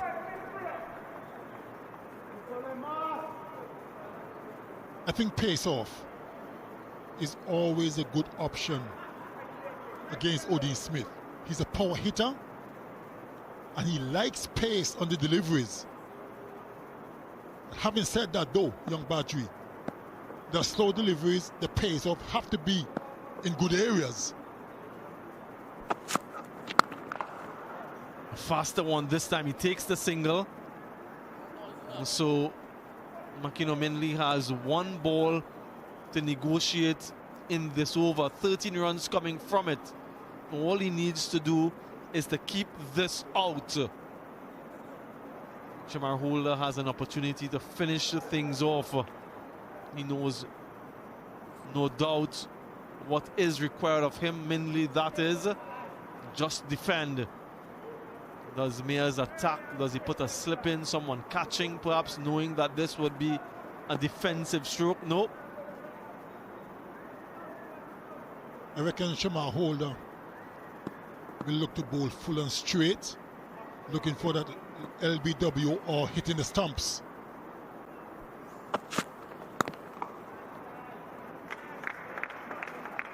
That delivery to end. Odin Smith on strike for the next over. 186 for 9.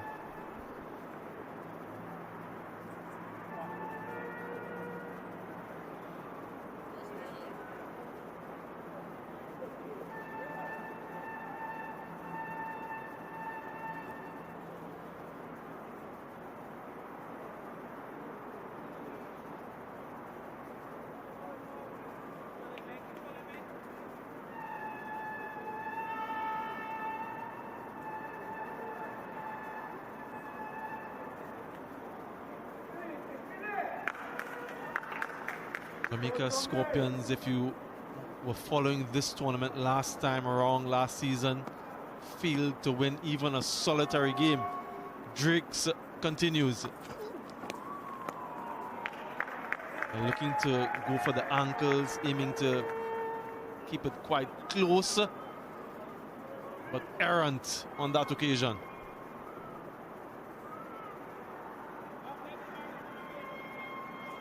Would have been all over a couple of overs ago had that catch was taken at long on by Alain. Took one before and the one he dropped was similar.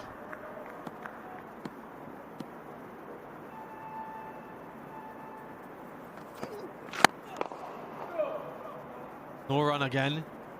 Good areas from Dominic Drakes. Fielders in the deep, but square leg, deep mid wicket, long on. Extra cover on the boundary, long off.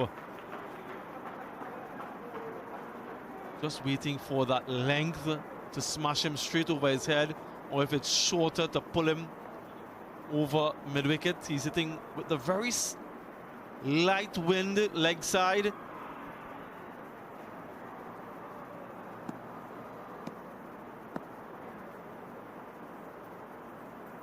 Oh my God.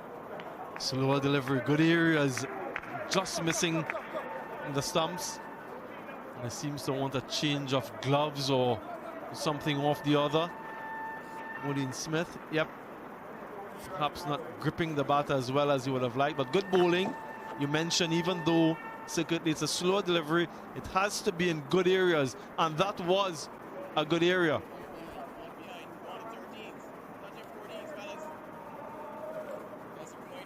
Odin Smith getting a change of gloves. That reminded me, young Badger, of way back. My good friend Courtney Walsh went out to bat, and after a couple of deliveries, signaling for some gloves, I had to ask him, you can't be sweating already, unless it's nerves. Said to him as well, you never bat long enough to change the gloves, really. Hello to my good friend Courtney Walsh, if you're watching. And of course, today is the big man's birthday. 62 years of age today, Courtney Walsh. Happy birthday to him. I know he will have a good time. Yep, indeed. Happy birthday to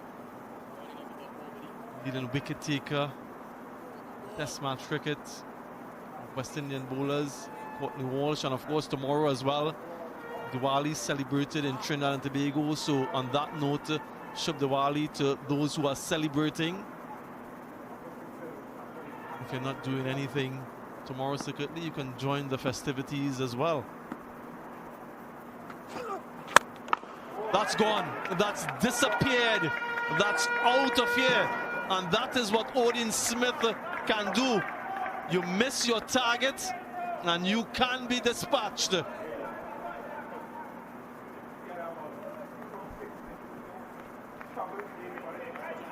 Another mighty blow, a full toss, and was easily dispatched out of the park. I'm just wondering what Elaine is saying to himself, giving Smith a reprieve. 31 needed, 14 deliveries left. 1 wicket to get for the Pride. Which way is it going to go? 6 again, consecutive 6s to Odin Smith, and the pressure now being exerted on the Barbados Pride.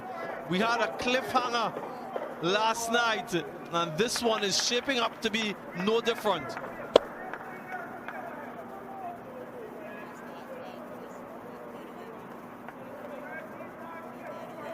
He's raced to 45 from 26 deliveries, Odin Smith. Certainly keeping the Jamaica Scorpions in the hunt for victory.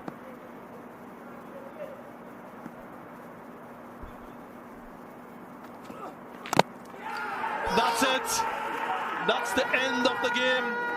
Dominic Drakes cleans up Odin Smith, and the losing streak for the Jamaica Scorpions continue.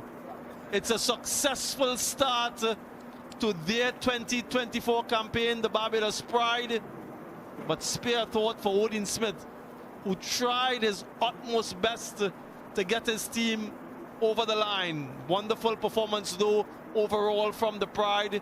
They'll be very proud of what they did here today, first with the bat and then with the ball. Points on the board, always so important for a team at the start of the tournament, and they've done what they came here to do today.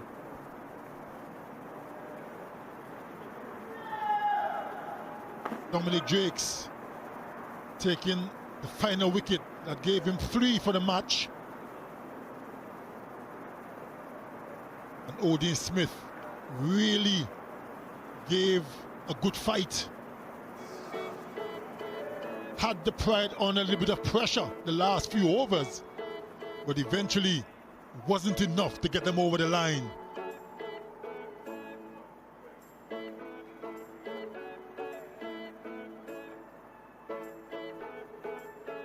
Yeah, the bowlers for the Barbados Pride, Jamel Workan, by virtue of picking up 4 wickets, gets his team a bonus point, 4 for 25, 3 wickets for 34 for Dominic Drakes, who was a standout bowler for the Barbados Pride, a wicket for Naim Young, replacement player, and Smith as well, picking up a couple.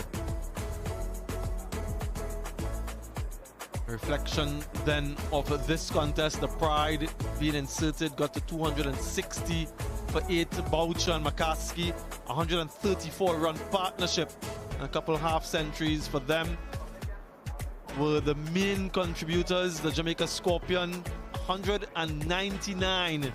Odin Smith got to 45, Blackwood 40, but not enough from the others. Workan with 4, Drakes with 3. And in the end, the Barbados Pride winning by 24 runs on the DLS.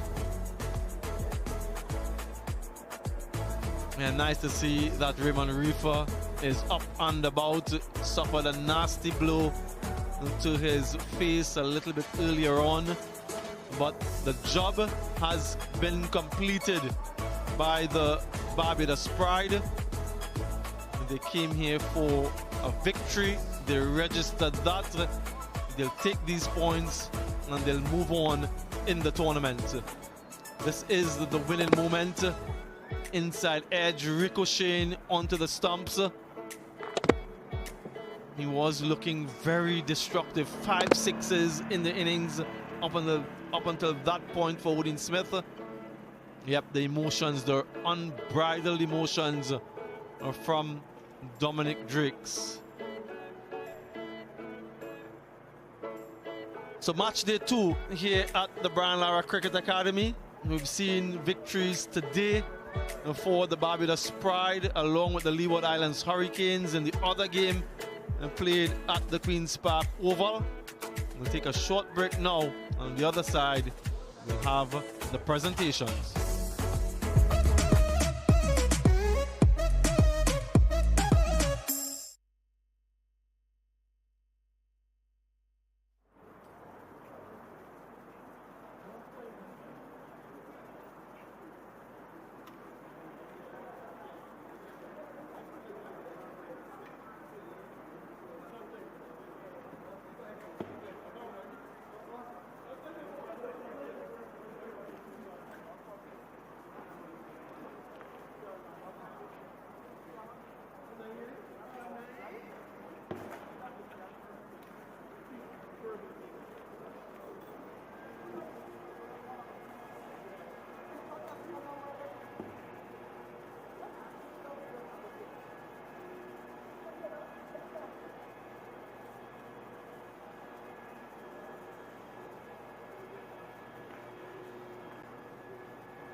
Yeah, victory for the Barbados Pride, recording 260 for 8. Batting first, Boucher and McKenzie, 2 half centuries, 73 and 63 respectively. The Jamaica Scorpions in pursuit of that target got to 199. Odin Smith top scored and threatened briefly to take the game away from the Pride, but in the end, the Barbados Pride winning by 24 runs on the Duckworth, Lewis and Stern system. Let's reflect then on the CG United moment of the match.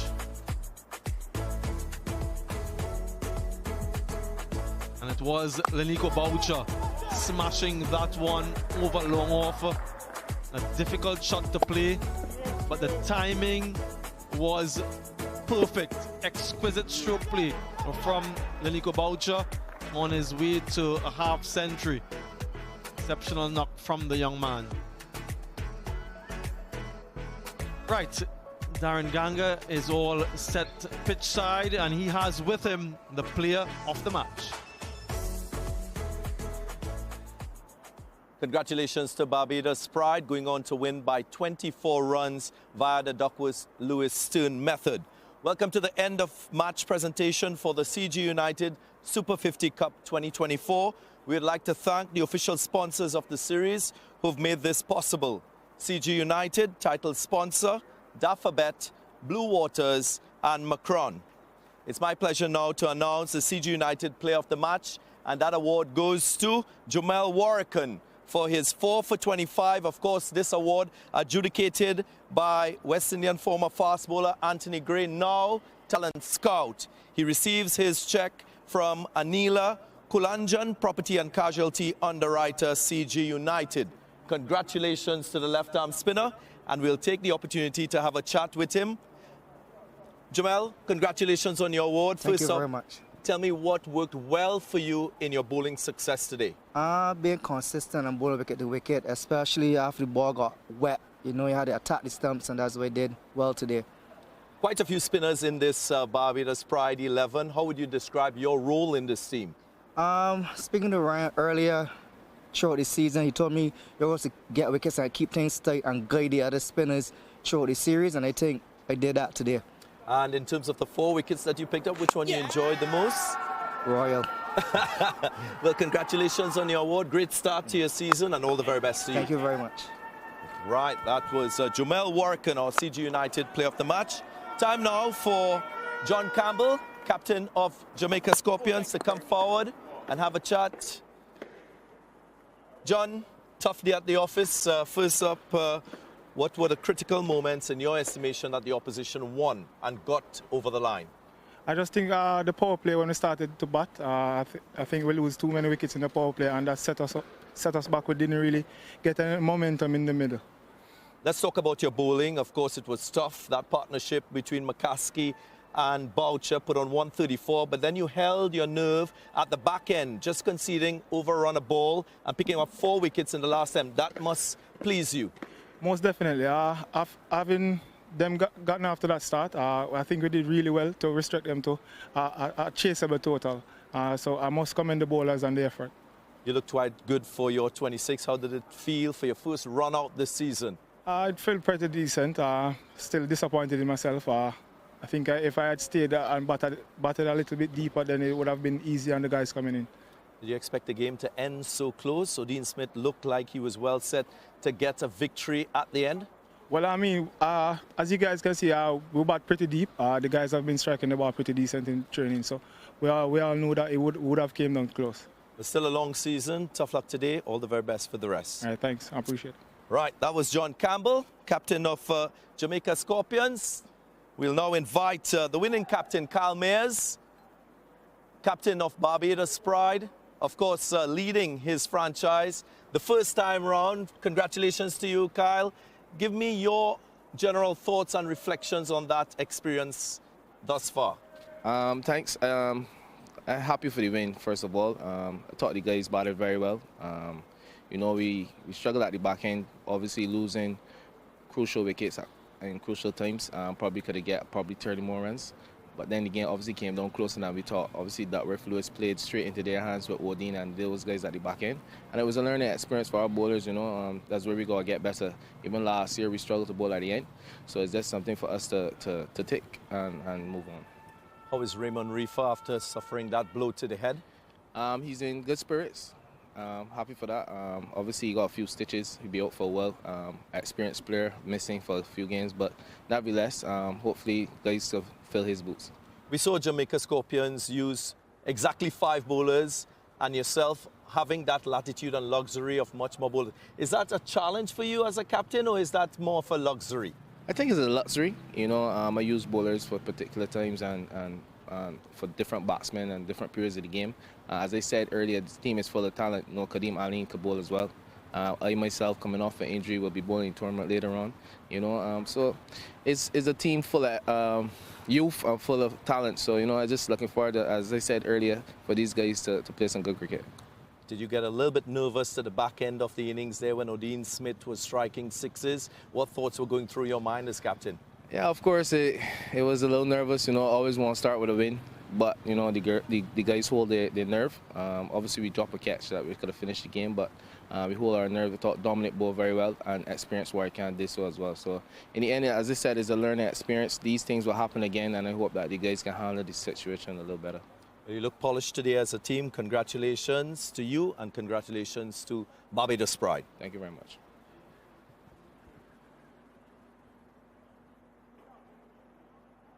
Yes, so that's the end of the post-match presentation. Barbados Pride securing its first win in this season's CG United Super 50 Cup.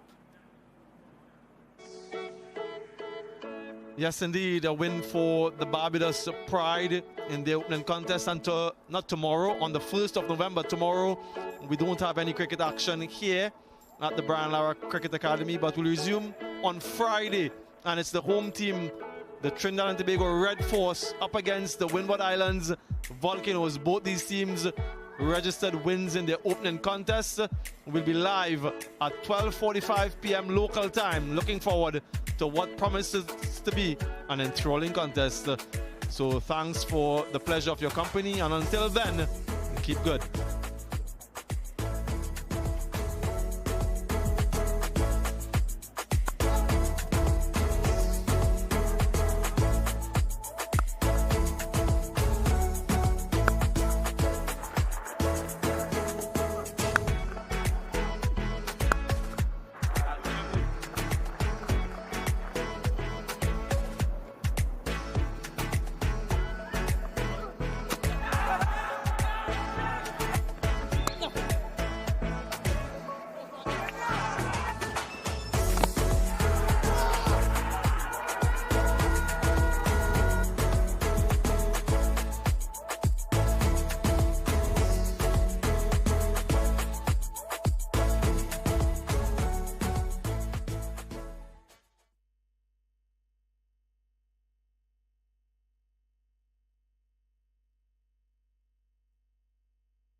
Catch him now!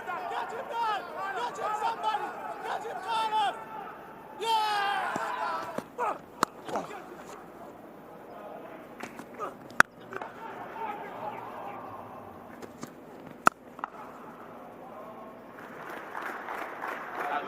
For the next promotion.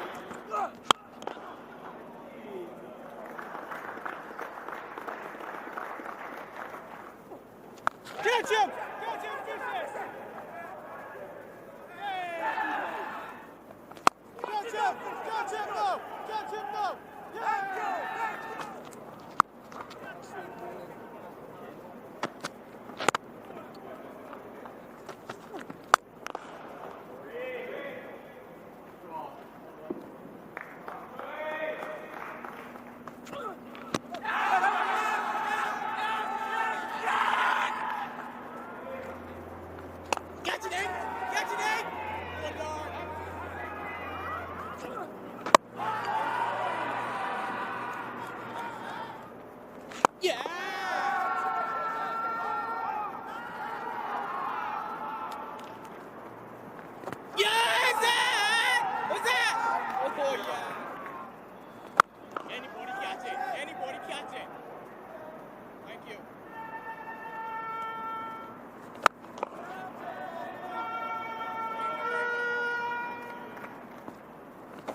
Well, thank you very much.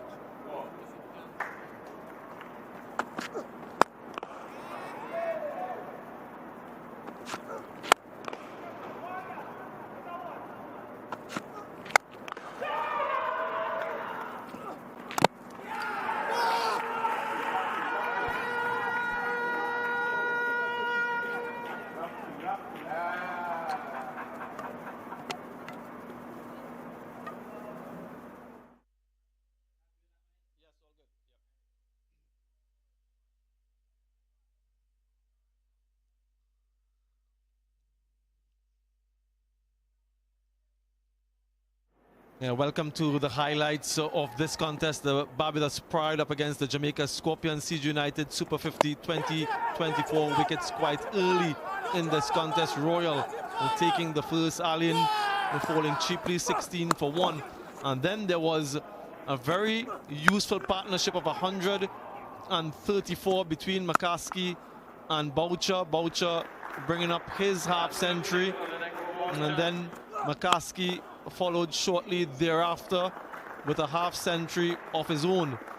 But when those two fell quite quickly, it was 3 wickets in 3 overs, bringing the Jamaica Scorpions back into the contest.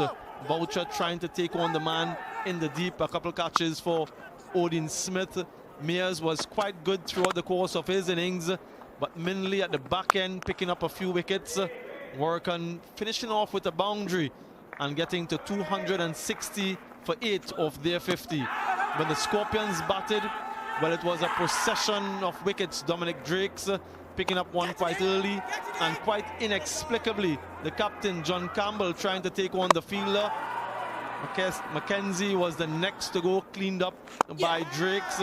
Another batter, Brown, holding out in the deep, and the Scorpions were in a lot of trouble. There was a rain interruption, and upon the resumption, Smith picking up a wicket. Blackwood trying to get on with the game. He too felt a good catch in the deep. Morris caught at the deep mid-wicket region. Odin Smith and Royal put on a little bit of a partnership before Royal was cleaned up by the impressive Workan. Catches throughout the course of this game, and then a few lusty blows from Odin Smith threatened to take the game away from the Pride, but Dominic Drakes had the last laugh, played on, ricocheted onto the stumps, and the Barbados Pride winning their opening game by 24 runs on DLS.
him.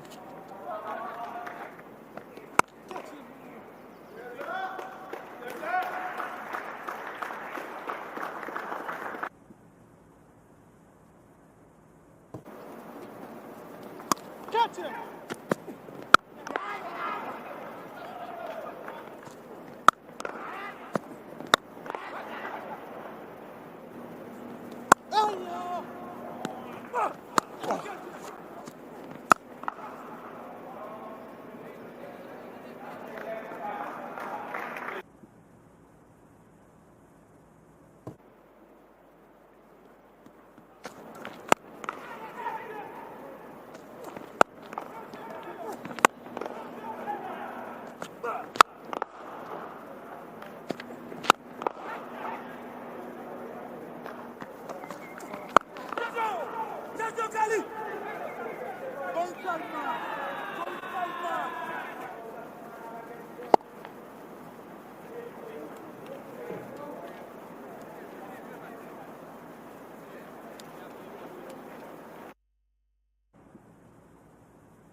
Thank you very much.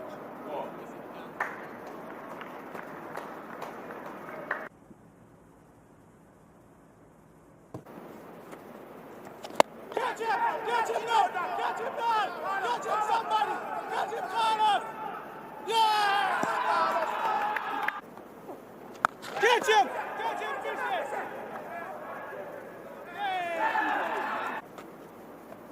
Catch him! Catch him now! Catch him now! Yeah! Catch him!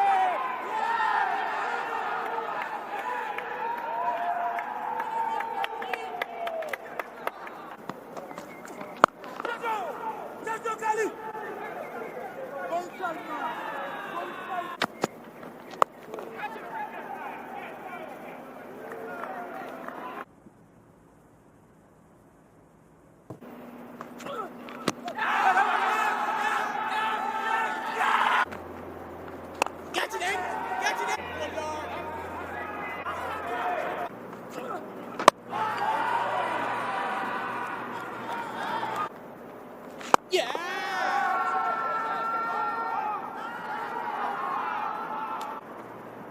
Yeah, is that? What's that?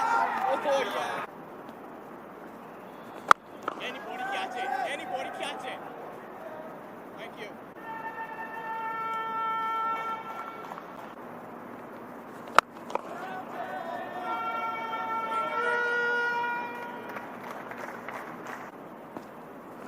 Oh, thank you very much.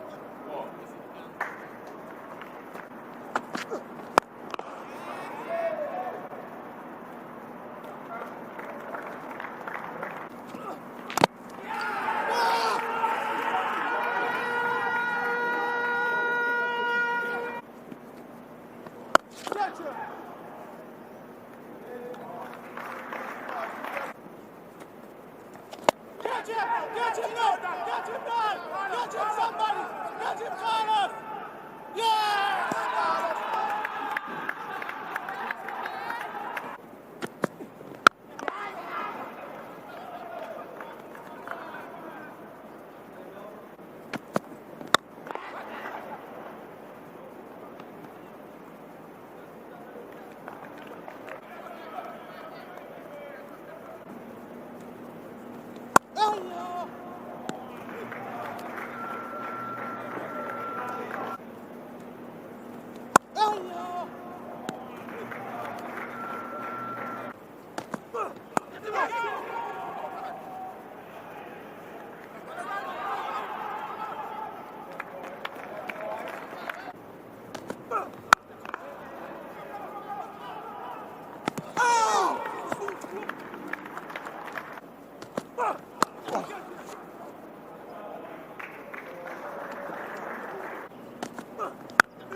Catch him!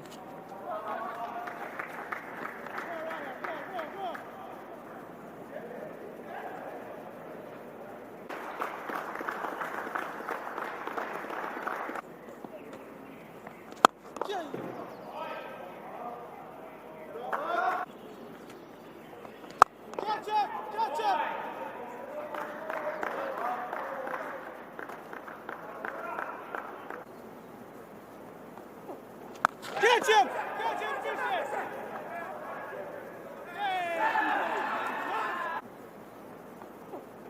Catch him! Catch him, Fishes!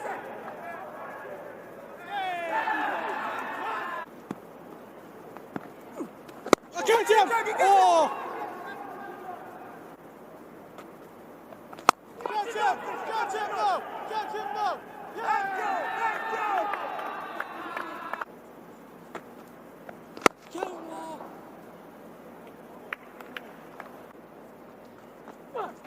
Catch it!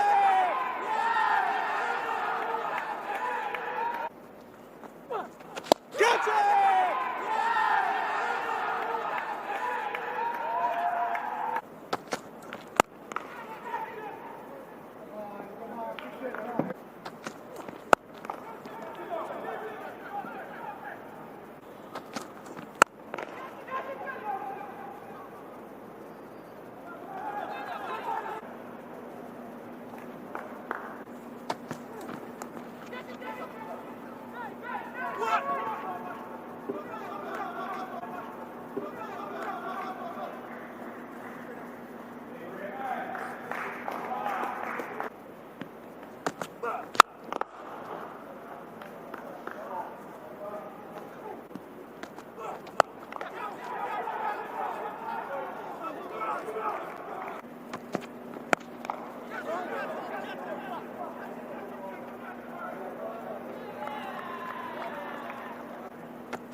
Thank you very much.